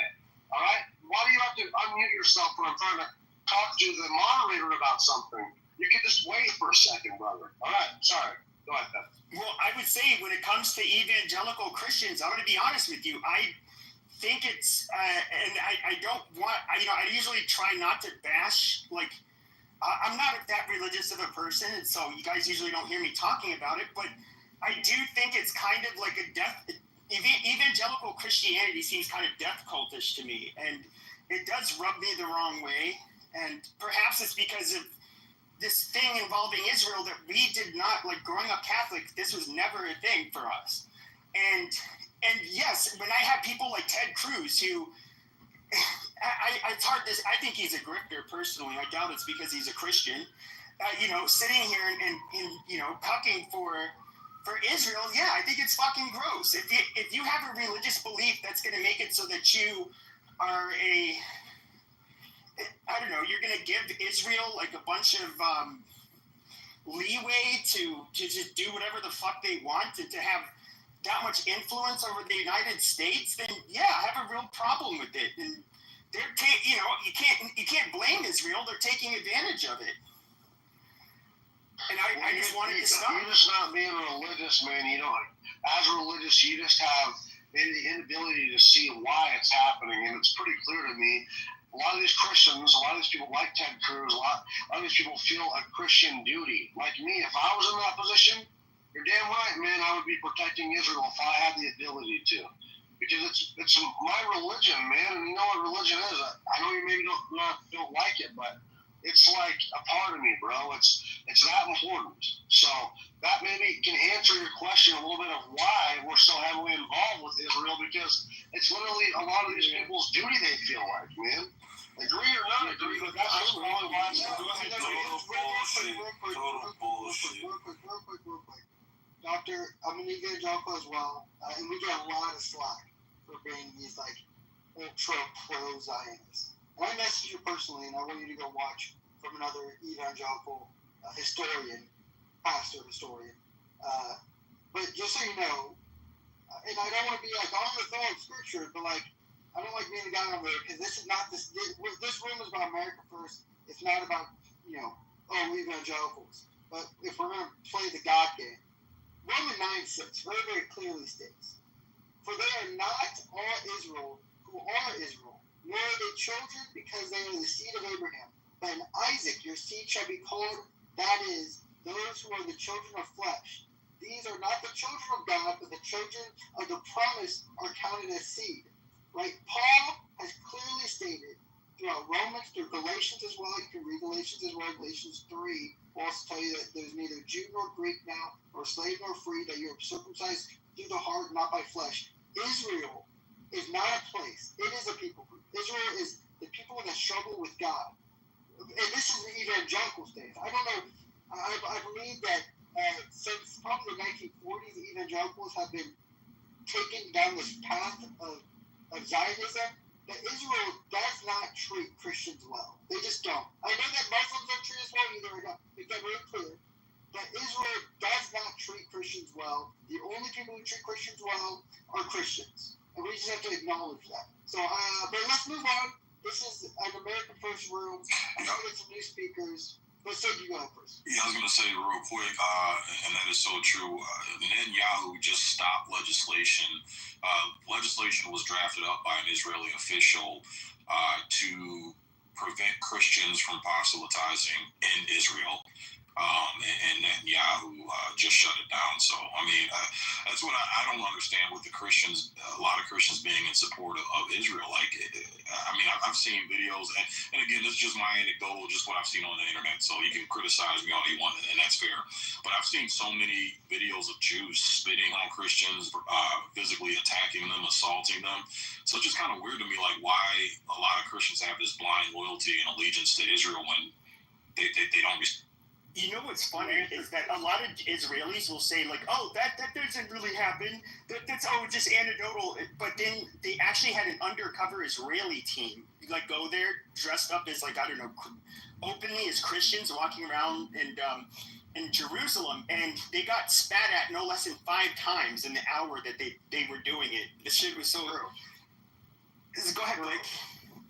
Yeah, bro, like, the answer to Steve's question is... guys, breaking news, I guess, they're detecting an earthquake in Iran 15 minutes ago, by the way. Doctor, you're interrupting Blake. He's trying to... All right, I'm just saying, breaking news, they detected an earthquake in Iran 15 minutes ago. It doesn't give you a right to disrespect someone who's fucking talking, man. Jesus fucking Christ. Blake, you get... That's all really, man.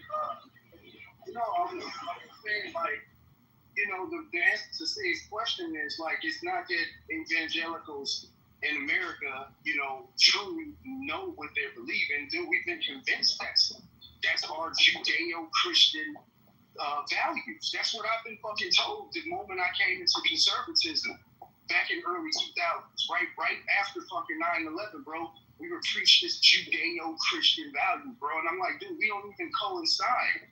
Bro, their whole shit is disrespectful to Jesus. Like, go read what they said about Jesus, bro. Just go read the sick shit they said about him, man. it's like even if you didn't believe that Jesus was the prophet, like if y'all that, you know, if we such an ally, like why would you even like have that kind of written religious text in your religious text?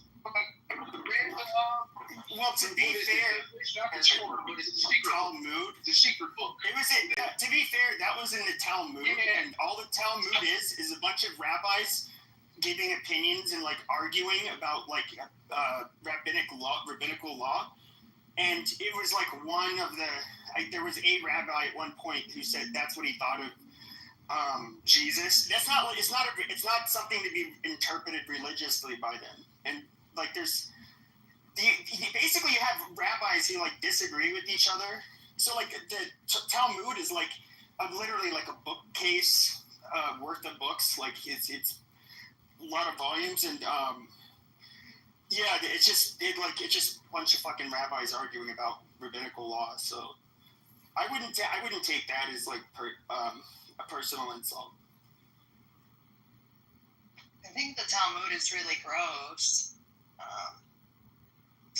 Doesn't it say like eating with a Christian is like eating with a dog, or eating with a non-Jew? That's what it is. Eating. But how long ago was it written? Well, but let's be fair.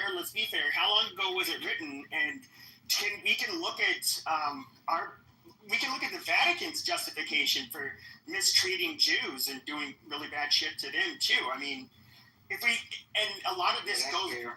It goes it's like centuries and centuries and centuries ago. If there's a rabbi in here or somebody knows, they can say when this shit was written. I don't know, but I don't. It's them debating rabbinical law. Like it's not part of their religious text. So like I don't think it's even worth. I wasn't trying to get too caught up in it, but I mean the point I was trying to get to is like that's some of the reason why people like you got smart people like Sig who get pushed away from even exploring. Religion in his own personal life because he looks at all this, political and geopolitics that get wrapped up in religion. And it's just like it's a crock of shit. You know what I mean? You got all these evangelical politicians like Ted Cruz, and it's like, bro, he don't give a rat's ass about the Christian community. Look at how he behaved during COVID, bro. Like these people just show up on Fox News, do the same thing they've been doing for freaking 40 years, hanging out with the spooks. You know what I'm saying? And people end up dead. People end up disappeared. Stories get, thrown, away from like look at what's happening in Minnesota right now. Are any of you guys talking or getting any information about two fucking politicians that got off in the middle of the night in their under trying to stop the guy got caught, right? He already got caught. Media is trying to get us to talk about it, bro.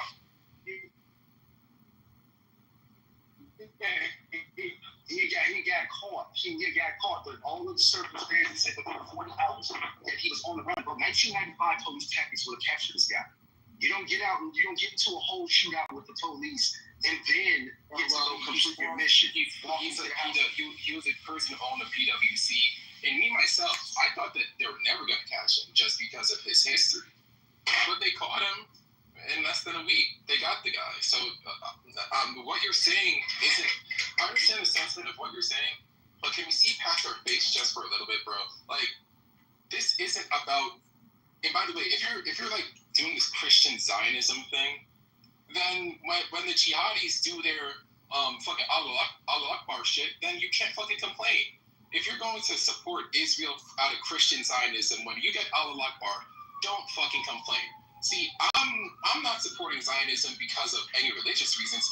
I don't think I'm supporting it at all. But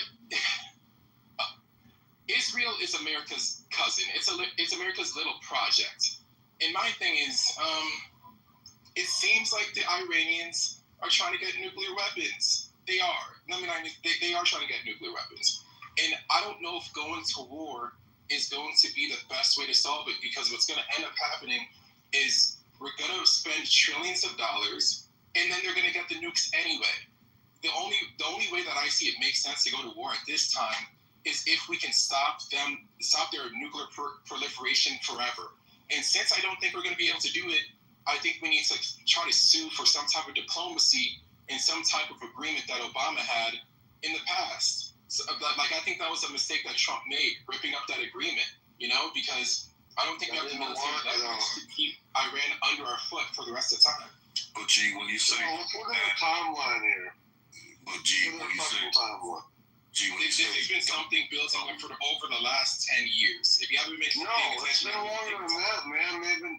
So they got caught in 2003. They had that. So, like I was saying, G, yeah, you know what? Go ahead and move me then, faggot. Go ahead. Yeah, I'm gonna move you. Yeah, go ahead. You just lack decorum and fucking respect, bro. Fucking retarded Tourette's motherfucker. But G, what you were saying earlier is don't be mad if you get Allah Akbar.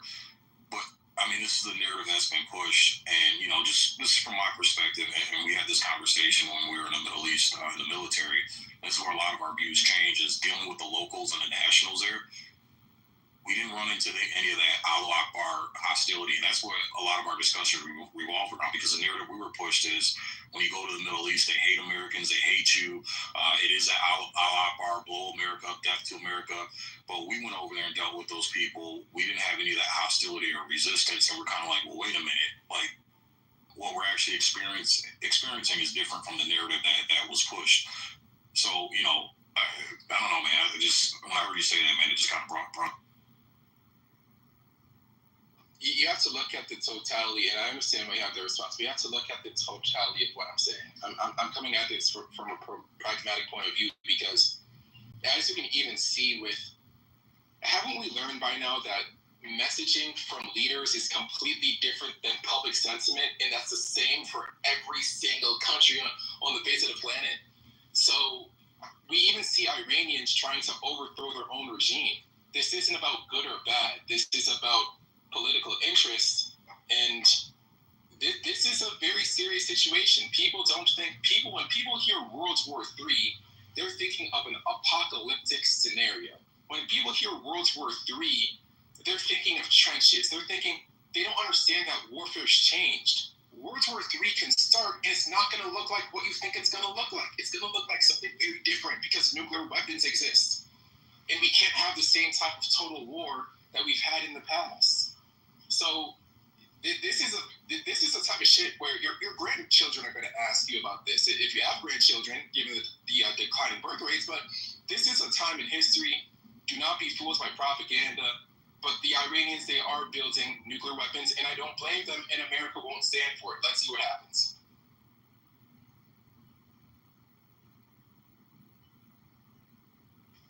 But what interest does America, does the DNI have on saying that they're not building a nuclear weapon? Like, why are we lying? Why is the international community lying, saying that they're not building? What's the end goal, I guess? If everyone thinks they're building a nuclear weapon, why are we lying?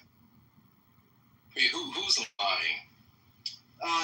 Both Tulsi Gabbard and the international community have both stated that they're not building a nuclear weapon. Well, the only person that I've heard say they're not building a nuclear weapon is Tulsi Gabbard a few weeks ago. But the international community came out. The globalist international community said, hey, stop your nuclear proliferation, stop it. I don't think anyone else is denying the fact that they're building the weapons. I don't think that this is a false flag scenario.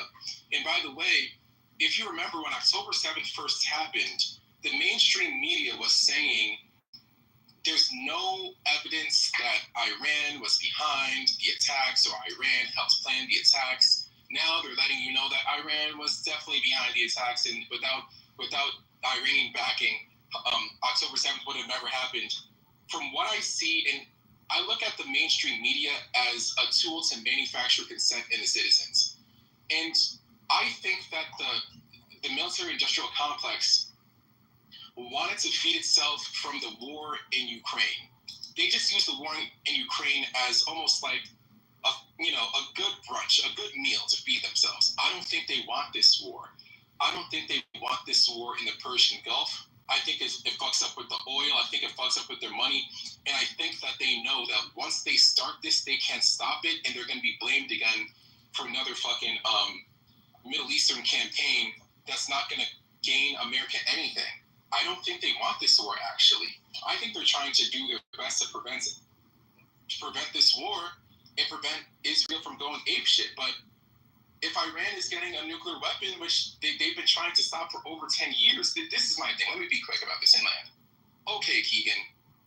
My thing is, I don't think they're lying because look at all the evidence. Obama tried to stop them. He tried to stop them with appeasement. Trump was assassinating nuclear scientists in his first administration, and now we're here. And then you have the October 7th situation, and now you have the Iranians building nuclear facilities under fucking mountains. Like, no, they're not lying about it.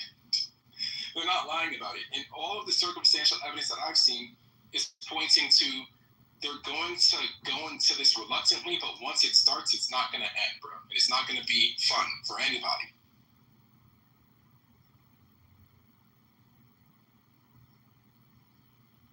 Yeah, I mean, I fundamentally just disagree that America is trying to prevent this. We wanted regime change in Iran for the last 25 years. We wanted a regime change in Syria. What did we get? We got regime change. Now ISIS is over Syria. Thanks. They first started out with an agnostic liberal leader, and now they're one of the most terroristic forms of regimes. We did the same thing in Iraq, Afghanistan, or Yemen. Again, we've never give me a successful time where we've changed the regime of a country for the betterment of that country. We haven't. But you're saying, okay, so you think because okay, I see why you're confused now. Real quick, Jay. We've never seen it. We've never seen a regime change that's worked under the U.S. Us getting in and going in and changing it. And what we do see is actually the latter, is that it becomes more extreme. So if you're saying that they're developing a nuclear weapon and that they have all the material for this nuclear weapon, and we need to change the regime, we need to attack them now. Well, first of all, Iran's not going to change. They have an IQ of 110. They'll figure it out again. So you're either just kicking the can down the road and creating a more extremist group for then in 10 years or 15 years, you can say, well, Iran's so bad, we now need to invade them. Right now, it's just attacking nuclear bases and killing the heads of their military. But then in 10 years, it's, well, now we need to go in and Iran's become so dangerous. So that's my point, is that all we're doing is just creating more extremism. Just like what they're doing with Hamas right now. All you're doing is going to create more extremists. When you kill brothers and sisters who maybe are extremists, do you think that they're going to feel differently? You think they're going to, you know what, you're right. You're killing my entire family and bothering my innocent children. I've had a second thought, and I love you guys. Like, no, what are we doing? The best case in Keegan, me and you have the same exact view on why diplomatic solutions would be the best long term, because even if we stop them today, it's just going to radicalize them for tomorrow, and we can't keep our foot on Iran's neck in perpetuity. Now, the reason why I think that I'm starting to understand why you have this disposition and you're not understanding is because when you hear regime change war, you think that the point of changing the regime is for the self-actualization of the country. And I think you got a phone call. But regime change war isn't so that the country can do better. That's just what the leaders tell you so that they can manufacture consent. The purpose of regime change war is to get out the regime that the Americans don't want, and then the country just has to figure themselves fucking out after that. It's literally to shit on their face. That's what regime change war just means. Go in, take out the leaders you don't like, and hopefully the people who are left there remaining figure it out. That's literally what it is. But you think it's not working because you think that regime change war means we're going to change the regime and we're going to make it a better society. No, that's just what your leaders tell you so you feel like a good person when your country invades people. But ultimately, we do agree with the fact that even if we stop them today, we can't stop them tomorrow. And if they get these nuclear weapons tomorrow and we try to stop them today, they're going to look for revenge. And it just is what it is.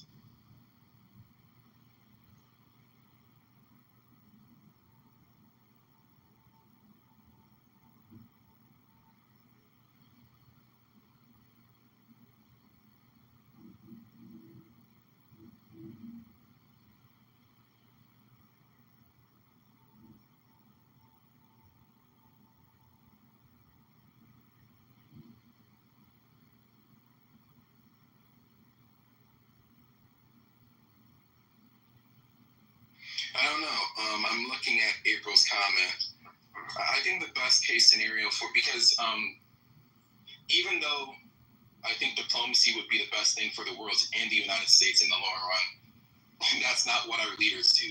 The United States is an empire, and we suffer from the hubris that most empires suffer from in their downfall, which leads to downfall of empires. But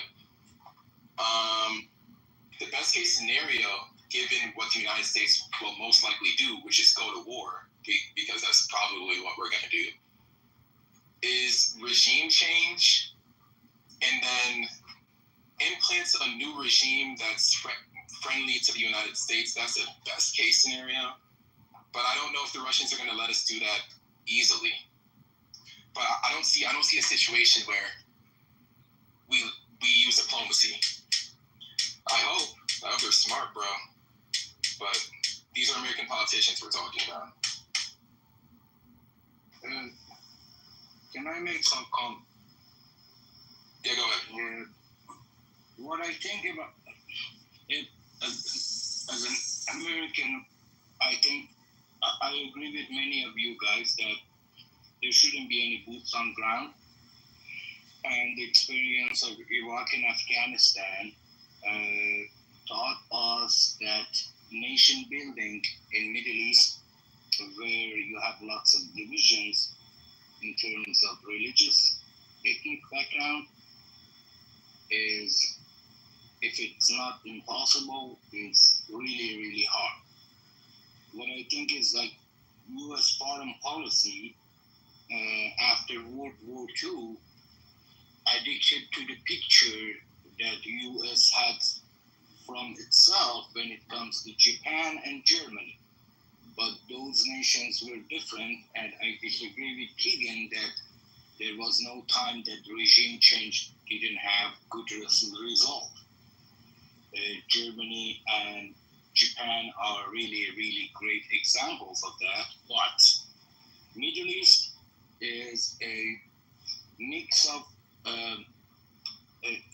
many times we see within a nation you have different ethnicities, different religions, and these son of last shot that the Israelis using him as a propaganda machine, he has no chance to take power because different nations in Iran are in the rise. Kurds, Azerbaijani Turks, which are like 35% of the population are Azerbaijani Turks after 100 years after independence. Kurds, the same thing, Baluchs, 10% Arabs, and you have Shia Sunni problem within a nation, and let alone even those who think about a central government, opposition groups have really, really divided. I don't see any power if United States is not going to be involved inside Iran the way the way they did in Iraq. No one can stabilize Iran, and it would be a divided nation. That's for sure. That's what I think. And I can talk about how and why for like hours. In Western media, you see this Prince Crown talking in Fox, in media in UK, like Guardian or whatever. He's acting like a agent of Israel right now, and he has no idea what is he doing. You cannot be a king of a country that is still, even if most of them are not ideological Muslim, they're like traditional Muslims. They're Muslims, and this guy going to Israel and praising Netanyahu for whatever he did or whatever he wants to do, I don't think majority of people will buy that in Iran, even though they have a loud voice out of Iran, and you see them in media, in marches, and whatever. But believe me, guys, they're not majority nowadays. There are lots of voices inside Iran you can't hear because of their oppressed nations. Like I said, Azerbaijani Turks in Northwest, they have 30-35% of the population. Kurds the same thing, Baluch the same thing. Baluch actually are fighting most part in both countries, Pakistan and Iran. Most of them are in Pakistan, and BLA, Baluch Liberation Army, attacking Chinese in Baluchistan, and the militias inside Iran are in fight with central regime in Tehran, and these are the things that probably those idiots after monarchy won't tell you, and they said, okay, we're the best solution and best option, and they propagate themselves. And I think if they push this regime to the knees, and for whatever reason, this regime will collapse, you will have a divided Iran for sure. And that's totally serves the benefit of the United States and Israel. And I think Israel is after that. They mentioned it many times, even Jerusalem Post. Published an article, Jerusalem Post, three days ago about that. If you search for it, there are lots of data about how they think about new Iran and right-wing Israeli politicians. They're planning to divide it. All right. Well, Baram, again, I just have a fundamentally different point of view, right? You mentioned that the two regimes that you can name off the top of your head are Japan and Germany, which cost tens of millions of European lives. Tens of millions. It costed. It was shocking how many people had to die to change these regimes. But these regimes were homogenous societies, not based off of religion. Japan, never been a religious country. Germany was slightly a religious country, was much more of an ethnic-centric country, much more of a Germanic country. But so that's the only time we've seen regime change work. We've never seen it work for Islamic countries. Why? Because there's a fundamental belief system there that you cannot change. And I think would voice if you divide it. Baram, the thing is that at the end of the day, America, especially in 2025, this is not 17th century, 18th century world anymore. This is 2025. America has no right to go to a country and go, man, people are oppressed. It's our time to. It's our turn to change the regime. I don't see us going to China's borders and saying millions of Muslims and Christians are persecuted every year under the Chinese. Do we go over to China and say, we need to fix this? No. Do we even call them out on an international stage? No. Because we understand that China has power. Right? And we say, no, you're going to be under the heel of America. First of all, I don't believe that we have the right to do that morally. And then number two, I don't think I want to financially support a country that continues to try to do that. So that's my point. And I just think that no one can ever change this opinion. This is America first. In America, I'm not supporting foreign wars anymore. I've seen my family members come back from war. They have never been the same, and I'm done with it. We've seen no change. All we see is more and more terrorist. Yeah, I think Americans are done with foreign pro. I think Americans are done. I didn't say America has to do it. The way you talked is like I'm suggesting U.S. has to do this. I didn't suggest that at all. I just described the different scenarios. That's what I did. I never suggested U.S. government has to get involved. I never suggested they have to divide the country. I just explained different scenarios that what is possible. That's all. Yeah. Well, here's the thing. We are lying. We are lying to Israel if we are telling them that they can go against Iran by themselves. We're doing a disservice to Israel. I want Israel to live. I want Jewish people to have their country. But we're doing them a disservice if we say we will not be financially or militarily involved with the war against Iran. Israel will lose that war 10 out of 10 times. 10 out of 10 times. I don't know. Well, one thing that I hope this makes you feel better is that the Israelis are going to go to war with Iran whether or not the United States is there or not. So I don't think we're putting a battery in their back. They just know that if we're there, they're going to be their chances of winning are just a lot higher. Bruh, letting you know, like most Americans agree with you. They're done. But it doesn't matter what Americans want. Don't you see? It doesn't matter what Americans want. The American civilian is an idiot. And they don't have any leverage in their country because of the things that we let happen over the past 25 years. So, yeah, the war is going to happen. We're going to cry about it, but it's going to happen. It's too late. It's going to happen. It doesn't matter what we want at this point. Well, all we want, and I think, again, that's why we made the room, and I'm not trying to cut you off, Chief. But the point is, especially me, Pepe, and Sig, I can speak for all three of us. I know how we all three feel. We don't want to be involved. If Israel wants to do this, and you're saying that they will, I'm saying that they, without a doubt, will not go.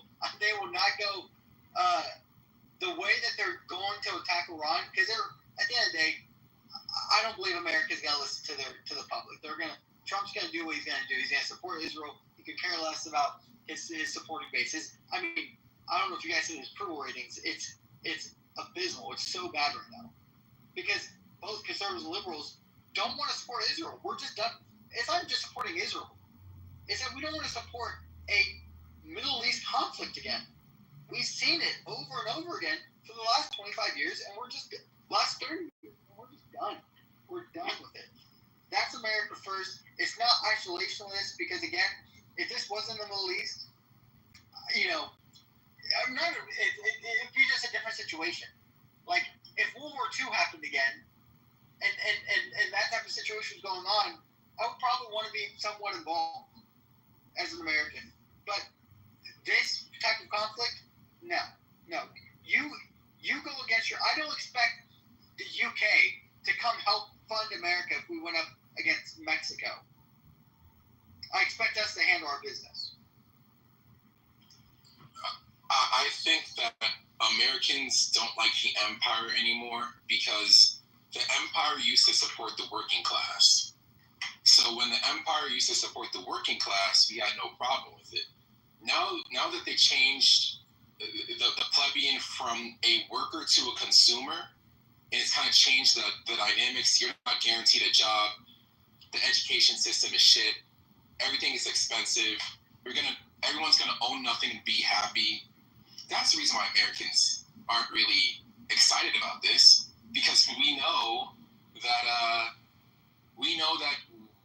right now we're suffering and we don't give a fuck. Like this like new war, I don't see this war as an extension or a repeat of 2010 or 2015. I don't see it. I see this as something different. I have no idea why the war in Iraq happened or the wars in the Middle East happened. I know it wasn't for a good reason, and I know it wasn't for an existential reason. But for this case, I think that this case is more existential than any other case that we've seen ever since the fall of the Soviet Union.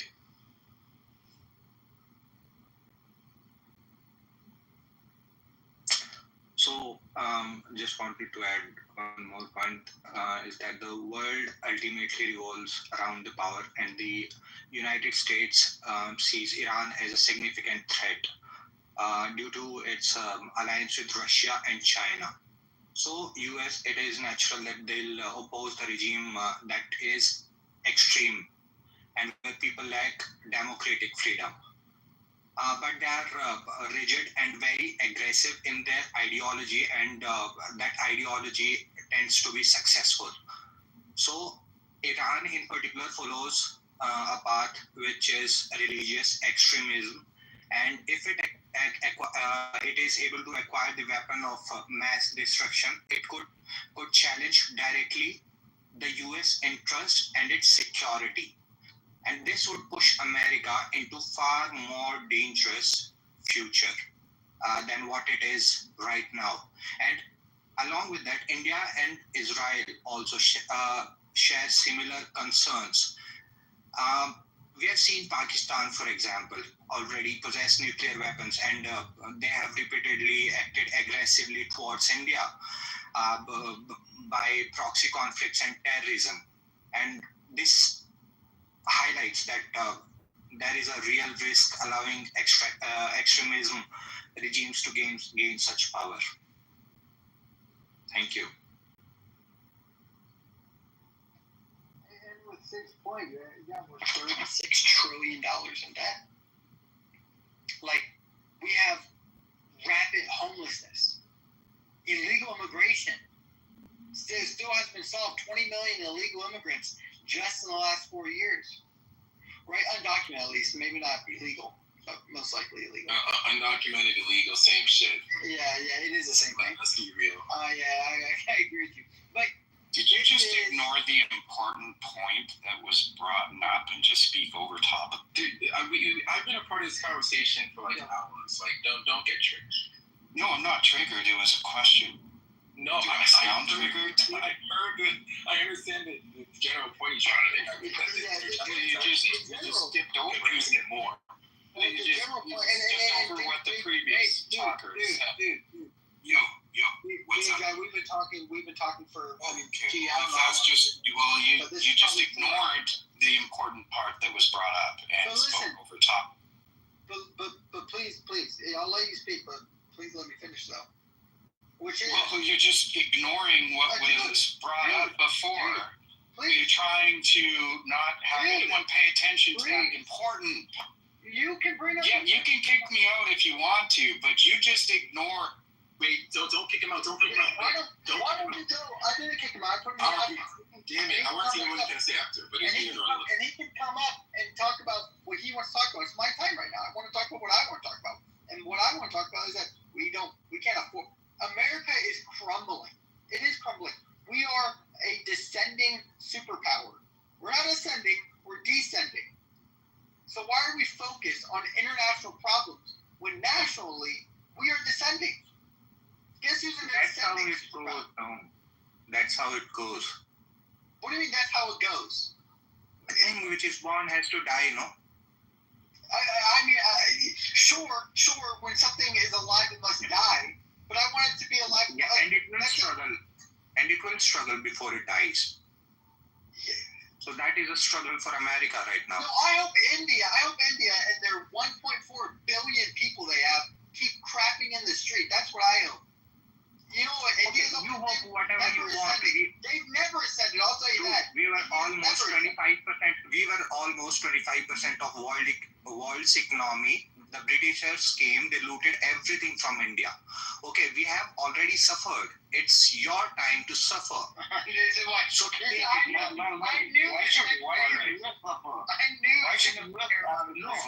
I don't want anybody to suffer, but he is directly commenting on India. I told the reality, the facts. Alright, now he's hoping to suffer India. Bro, India and US always stands with Israel, finally. Yeah, last US and India always stand up. We will. I don't know about America, but India will stand with Israel because we share philosophies.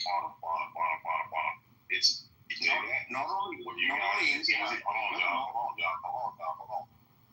You need to say that when America is giving you guys billions and billions and billions and that's if America hadn't given you as much aid as we've given you, would be in the city with your.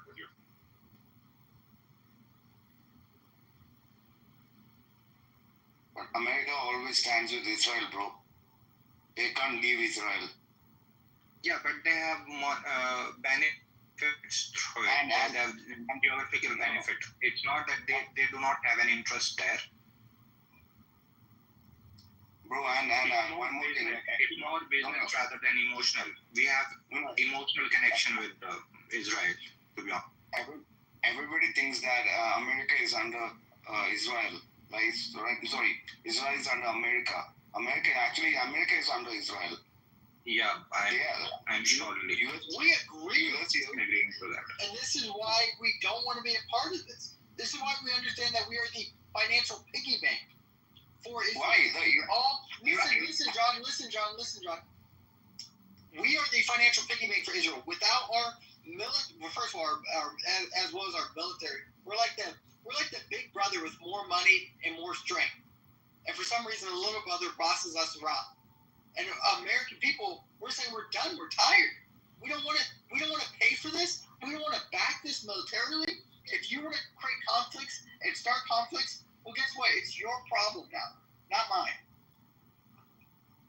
But it actually benefits private defense companies to earn more money, right? They don't benefit America. You get to test your weapons, just like Pakistanis were using the Chinese weapons, and India was using our indigenous weapons. And since now India after the Pahalgam attack, India showcased its strength, right?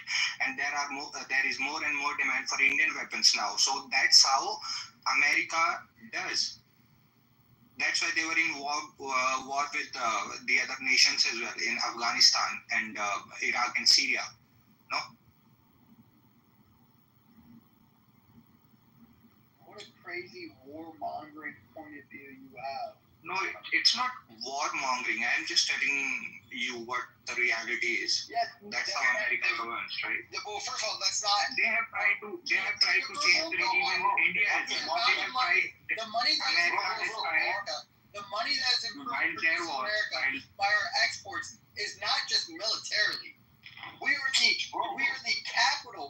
I mean, Silicon Valley is a real thing. Entertainment is a real thing, right? Our exports are much more militarily, and also because of our relationship with Israel, we are closed off with a lot of the other world.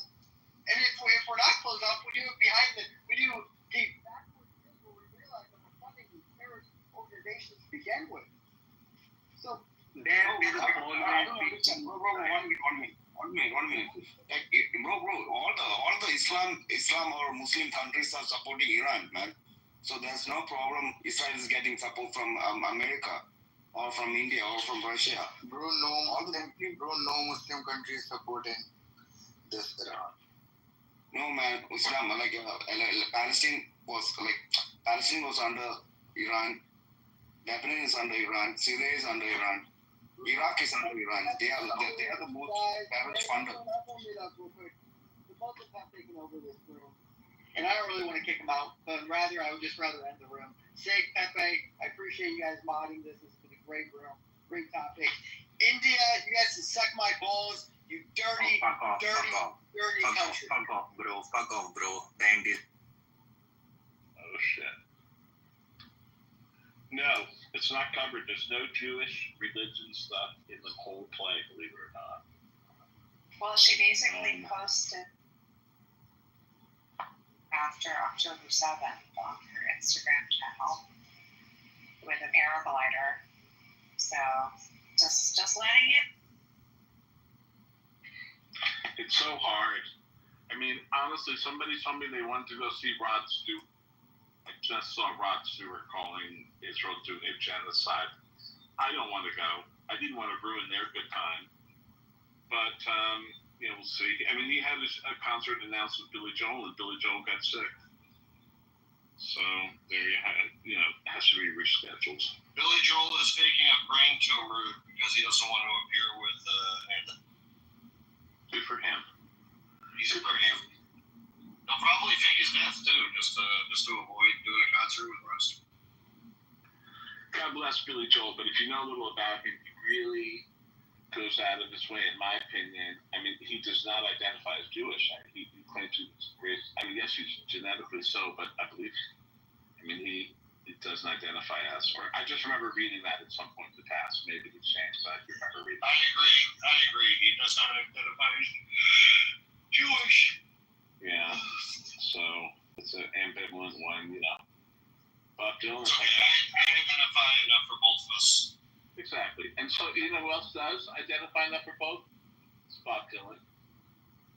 Leonard Cohen. Bob Dylan?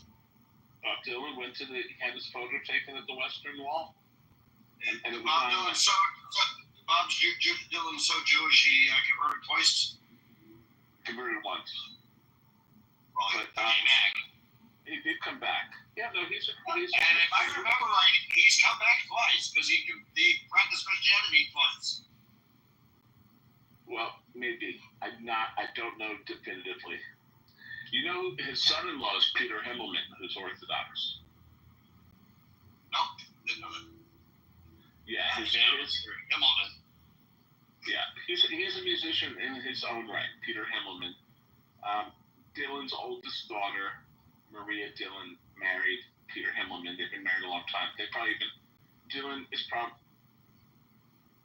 he may very well be a great-grandfather because they may have already had grandkids. But, and they go to Israel every summer. He did the music for Mount. He has a whole career as a rock star, always Shomer Shabbat. And also as a TV music composer. I know he did Malcolm in the Middle. I don't know what else. He goes to Israel every summer. And he has certainly had some kind of influence on Bob Dylan. Most famously, in the early to mid-'90s, they appeared on a Chabad telephone together. Dylan, Peter Himmelman, and the actor Harry Dean Stanton doing klezmer music. It's on YouTube. And that's it for now. I've landed. Thank you.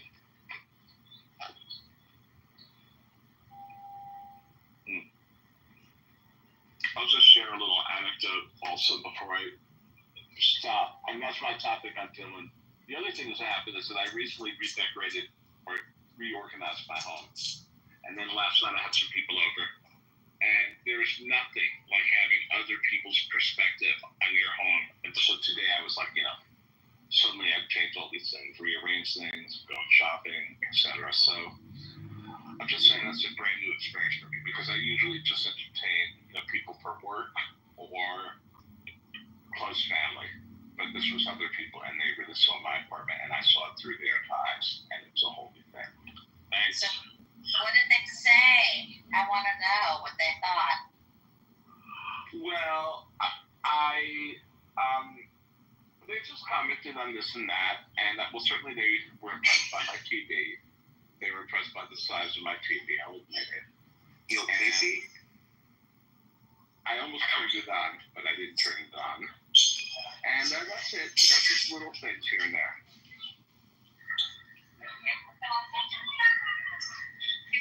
All right, I'll say one more thing. I'm going to remove the desk. I have a very generic-looking desk, and I'm going to go antiquing and look for a new desk to replace it because it looks a little too office-y. And so that's an observation that I made after looking at it through your eyes. Is the desk really a desk?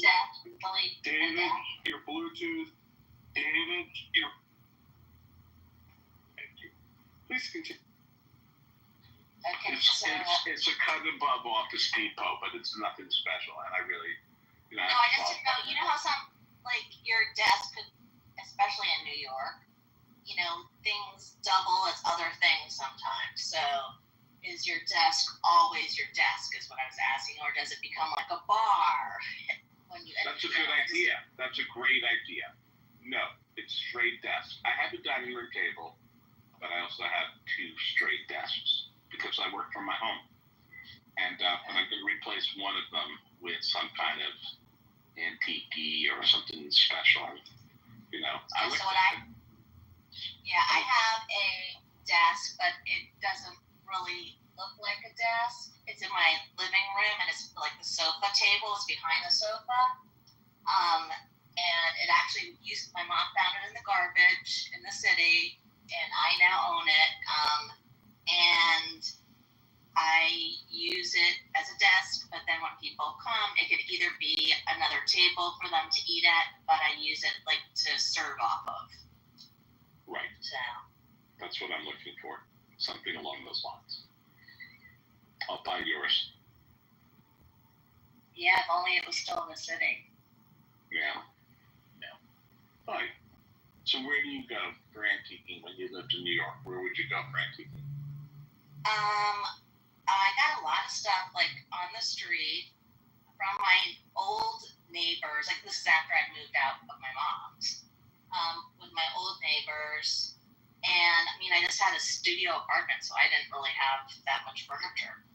But we're gonna go up to somewhere like Hudson County or one of the towns up there. You know, there's towns up there that have 3 or 4 antique shops, flash, whatever. Yeah, there's. And then the other place I was just in was I in Westport? I was just in I think it was in Fairfield or Westport. I was in Westport. There's a lot of Connecticut antiquing, but the place that I went to was definitely expensive. Well, that's what I do is antique, so it was expensive to me, but for Connecticut prices, it was pretty normal. And who was it? Laura Spencer. Do you know Laura Spencer from? I don't know if she's the Today Show or one of those shows. Yeah, I know the name. Yeah. She had a show called Flea Market.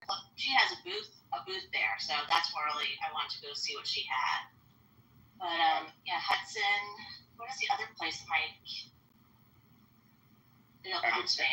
I texted my daughter. We went in December. I just don't remember the town. Like one town, there were like 4 places. So, there's also a good flea market, actually, where she would go to the Elephant Trunk in Connecticut. That's a good flea market. In what town? And then, I don't know. I'll look it up. Elephant Trunk flea market. I was trying to remember what my dad drove me there one time. Yeah. I'll look it up. And in the city, I would go to the Bazaar on the west side. That's on 7. I would go there. I know it. Chelsea. I would go to Chelsea. That's where I used to just always go. To all those places, just to love them. All right. Yeah. Well, so all I'm saying is it's a whole new thing. It's a whole new mind frame that I made since last night. So, moving on. So thanks for illuminating me, and I'll keep you posted. And we can bore everybody else. It was great. Oh no, I was bored long ago. It had nothing to do with you. I was already bored. So we got this far.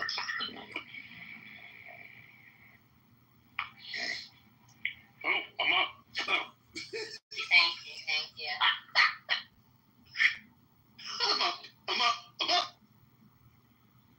About damn time.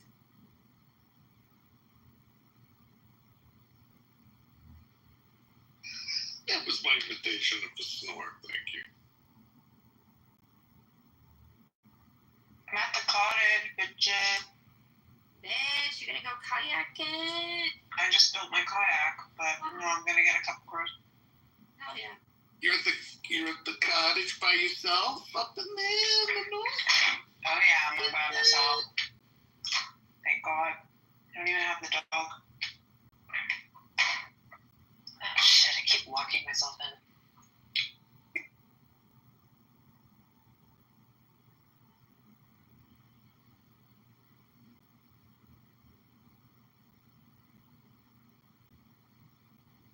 Okay, I'm back, bitches.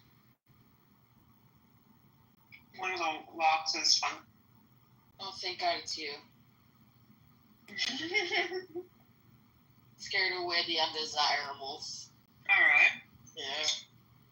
I can only block them, so they can come in anyway. Well, we have different opinions of undesirables. One's undesirables, another's accepted friend of the group. Is there a specific person you would like to refer to it? No, ma'am. Okay. Not at this time. Not at this juncture. Not at this juncture? No, ma'am. No, ma'am. No, ma'am. Aye. It's time to go get me some fruit.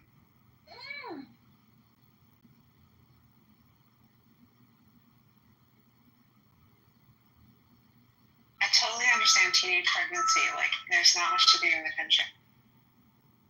Weren't you a teenage pregnancy? Wow, thanks. I'm just gonna let that sit there.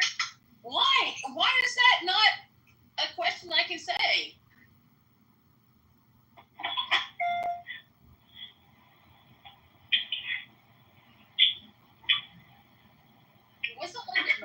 ridiculous. You know? For a minute, I cut out, so I didn't hear any of that. Girl.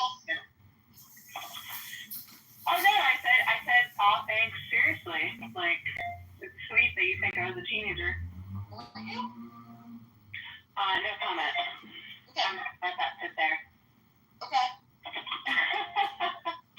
Well, I'm very happy for you. Whatever age you were. You don't know. Girl.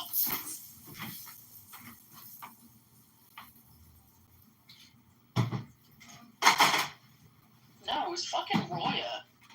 If you want me to be real. She came in here all fucking hot and then like was super rude to me and Elle, and then I called her out and she was like, "Oh, Leslie,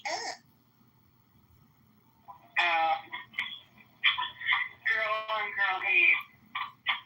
I'm here for it. I mean, I totally identify as a heterosexual woman, but I don't identify as someone who's a feminist and supports women. Like, what are bitches?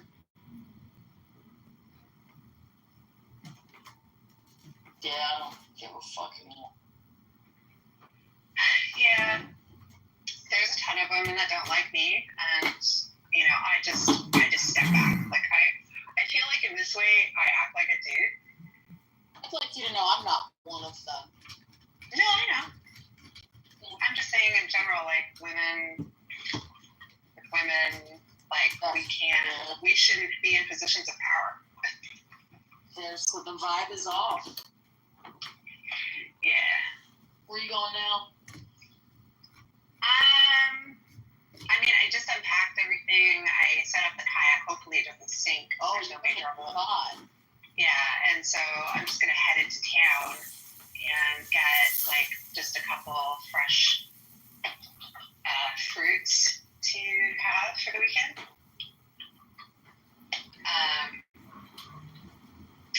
Actually, it's pretty cool. I stopped by like one of those off-road things, and I went to get a coffee, and the coffee experience was pretty dreadful. However, they had this pre-meal thing, and so they basically handed me a bunch of free groceries. So I was like, okay, like chicken, like fresh vegetables, because they're trying to promote this like meal prep company. They handed me a huge bag full of free food, so I was like, sure, I'll take it. And made getting the shitty coffee like more worthwhile.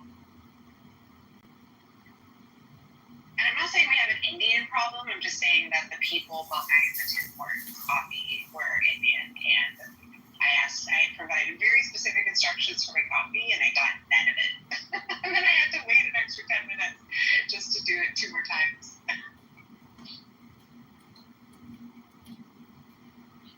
So.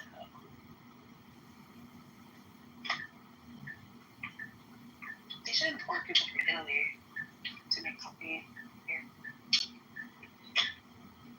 Am I boring everyone, or like I don't know if you can? No, I'll talk about coffee all day, but they need to train the people here is what they need to do.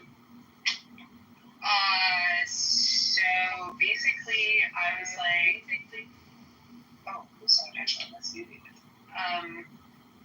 Yeah, no, my instructions were very specific. She put it into a computer, but like I ordered a coffee with almond milk and a bottle of water. I didn't get the bottle of water. They gave me a coffee with milk, regular milk, all those things. It's just like, is it not on the computer? Like, how is that so hard? It's Tim Hortons. It's like McDonald's for coffee. Anyway, I still think they should import people in the community. If somebody doesn't care, it doesn't matter what nationality they are. Well, training's a general problem. You ever work with a bunch of Italians all day long, it's like hurting children. Yeah, but at least they're more fun. A lot of fun. The fun makes them all tolerable. And we're emotionally close to Jews, too. Italians and Jews, I think, are similar. Like, what are you complaining about?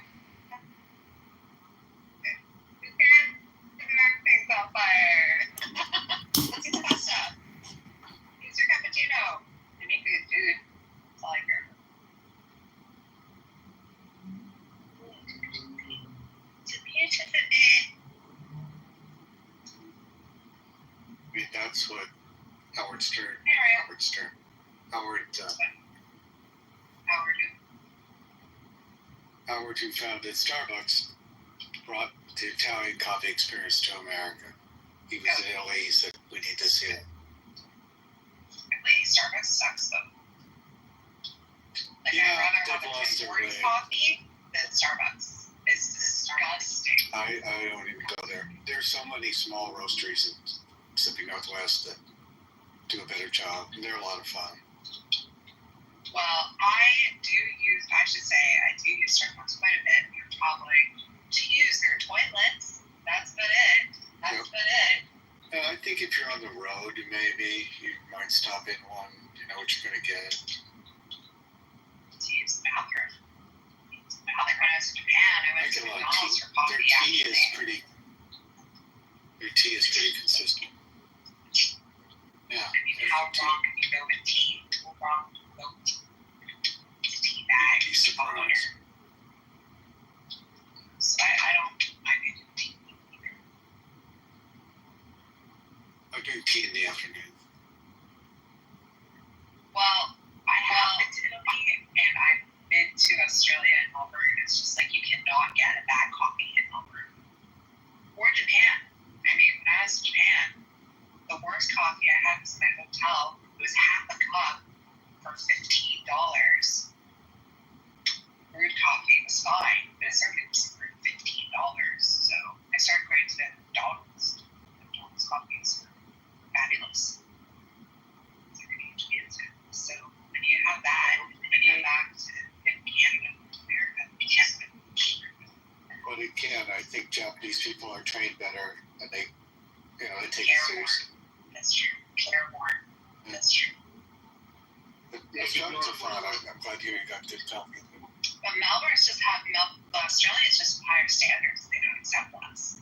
They don't accept bad coffee or bad cuisine, to be honest. Like, Melbourne is like the New York of, I would say arguably it's even better than New York because you cannot get a bad meal in Melbourne at all. At all. So, and they don't even have tipping there. Interesting. Yeah, I mean, in New York, I've had some bad meals, but it's supposed to be the restaurant cop. One of them. So is Melbourne. I don't know. It's maybe it's the food. It's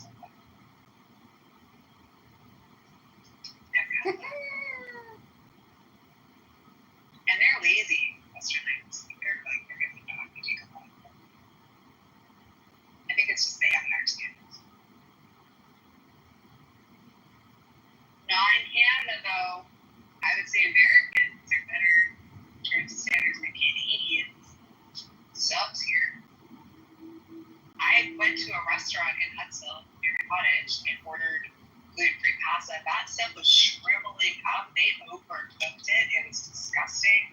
The next time I ever go, I think we're going to have to say al dente. Al dente for the pasta, and for the pizza, overcooked. They do it the reverse. They overcook the pasta, they undercook the pizzas.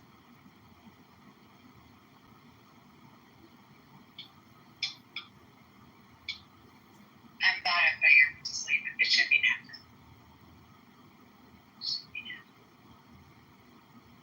Welcome back, Jeff. Just in time.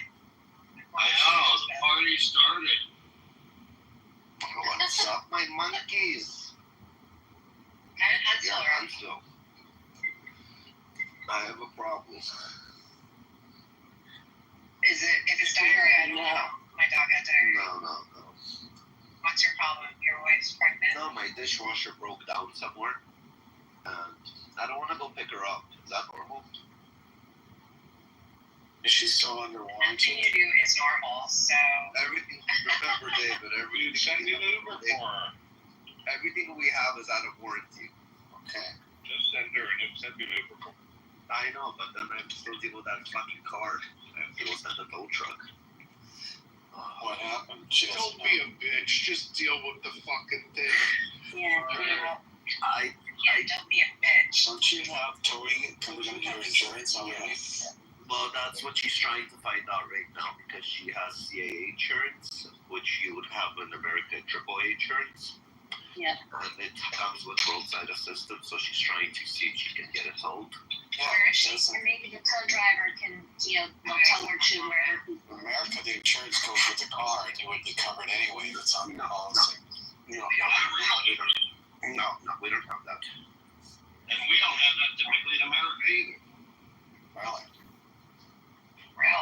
So it's only if your insurance maybe will provide that extra with the policy. But again, you would have to, if you would want something this, you would pay. Well, it's still a separate service. They have basically you can get car insurance, and they'll have an off-road service, but it's an add-on, so you're still paying for a separate third party to do that service for you. So it's still the same. The insurance themselves only do insurance. They don't do roadside. Well, CAA insurance does both. So that's why. But it's still separate. It's still CAA insurance, and then they have roadside assistance. You can get either. You don't have to get both. So this is separate. That's the only insurance company that I know that will provide roadside with their package. It's something else. It does the same thing. What are you talking about? It's still an add-on. What do you mean by an add-on? Who cares? I care. I want him to understand. Get the fucking thing towed. Because insurance is insurance, and the car service is car service. I want him to understand. No, I understand that. Okay, they're separate. But it still goes all into one. It still goes all into one thing. Yeah, on one invoice, but they're separate parties. I know. Okay. That's all. Now go get your bitch. Never. Go rescue. Fuck it, I'd rather cut the grass. Go on, go White Knight. Go save her.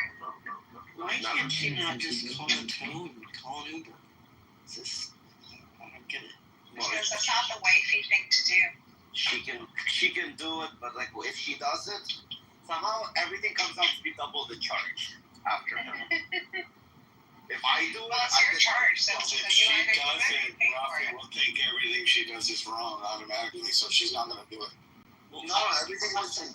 Listen, if you have a woman out driving around, get roadside coverage. This shouldn't even be a question. If you have a woman nowadays, guys, get roadside coverage. You don't have to worry about it. Don't get roadside. Or get a real man. No, hold on, Rena. I have a woman.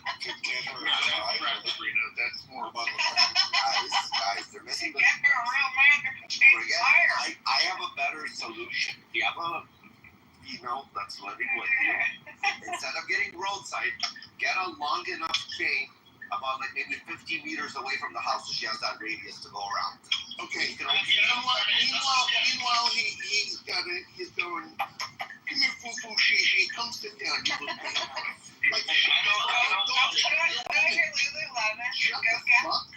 I'm not a Lululemon. Doesn't she have a boyfriend to handle this for you? Honestly, what the fuck is wrong with this shit? I agree. That was fucking great. That sums it up right there. What the fuck? Just call her boyfriend. I never call her man. Sorry? Call somebody that likes you. They pull for Geico. I call the Geico, roadside assistance. They fucking show up. Right? And they GPS the bitch. They're like, are you right here? Yes. It's not difficult. Fuck. No, there's some difficulties with this. A little difficult. I understand. One time, my son broke down. I went and I showed him how to do it, so he'll never have to worry about it again. But your girl should know what the fuck she's doing. She doesn't know what she's doing. That's a problem. Oh, please, Seth. Speaking on behalf of all women who don't know or want to do anything with their car, that's not on your car. That's working on the car is I can make really good sandwiches, okay? Leave me alone. So, we had a whole argument one time, and next time I deal with this fucking car, I'm just take it to any mechanic who's the fuck alone. She called me, she gave me an estimate for her car. I'm like, really? I'm like, where are these people? She told me, I came there.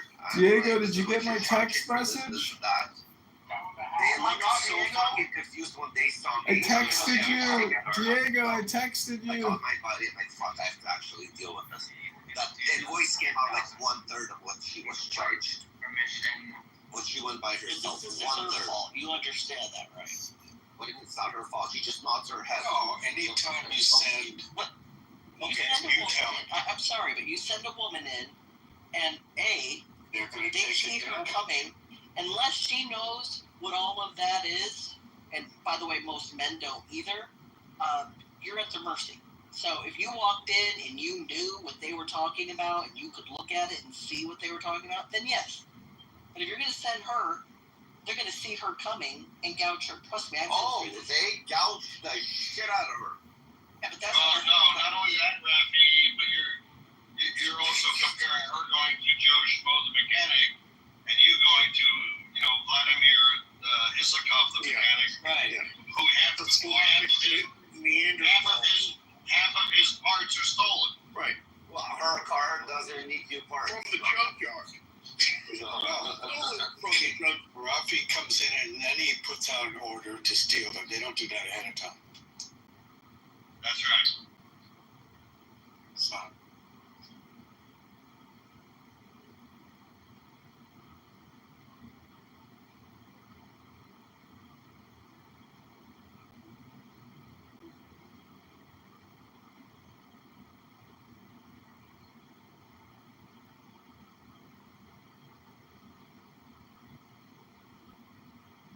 This is bullshit. Shabbat. We should be arrested. Just get the fucking thing towed. You're complaining about it longer than it should have taken. And she's somewhere in a parking lot. She's having the time of her life. The sun is beaming. She probably is. She's probably getting eaten out by some other fire force. She's drinking some bubble tea. Let her have her She's fun. getting eaten out too by her boyfriend. The guy who will go down It's there. that car. Why not? The one who will go down on her. Why not? In the car. Does he want to take her too? The dirty work. No, that's dirty. I think at the end of the day, you just have to remember someone's always willing to be happy to give to her. But Listen, I agree. Listen, I always said there's always going to be somebody better than me, and there's always going to be somebody better than her. So she just has to remember that. Well, maybe she should just get herself a boyfriend and then she'd be off of your back and out of your hair. Yeah. How about that? She'll clean, she can sleep with you, but she'll get her fuck on somewhere else. It's okay. She got a little too comfortable here. You're so stupid. hey, Rafi, bring her down for a visit in Florida. I'll give her to her. Hey, Jen, I'll come down and help you. Okay. Yeah, I'll just show her what she's been missing. Hey, Jeff, can I help you with that? I'll come down. Yes. Shit. Okay, hey. Let's go. Straight down for you. Okay, hold on a second. Because two heads are better than one. That's right. Hold on a second, damn it. I'm booking the flight. Yep.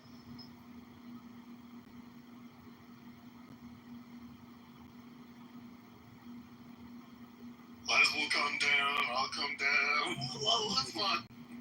Somebody else will tape it. It'll be on X. I just drove past a car in the parking lot that got keyed. Someone keyed dirty trick on her door. That is so fucked up. That's not very nice. That is just so bad. Well, that's pretty funny, actually. It is.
I am back, guys. Where were you? The bathroom? No, she called me to explain to me what they told her. They told her what to do next steps. I gotta teach her these things. I'm not gonna be here around all my life. I'm gonna die one day. What is she gonna do without me? Stop it. Come on. I'm just thinking about the future. You're like my mother. I'm not gonna last forever. I gotta train them now. Train your dragon. Exactly.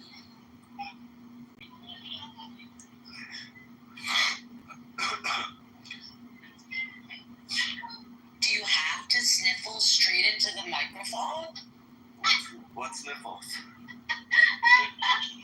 It's funny when you're trying to get the leftover coke out of it. It's not, guys. This is how I breathe. This is how I sound. I sound like a. Do you know pugs? Has anybody ever seen a pug? I sound like a pug. They're all plugged up. People call me like a bulldog. Like, why do you like a bulldog? Like a pug? You know what, Jeff and Trax, we saw him on Zoom. It looked like somebody took his head and hammed it right into him. That's what happened. You know, He was bred that way. You know how many times my nose was broken? Endless amounts of times. Too many. And also, That's sad. it's I breastfed. never went once to the doctor to fix it. I'm fucking. I know. I believe you. I literally talked to nothing. Where somebody would have done it for me. Oh my God. All right. I'll do it. I can't. I literally pop my nose back in. I had too much of it. Did I do it? They have to do it for me.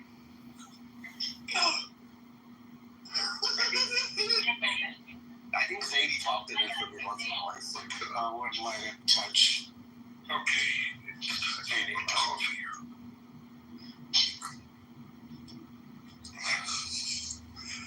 The wild, wild west. Okay, I gotta stop smoking in this washroom. That's me. David, happy anniversary. Thank you. We're celebrating. Nice. Popping Cristal? Yeah, hookers and blow all day long. With a little Cristal, little fucking Moats, what are we popping? Don Perignon? I like Monet de Chandon. Moet? Yeah, that too.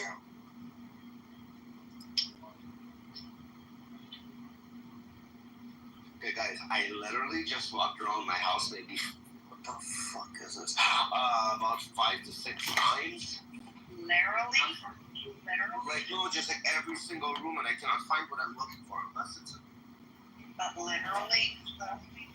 Literally. If I only had a brain. I'm trying to find my earbuds. It's in your ear, Rafi. It's in your left ear. Okay, guys, when I hear something really fucked up. In your nose that you can't feel. Like very dumb. You see that as a suppository, it's in your ass. You can ping your ass. Mine are always in my bra, so look there. So about That's my bra. In the toilet, so just so fall. Gigi, this is funny. About a week ago, I was on Clubhouse with you guys. And I'm looking for my phone. And I'm holding my phone, walking around the house looking for my phone. You're too young, you're not right. That's actually, that's cool. I was doing this for 15 minutes. She goes to, what are you looking for? I'm like, my phone. She's looking, and I see her eyes opening up wider, like I'm a fucking, like, lost hope. I'm like, you seen it? Like, and I'm yelling at her, I'm like, did you fucking see it? Did you take it? Oh my She's gosh. like, look at her. I'm like, fuck. I had my phone in my hand for so long, I didn't even realize it was in my hand. That's stupid. Keep her. Like, she looked at, like, she was in shock when I asked her, like, I'm looking for my phone. I've been trying to go to my neighbor's house once, and he was on the phone with me. He's like, "Hurry up!" I'm like, "I'm coming. I just can't find my phone." And he spent 10 minutes on the phone with me, suggesting places it might be. So both of us.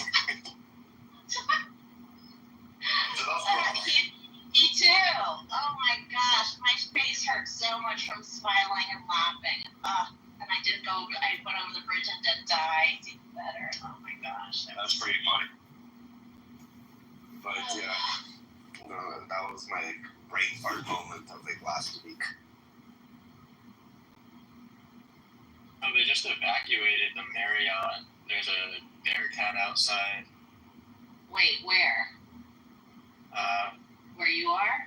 Sort of near Las Olas and A1A.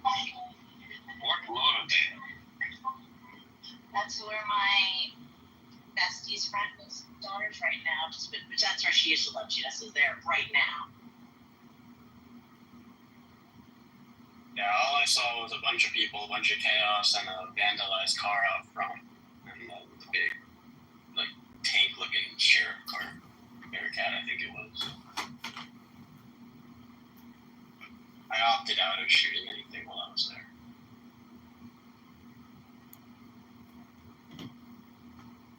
That was smart.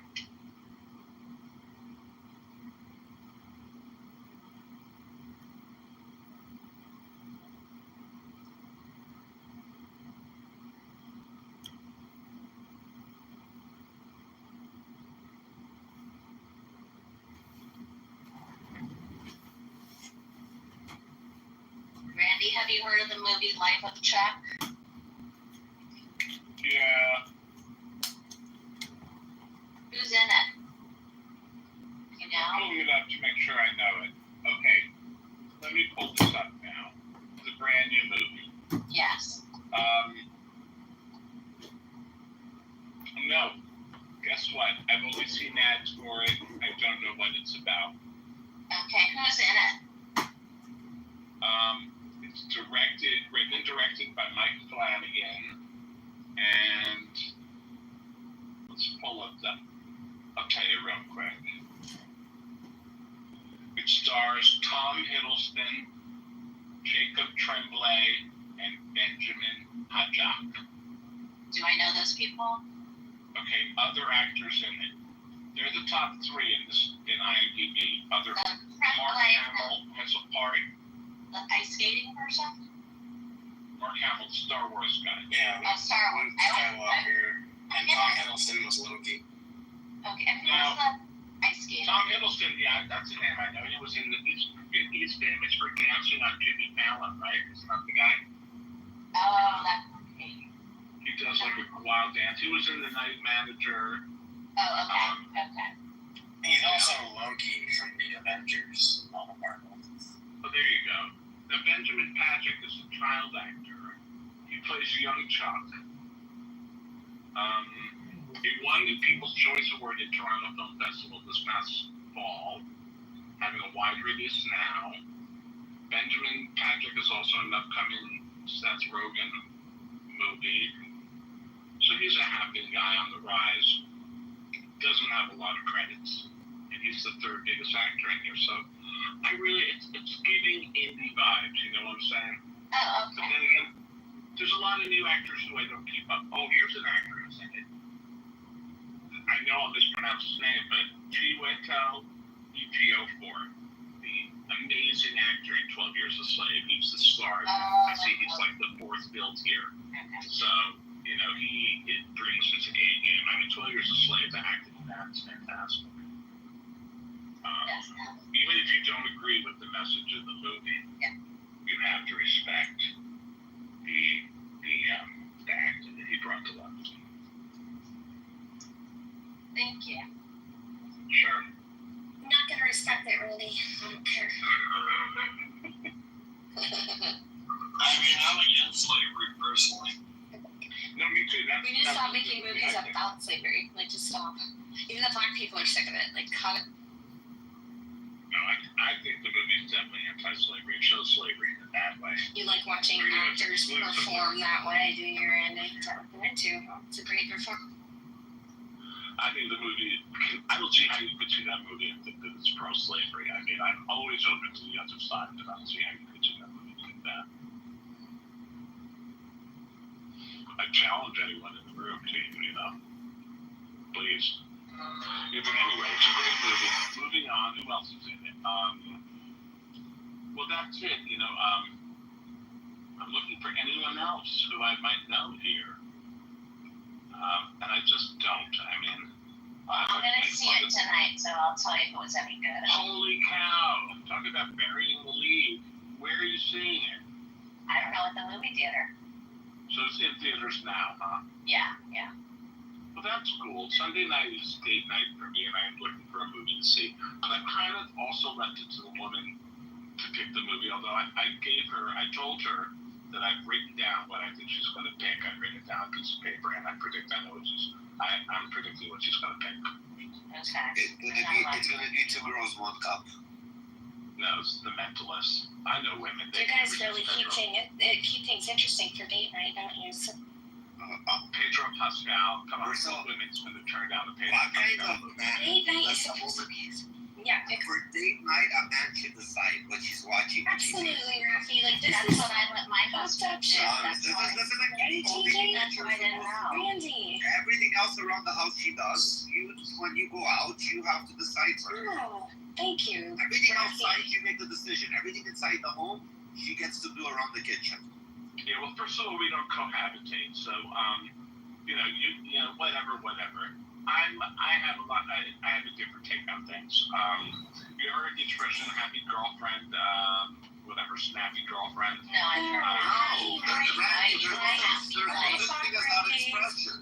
Deeper in the kitchen, doing dishes, making sandwiches. Sweet tea as a bonus. See, If look she at was him. good, let her add lemon. She never left the Be kitchen. She careful found the husband. Exactly. Be careful with the lemon, though, because she could squirt it in your eye for revenge. So dole that out slowly. Right. Well, anyway, yesterday we went to a play. Now, I narrowed this week. This is going to sound so gay, but we Wizard of Oz. Together. We made the Oh, decision. together? Like co-partners? Isn't that gay? But yeah, Okay. that's a little gay. A little homosexual. I mean, you really didn't make the decision together. You said no to 47 titles. You gave her 3 options and then argued with her about the one that you. That's really not starting to sound like Mississippi. We narrowed it down. I felt very good about the choice we made, and yes, she feels like she picked the 2. And maybe it was organic, maybe it wasn't. He gave her the option of 3. She feels like she picked the 2. That's the only thing I caught. Like, hey, babe, you pick. Quick. Yeah, we got it. Yeah, that's nice. Good for you. Good job. First pick, I said it's too expensive. So, and I keep it real, man. I mean, it was the one. The Cuban one, that was like twice the price of everything else. I said, hey, I just want to point out it's twice the price of everything else. She said, okay, we moved on. So that's it. You got to keep it real too, guys. Good, so you got a little dig in there. Good for you, Randy. Well, she probably makes a lot more money than you, actually. I don't know. I'm just. Oh my God. Why I don't know. Is it true?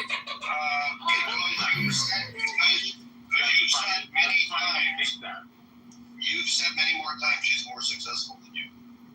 You're confusing. That's a different person. That woman is in Martha's Vineyard for the month. And then in the Hamptons for the rest of the summer. She's out of my life until September. That's a different person, Jeff. I've moved on. Well, who can keep up with all your hoes?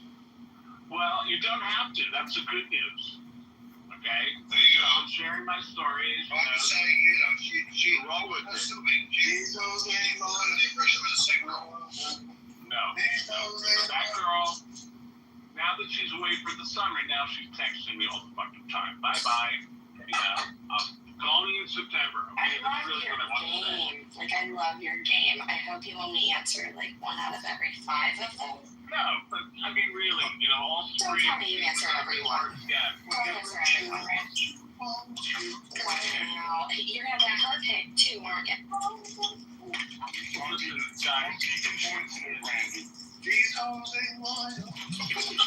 one thing to take away from my story is that, guys, don't get one-nighters. Don't get hung up on one person and think that this one person is the answer to all your prayers and the one, etc. Because that leads you to do desperate things that are unattractive. So it's better to spread if you have a lot of passion, like with your friend Randy, a lot of energy, a lot of dating, energy, whatever. Don't put it all on green tea. It's too much. And out the heart emojis because it keeps telling me every 50th heart I'm maxed out, Randy. So you have to be my hearts are maxed out. of Randy. You should definitely keep it first. Okay. Doesn't matter which night you signed up for, ladies. Okay. Well, when you find the right one, yeah, put all your energy there. It's easy when you find the right one. You can't put all your energy in there because just in case if she's not the right one, you need to save it for the next one. Yeah. Totally wrong. Always think wrong. Always think about give everything to the relationship you're in at the time. You don't wonder about a future. Billy, there's always needs to be planned. Commit to the bit. It's how we say it. Yeah. Really, I'm not in the bid yet. Okay. Oh, that's fine. No problem. Auditioning. Randy, I understand that. No problem. How are you? Yeah, I'm good. This has gone off the rails. You guys are wild. Not a part for Randy. Randy, you're wild too. Yeah. Was this too real for you? Yes, he's very real. He's very wild. He's a good man. Very real. He's very real. He's a good man. We did not expect. He's one of us. He's one of us. He came here, he figured out Jeff scooped him up, and It's green. We say he's our people. Yeah. We go with Randy. Yeah, he's with us. Yeah. don't mess with Hey, Randy, when you come to Florida, I'll meet you anywhere for a drink except for that one place because the drink's twice the price of the others. Yeah. Yeah. Where did you pay for it? Anyway. No, I'll be even blunter. Current woman that I'm romancing. Quite far from that lawyer partner woman. She's actually in between jobs. So I don't believe You're dating a boy? I'm dating someone who's in between jobs. So to those who say, Randy, it's all about the money for Randy, I say that. It's all about the heart for me. Actually, there's something about you. I always thought that it was a turn off for you that the other one did really well. No, it wasn't a turn off. I'm intrigued by that. I'm open to it. I'm intrigued by it. But it can't become like your whole personality. That I don't like. Become your own personality. Not that it was her. The biggest problem with that woman, she went away from the sucker. That's all there is to it. And that's that. I'm not pursuing a long distance thing. Not right now. What a shame. What a shame she let you get away. If I was a POW, If I were you, Randy, if I were you, I would be pursuing the long distance one so you could go out to the Hamptons on the weekends. So that would have been my take on that. What a nice place to go between jobs, Randy. I mean, yeah. It's okay. Flight is cool if you got funds. It's cool. You can float in the Hamptons, right, Gigi? If you do it right. Am I right? listen, I read the room. First time I heard she has two sons, and I read the room. I read it, and it's not. I'm not coming out there while their sons are out there. Oh, okay. And they're out there. Okay. So you gotta read it. When she says sons, she means much younger men, right? You're like the lifeguards. Super successful sons, I told you that. But I don't want to make it. I don't want to really dox her in any way. But I read the room, and that's okay. She's texting me now, calling me once or twice a week, whatever. I'll see her in September. If I'm still single, I'll see her then. Meantime, I'm moving on. And that's it. What if you misread the room? No, I don't think so. You gotta, at this point, you gotta. Don't be too sensitive. Here we go again. Okay. Pretty sure all of us who aren't involved probably know better. Everyone wants to gaslight. Yeah, like, what? I love it when the actual social media just go out there. Just go out there, right? I mean, how awkward would that be? He just wants to live vicariously through you. But right. It is a little. Why not just go out to Yako's house? You're like, hey, I'm here. People don't be weird. Like, Don't knock on the door. Just hide in the bushes. 9:30. She comes to the door. It is 9:30 on a Wednesday. What the fuck are you doing? What? Anyway, onward and upward is what I say. So yes, I met this other woman. There you go. I'm being very open. And Sunday's her birthday, and we've been dating. I guess we've hung out like 2 months now, and for a month and a half, and we'll see what happens on Sunday. And that's it. That's all I'm saying for now. Over? No, we both live in New York City. Oh, okay. All right. We're not staying over at other places. My bad. Sorry. Thanks for the clarification. No, it's great. It's great to date somebody in your own city. Come on. It's great. At the end of the night, you know. Make a phone call. I can be over in 10 minutes. Go back. Some of those going to say, anything's possible, right? What you doing? Laying here thinking you're good. I can be there in 10 minutes. All right, see you then.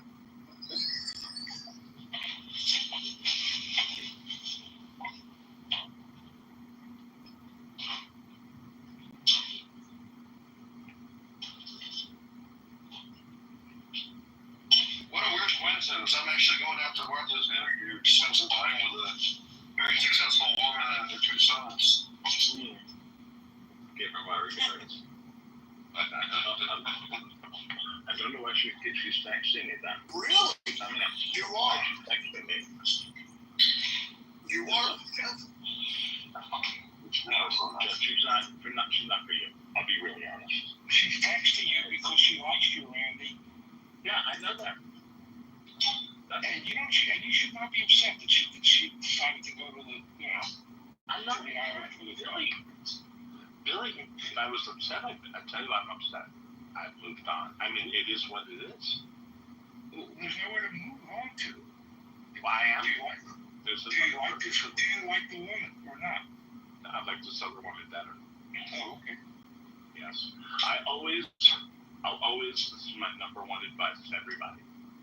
Choosing between 2 people, one who is available and one who is not available. Pick the one who's available. I mean, that is that's a great Nothing says my confidence like take the one who says yes. no. Well, but that's the only reason she's available. If one is in another state, Only for a short period of time, Randy. Take the one who will have sex with you quicker and is easier and more available. Listen, obviously, Go for the easy lane, not the one that's challenging. Yeah, that's right. Go for the one who hey, maybe he's blunter. Go for the one who likes you more. What do you think about that? Is that wrong? Oh, no. One of the more attractive things about a person is how much they like you. So that's absolutely good. Good. All right. But the fact that she's not available for a short period of time should not be. Here we go, Billy. Right back where Is this Yakko, the Billy's voice now? What's going on? he just said he doesn't like her enough. That was the whole case. If he liked her a lot, he would have made more effort. I suspect the reason he doesn't like her enough is because she decided to go away for the summer and didn't immediately invite him to come with her. And so he feels that she doesn't like him Wounded too easily. He's too easily wounded. but that's random. You're judging too quickly, Billy. I'm not going to give you every blow-by-blow line of conversation. I knew my decisions. I'm the guy on the ground. He's just going to get blowjobs, not blow by blow. I know the conversation. I know how it unrolls. Hey, you know what? And I know what it's like with the subject. So I know you to be too sensitive so that you might misunderstand what's going on. Billy, I would spend $1 for every time you tell me I'm too sensitive. Honestly. I wish I had $1 for every time you were too sensitive. Okay, well then, is there somebody who hates me? Otherwise, I didn't love you, Randy. Randy, if I didn't love you, I wouldn't give a shit, would I? Alright, but still. That's train clouds there. No, You have a train clouds once in a while, Billy. That was the Billy being, doing something serious. If you guys So, yeah, September is a lifetime away, and that's all I can say. No, it's not. Yeah, it is. I'm certainly. Let me tell you something. Maybe because you're a younger man, let me tell you, at my age, the months are flying by at the moment. That's right. Listen, Billy, I can't believe this year is half over already, right? In August. I really want to fucking enjoy June, July, and August. And in September, when she comes back to town, or comes back to leave, then we can revisit that. We'll see. You got her a vacation, Billy. She's like getting around. In the meantime, be nice to her. When she writes to you, write back and be sweet. Oh, come on. You know I do that, Billy. You know I do. All right, please. I'm not stupid. I'm stupid, but not, Even I'm insulted that Randy's going to have that you feel for a couple days. Even I'm insulted that you feel the need to tell Randy to be kind to the woman. Yeah, come on, Billy. When am I? Yeah. I mean, I don't think any of us think Randy is good at setting boundaries. I mean, we may think he's a little percentage sensitive, but setting boundaries is good. Yeah, listen, I'm sure she's out there wherever she is, this woman. Martha's Vineyard, the Hamptons. She's totally thinking about you like wealthy Gentile as well. Yeah, and she's open to meeting whoever she wants to out there. So believe me, I would be a fool to waste time thinking about her. And that's that. We never got to that level, And there you have the rest of the story.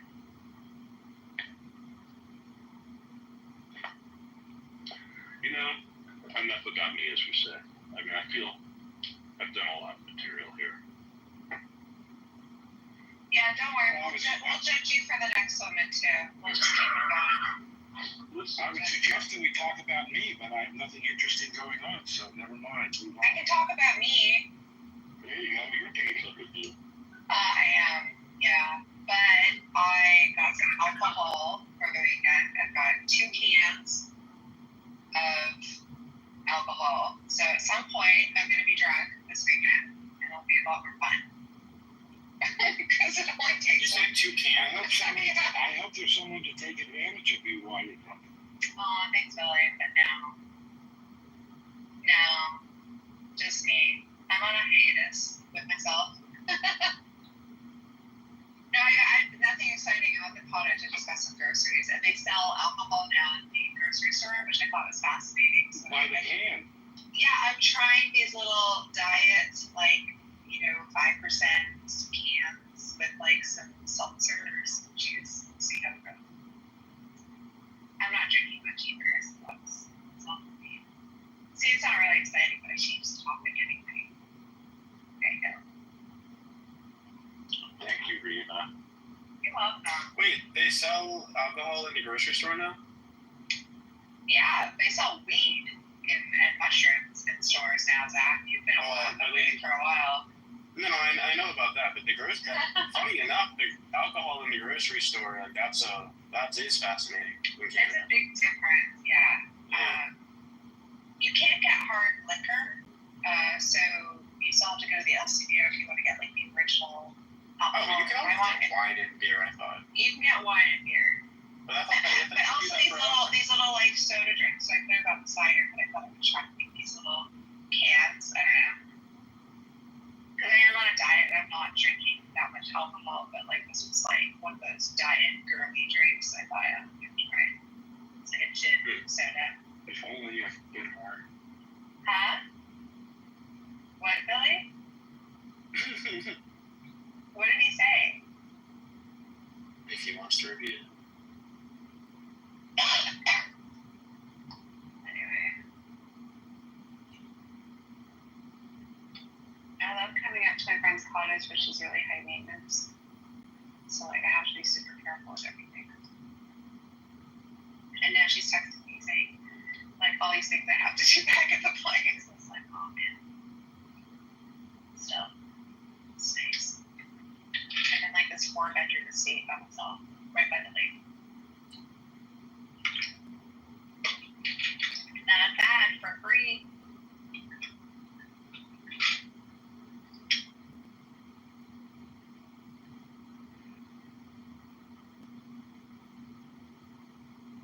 according to Randy, I should be inviting the guy I'm dating to the cottage, even though he's working and has no time.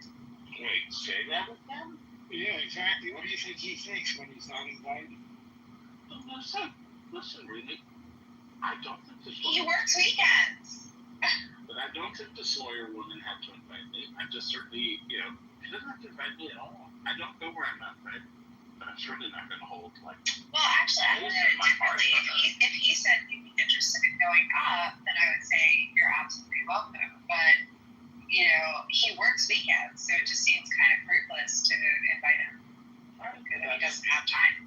That's a perfect example of your fact pattern being very different than mine. So, I don't work weekends. If she had said, hey, come up here for a weekend, then I'd be going up. But you didn't make it clear that you might be interested in that first. So it's a question of who acts first. Yeah, Billy, the difference is the person I'm dating, he tells me when to do things. Like, he would say, no, like, he just says, I want to come do this thing. I want you to do this. Like, I want you to ask me to, like, so he'll communicate that. No, it is on the, I agree with Randy. Everything depends on the facts. I agree with Randy and the host. It should be the host inviting you. But I'm not the host. It's not my place. Okay, well, there you go. Another way it's different. We don't have to match everything. No, it wouldn't be awful. If you like someone and they're going away for a few months, you go, gee, I hate to miss you all that time. Maybe I can come up and see you while you're there. Exactly, Billy. I'm on the same page as Billy. I think that, I would prefer for him to express interest. Fortune favors the bold. Well, it's just different. It's different people. Like, I need someone to provide Some people need to do ask, and some people step up and offer. Yeah. She has her sons. She has her son's friends. Dude, please stop trying to second guess them. We're done. Take it easy. Okay. Hold on, Randy. I'm not talking about you. I'm expressing differences. I don't care about your situation as much as you think I care about your situation. You're my best friend in the room, by the way. I'm not disputing your position. I'm speaking merely from what am I, chocolate or Randy? Well, Billy, I mean, I'm kind of your, I don't know what to say. Billy's on Team Rena. I don't know what to say, Billy. You'll always be my friend, but you have to trust me and my judgment on things, for God's sake. Well, you have to trust me to be a nudge to help you be. He doesn't have to trust you at all, actually. He has his own opinion, Randy. You don't have to take it personally. Okay, that's true, too. That's true. It's, again, nobody cares as much about your life as you think we do. We're just speaking our opinions down. We're all Jewish. We're all speaking our mind. And we're all saying how we think and feel, and nobody's really thinking of the other person. Some of us care about you. Well, here's the deal. I guess another answer, and I know we're done, is that I don't want to do that. I said that the whole time. I was telling I don't want to go to Martha's Vineyard for a weekend. Pursue it. That's why. I don't want to do that, and I'm not going to, and that's that. And exactly. And that's why I said if the guy I'm dating wants to go up north with me, he can say, I would like to go up north with you. That's, in my opinion. Each their own. Yes. And your answer would be, I would love that. Well, of course. Billy. But he's too busy. He literally works every weekend. Rena, I would like to do it for being the best to you, but I'm not going to. I said all the women on Bumble. Randy, Nick's trying to say something to me. I would like to take you out for poutine and maple syrup, gluten-free and sugar-free. Well, I would love that. When are we doing it? But don't just say you want to do it. That actually. Oh no, I'm a man of my word. If I head out to Toronto, I'll let you know. All right. Yeah. Wait, who is that? I'll hold you to it. Don't worry. I am a man of my word, and I will make sure it's gluten-free poutine for you. Perfect. Except I'm on a diet, so I'm not really eating French fries anymore. But I can still have the maple syrup. That's fine. Okay, fact is, Rena, if any of us get to Toronto, we will take you out. Well, you know what? And Randy has taken me out. He's been Well, there you go. very chivalrous, even in New York City. He let me hang out with him and his daughter at the pool. It was a lot of fun. So I love it when you guys are coming to town, but I need someone who's going to make decisions because I don't want to. In all seriousness, I do miss walking around like Toronto downtown because I usually stayed around. I think it was King Street. I'm not exactly sure. Yeah, King Street. It's nice, but like now it's Gaza, so downtown Gaza City. I'm usually about like 4 or 5 blocks from St. Lawrence Market. Oh, St. Lawrence Market is lovely, and they've also renovated it, so there's just like whole other marketplace. It's quite lovely now. It's a fun place. Yeah. But yeah, Toronto's changed. It's morphed into like I don't even recognize it anymore. I barely go like to the downtown corner. But there's like really nice. You can still stay like to your point, like you said. If you stay on kind of like the outskirts of the downtown, it's a lot cheaper. More affordable, yeah. And like my parents stay for like a little over $200 a night US. Well, yeah, $250. Yeah. $250 Canadian. But my mom was saying, yeah, they're like, we want to stay downtown. It's like $300 a night. Yeah, it's like $500 laying down the court. Yep. Can't really get anything less than that. So, and I frankly don't think that's worth it. It's not Manhattan. Well, my parents in Manhattan, I can get cheaper prices. My parents are old and have a lot of money, but for some odd reason, they just don't want to cheap. spend it. No, it's really funny that you mentioned that, Rita, because they're not. But like when my dad has to replace something, he goes all out, right? Like let's say. Well, they're from the silent generation, aren't they? Where they're like more concerned about dollars because they think war's gonna break into dollars. It's like my dad. Well, no, my dad grew up with like nothing when he was in Germany, and it's significant. I know that we're saying the same thing. Exactly. It's like they have a scarcity mindset. Right. Like if anything, God forbid, if anything happened to them, and my brother and I inherited their wealth, I'm retiring. Oh, okay. So then the poutine's on you. Oh, Rena, you're not gonna get poutine. You're gonna get like coffee Chris. You're gonna get You're getting Spaghetti Factory on me. Wow. Well, you know what? They don't have Spaghetti Factory really anymore, but I damn it. Okay, that's fine. High level. You're getting Swiss chalet. Swiss chalet. You're getting Swiss chalet for lunch. I don't even eat that anymore. But then the CN Tower for dinner. CN Tower. Now that's nice. The CN Tower for dinner. I told you the story when I was like 4 years old. We went on vacation to Toronto, and I was not feeling good. I was sick the whole time, and we went on the CN Tower. I got in the elevator. And, we just got done eating dinner, and we didn't even get to the bottom, and I threw up all over there. And my mom was so mad because they're like, you wasted all this money on dinner, and you threw it all up. Oh, wow, that's silly. Breaking news. Donald Trump has said it would be hard to get the strikes to stop. Israel is doing well. Iran doing less well. Less well. That's funny. Less well.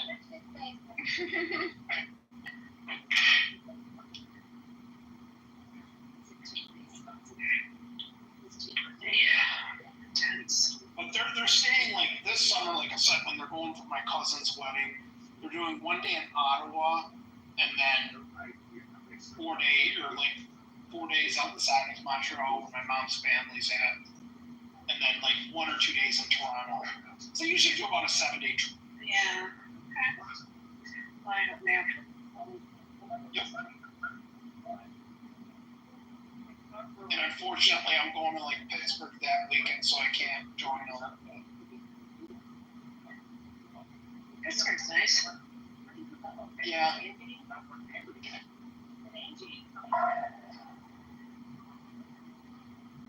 I probably wouldn't even recognize it. Last time I was in Ottawa was like 2003 or something, and I heard that city's changed. It still looks boring.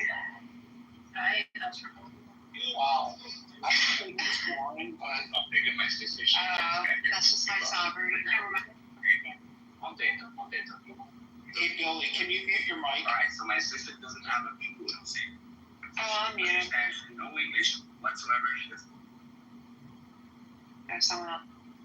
Yeah, my aunt and uncle live outside of Ottawa, and like, I think they're really bored, and a lot of people don't visit them. So like every night they wanted to do something with my parents and I. So it was like, I got to see a lot That's of probably because they only sit here for so long. I mean, obviously they only see you.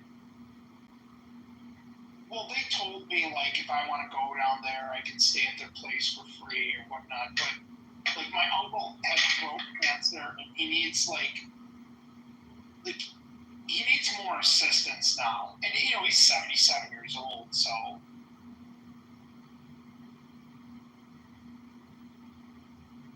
Yeah. Sorry guys, I gotta do some stuff for my friend television.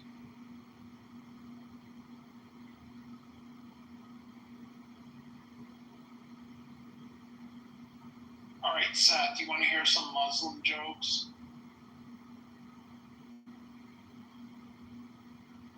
Oh God. No, I'm just kidding. I'm kidding. I would hear them. If you want to tell them, I'll listen. Okay, Randy, what do you call a Muslim that's always late? 912. So, Randy, there was a little kid. He lost his mom, a Muslim kid. He lost his mom in a grocery store. And he went up to, the grocery store manager. He's crying. He said, I can't find my mom. I can't find my mom. He said, don't worry. The grocery store manager said, don't worry. We'll find her. Can you tell me what she looks like? And the son said, I don't know. I've never seen her face. Okay, how does a Muslim close a door? Islam's it. What do you call a drunk Muslim who hammered?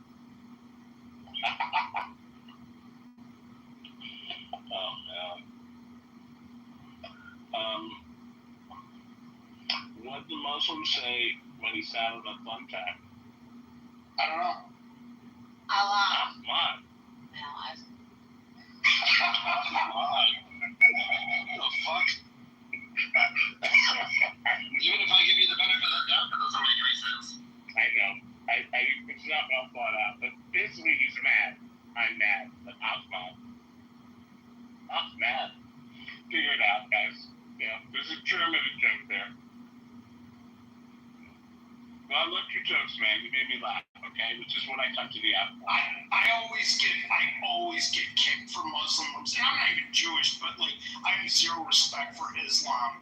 I have zero respect for that religion. Yeah, I don't expect you. I don't need people to say that for me. For my happiness, that's a joke's a joke, dude.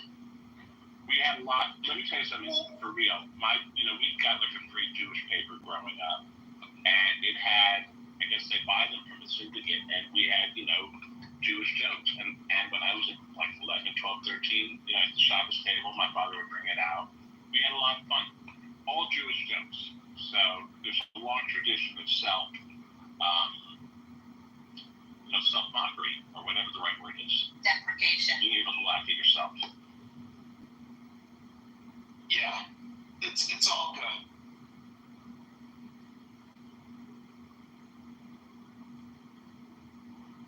Yeah, a Muslim got me clipped on this app. I used to go in the Muslim rooms and troll, and they automatically kicked me out. Like the one unhinged girl, I call her 911 Nora Bandula. Yeah. She always, The 9/11 joke was my favorite one, dude. Where'd you get that? Me too. I like that one. I'm gonna tell my husband. Yeah. I called her 912. I'm like, hey Nora, you're a little late to this room. We're gonna start calling you 912. Oh my god, dude. And then she started reading the Quran in the room. I'm like, there's about as much truth to that book as there is space aliens and UFOs. And actually, there is truth to space aliens and UFOs. So there's nothing true about the Quran. Ouch. You went for it. Yeah, Muhammad was a pedophile. They worship a pedophile. Oh, dude, I've heard some wild rooms recently on that. I'm really, wow. You've got a lot more. What's the facta like on your head? Yeah. I'm not, no, look, I've been in those rooms with the mirror. Okay, here, if people don't know this story, there's a woman in my business. Her name's Nicole. Is she getting up in your business? No. She's, God bless her. I don't want to speak poorly of my enemies, but I'll tell you the story. She's a competitor. I had no beef with her. We went to dinner once or twice. We spoke. We're friendly. But about 4 or 5 years ago, and she's a Christian Catholic. 4 or 5 years ago, she dated a Muslim guy, and ever since then, she became a true believer in the Palestinian cause. So yeah, she posts on it from time to time on Facebook. Doesn't get many likes because this is in our business, it's about half Jewish, and there are some Palestinians, but she doesn't get a lot of likes. But she's on Clubhouse, and she's in Amir's rooms, and I go to Amir's rooms and I talk. And one day I go into him and I see her in the audience. I've tried to control it to not go in, but one day I went to Amir's room and he said, "I know your name, where I lived, and I have to assume it was her." She never goes on the stage, but she's often in that room. And I haven't dealt with her in real life. I haven't said, "Hey, I know you doxed me," to Amir, but there you have it. That's a story. Yeah. Oh. Yeah. Yeah. Now, having said that, I still go into those rooms, but I'm not going to go in there and attack their religion. I'll stand up for Israel, but I'm not going to say, "Hey, Muhammad's a pedophile," and all that. I certainly don't need to draw any more attention to myself than I already have. Well, some of these people, Randy, they don't even know what they're supporting. There's one guy, and Elle knows it too, and probably a couple other people. He got this mail order wife from Indonesia or some shit, or I don't know if it's who knows, but in order to marry her, he had to convert and become a Muslim, and he claims that he's pro Palestine and anti-Jewish, and he has no clue what he's even supporting. I'm like, have you even read the Quran? And he doesn't, and I think he does it to be controversial, or who knows. Listen, let me tell you something. Amir is a true believer. I have to imagine that Amir is getting paid, or one of the Amirs. He's also a true believer, because the level of spin, if I didn't hear it with my own ears, I would not believe it, So those guys are to be taken seriously. Yeah, one girl, I asked her for 2,996 apologies for 9/11, and she's like, "No, we should have killed more of your people, blah, blah, blah." And then she was saying, "Can I get 50,000 apologies?" I said, for why? For, all the Muslims you killed. And I said, why would we apologize for that? We call that a good start.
will, you fall asleep in the room. Some you should.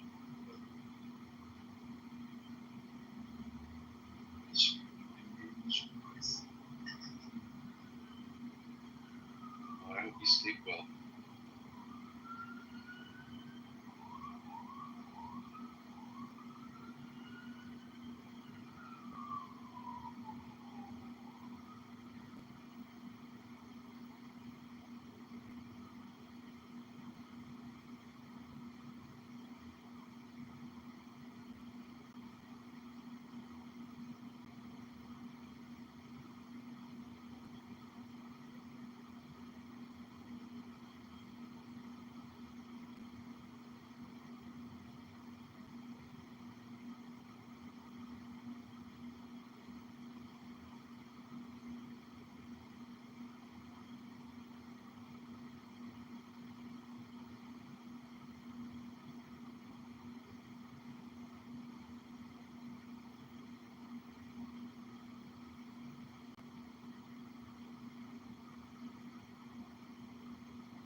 it would fulfill the prophecy that I believe that the rapture has occurred, and that's the only way to move forward with Christ's return to the earth. Now, I don't know that that's his philosophy, but I don't think it is. And, here's the part of this whole discussion that's really, and not just with regard to what you're saying, King, but it's very, very frustrating.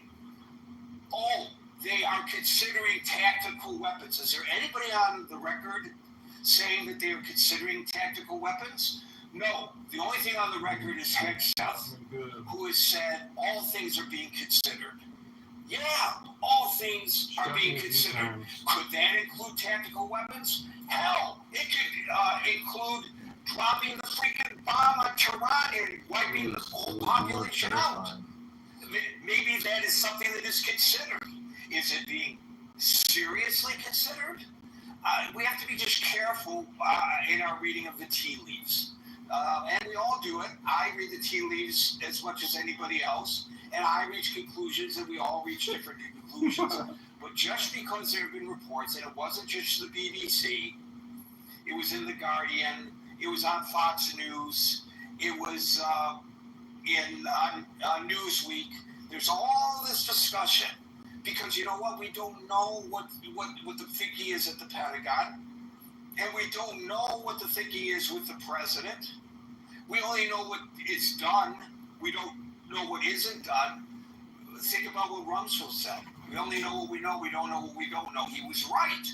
And so what do we do in this 24-hour cycle of news, which affects all branches of news now because everybody's on the internet and everybody wants to be ahead of everybody else. So now we have to do all this speculation. They may be thinking at the Pentagon about tactical nuclear strikes. Well, I presume that's probably true. I'm sure there are people at the Pentagon, when they're doing their tabletops, who believe the bunker bombs would do the job.